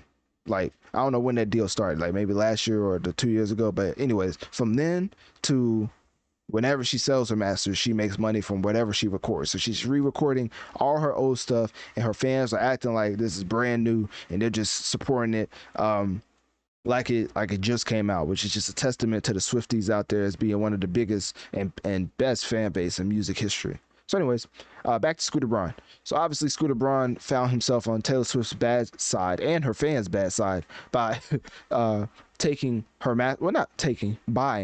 her masters. And with that's why he's had controversy in the past because of that. Because you go against the Swifties, you got to be a powerful person. That's why I started off by saying Scooter Braun's one of them. Like, if you want to study somebody in this entertainment field as far as how to move throughout the industry and also make waves in a way that you don't have to be in front of the camera 24/7, but still make maybe even more than the person that you're managing in front of the camera, Scooter Braun's one of those type of guys. Obviously, there's other people you can focus on, but there's a reason why you hear Scooter Braun in rap lyrics often. So anyways, that's basically it. Yeah, that's basically it. So yeah, click my Linktree in my bio. Let me know on one of my social medias. What do you think about the whole Scooter Braun situation? Seems like it's Scooter Braun versus the music industry.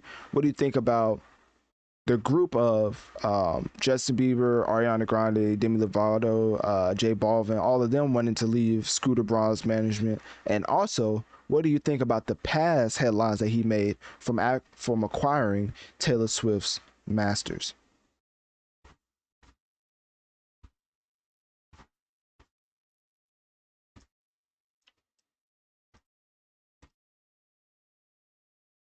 Getting into the overview of the pod for episode 128. Of course, we started with DreamCon. You know, we got to support black businesses out here, and RDC World is one of my biggest inspirations for me creating content, and that's why in general I wanted to start the episode off by covering DreamCon 2025. And even though DreamCon 2024 is going to happen soon, I still had to talk about that, as you know, there's a lot of developments happening from where they host DreamCon, and how renovations and upgrades are happening to where DreamCon is gonna have to eventually move in the year 2025 through 2029. So I wanted to cover that for all the people who are wanting to attend DreamCon in the future. Then we transitioned into Burna Boy and his first week sales. I basically talked about how in the past I've highlighted how Burna Boy is being put on a pedestal that I feel like is not deserved just yet in the United States, because when it comes to overseas artists, streams are a little different when you get to the States. So 21,000 first week, I think for the average fan, that's unbeknownst, I forget you said, unbeknown to them. I think that's how you say it. I don't know. They may just think Burna Boy is flopping, when in all actuality, streams in the States aren't the same as streams overseas. So Burna Boy is still as big as we think he is, pause. But as far as in the States specifically, he's not really at that level of first week sales just yet. Anyways, then we transition into Drake's just impactful. I mean, impactful. For talent, like the way that he's had longevity in the hip hop and just the music field. I feel like it's because of his ability to look at certain musicians and know when to give him that cosign, and also it helps out his brand because it makes him look more in touch than he may actually be. But it seems at this point with his longevity, Drake knows what he's doing by co-signing some of these artists. And even this year, I mean, he has a pretty nice track record with being one of the first ones to co-sign Ice Spice, to be one of the first ones to co-sign Chino Paques, which is a Latin musician singer. So at this point in time, there's a reason why the boy, I keep calling him the GOAT of hip hop, is because of stuff like this, man. He's just been more tapped in than any hip hop artist I think we've ever seen. Anyways, then we transition into Taylor Swift and her sales. I basically talked about how Taylor Swift may be top 2 or not 2 when it comes to being the most impactful musician of all time. I feel like her fan base, the streams that she makes, obviously she plays games with the vinyls and stuff, but it's hard to call it playing games when your fans are actually going out and buying those vinyls. So even though you are putting out just album in different colors, your fans are buying it. So being one of the more impactful artists of all time, I feel like it's definitely a conversation that we have to have regarding Taylor Swift. Then we switched it up and got into the gaming portion of the episode. Of course, starting off with a little business, as writers and actors are still striking, but in this time, they're including the video game company. So yes, for all my gamers out there, the strike may be transitioning into acquiring more video game people to strike with them. So your favorite video game may get delayed going into the near future. Then we got into PlayStation Plus and how they just don't care about how we're in a recession. Basically, up the prices on all the PlayStation subscription tiers. Told us that, hey, if you have trouble affording this, then oh well, because they do not care. They upgraded or increased the cost for all the PlayStation subscription tiers, and at the end of the day, that's just egregious. Like, I know PlayStation PS5 is by far outselling the Xbox Series X, but you ain't had to do it like this. This is ridiculous. So then we got to the main topic of the episode 128, which is Starfield, and I made a lot of comparisons to Mass Effect, which I feel like is justified in itself, because at the end of the day, Starfield has a lot of things happening throughout the game that I feel like is reminiscent of when I played Mass Effect. I feel like the best games in history are the ones that gives you tools to push your imagination to the farthest it's ever been before, if that makes sense. Like, getting a game to where it doesn't limit you, but only accelerates the rate that you're out here creating is just insane. And I feel like Starfield and its RPG format and its ability to have over 1,000 planets just showcase the way that a particularly well-crafted sandbox can be made for people who just want to play a game and have it feel like it's tailor-made for them. And the way that Starfield customizes everything, as far as the player, the ship, even the landscape, the planet, is really bringing me Mass Effect vibes all over again. But I would never know until I play it, and it's exclusive for Xbox, which is another tidbit I got into, which I am upset because I am a PlayStation 5 owner, and even though Starfield is a game I do want to play, I am not buying a whole console for one game. But at the end of the day, Starfield might indeed be the modern day Mass Effect. Then we transitioned into GTA 6 leaks and rumors, got into a lot of leak news that may or may not be true. But one thing is true, is that GTA 6 is coming, because all this news is not coming for no reason. GTA 6 is coming soon, I believe, late 2024 or early 2025. I would say GTA 6 will be released. But hey, only the future will be able to reveal when GTA 6 actually comes out. Then we got into a little basketball with NBA 2K24. I kind of talked about how my brothers and sisters are still under the shackles of NBA 2K24 simply because it's the only basketball simulation we have. But to its credit, I did enjoy 2K23 my career. But the reason I say shackles is because the implementation of a season pass, the inflation VC for no reason other than just to pull more money from its consumers. Very dirty marketing tactics that 2K has been using as far as garnering more money from its fan base, its player base. So I had to point that out, and I would never ever be the type to not point out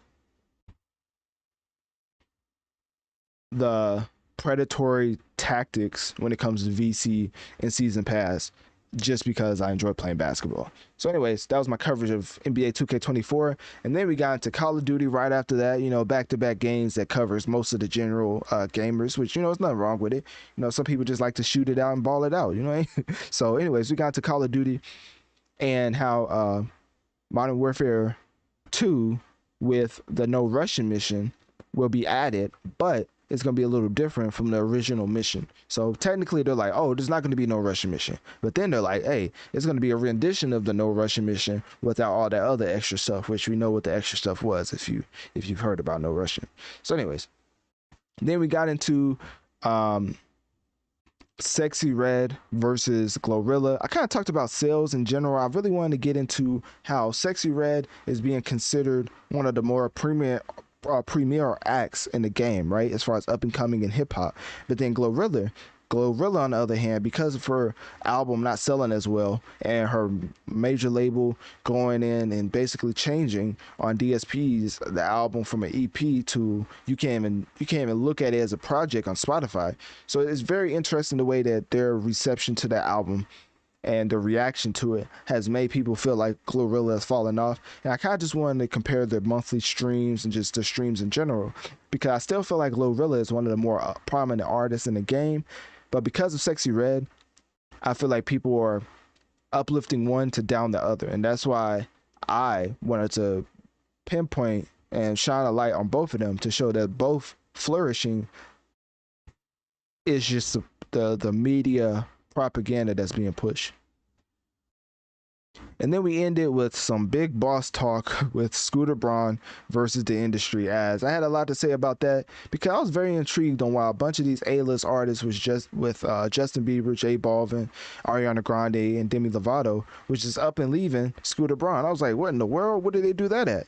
Like with years under the contract, so obviously they couldn't leave because they still have years. But for them talking about how they want to get under or out under his management, I wanted to get to the bottom of that, and hopefully I did that for y'all, because in general it did take a lot to look up because I was like, why are they leaving? And I kind of found out why, and so hopefully I told it to y'all in a way that was simple and understandable, of course. And at the end of the day, just trying to do my job on informing y'all about the latest updates in the music industry. So that was about it for episode 128. Of course, thank you for tuning in to the Notorious Mass Effect podcast, and don't be afraid to send me an email letting me know what you think of the show and what you want me to talk about in the next episode. Click my Linktree in my bio to access my social medias and to keep up with my latest activities. If you want to support the show financially, click my Cash App link located towards the bottom of my Linktree, as it helps the show overall. Make sure to share this podcast and rate this 5 stars on whatever platform you are currently listening on, as this helps the show reach more people so we can grow together and affect the masses. Thank you for tuning in to another episode of the Notorious Mass Effect.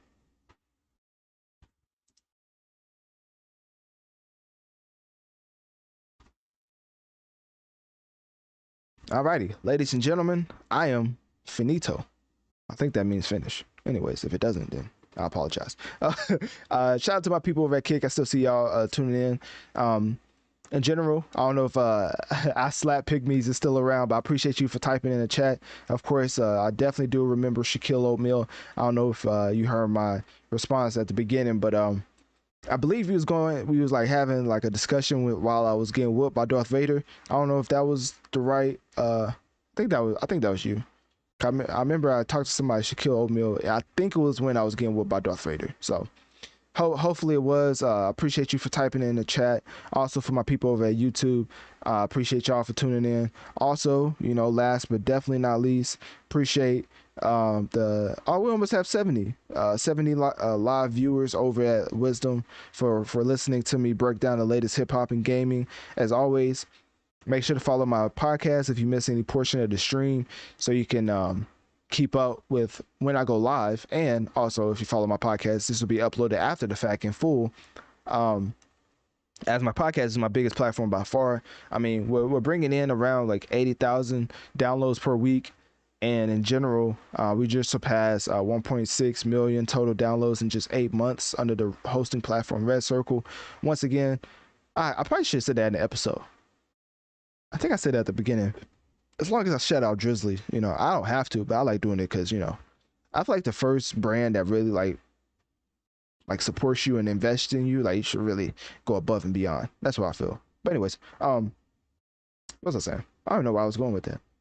Oh, just make sure to follow the brand. You know, if you enjoy hip hop, if you enjoy gaming, just know I've been doing this for a minute, and now it seems like it's really been doing well on the podcast platform. So whatever platform you listen to podcasts on, just type in Notorious Mass Effect, or I even made it even easier. You know, got my Linktree in my bio. So if you click that, it has all direct links to whatever platform, as well as my my social media platforms. And with that being said, let me see. Is there anything else? Make sure to listen to my latest new music reviews. I review Nicki Minaj's latest song, Lil Wayne, Doja Cat latest song, all for New Music Friday. I go live every Thursday at midnight to cover new music. I think that's it for the shameless promotions. So yeah, I will catch y'all next time. And shout out, oh, we did hit it. We hit it right before I got off. That's so nice. Shout out to 70 people in the live chat. And that one extra person that made it 70, just know you caught the very end. But hey, you was the one that made it 70. So shout out to you. So anyways, I'll catch y'all later. And I'm out.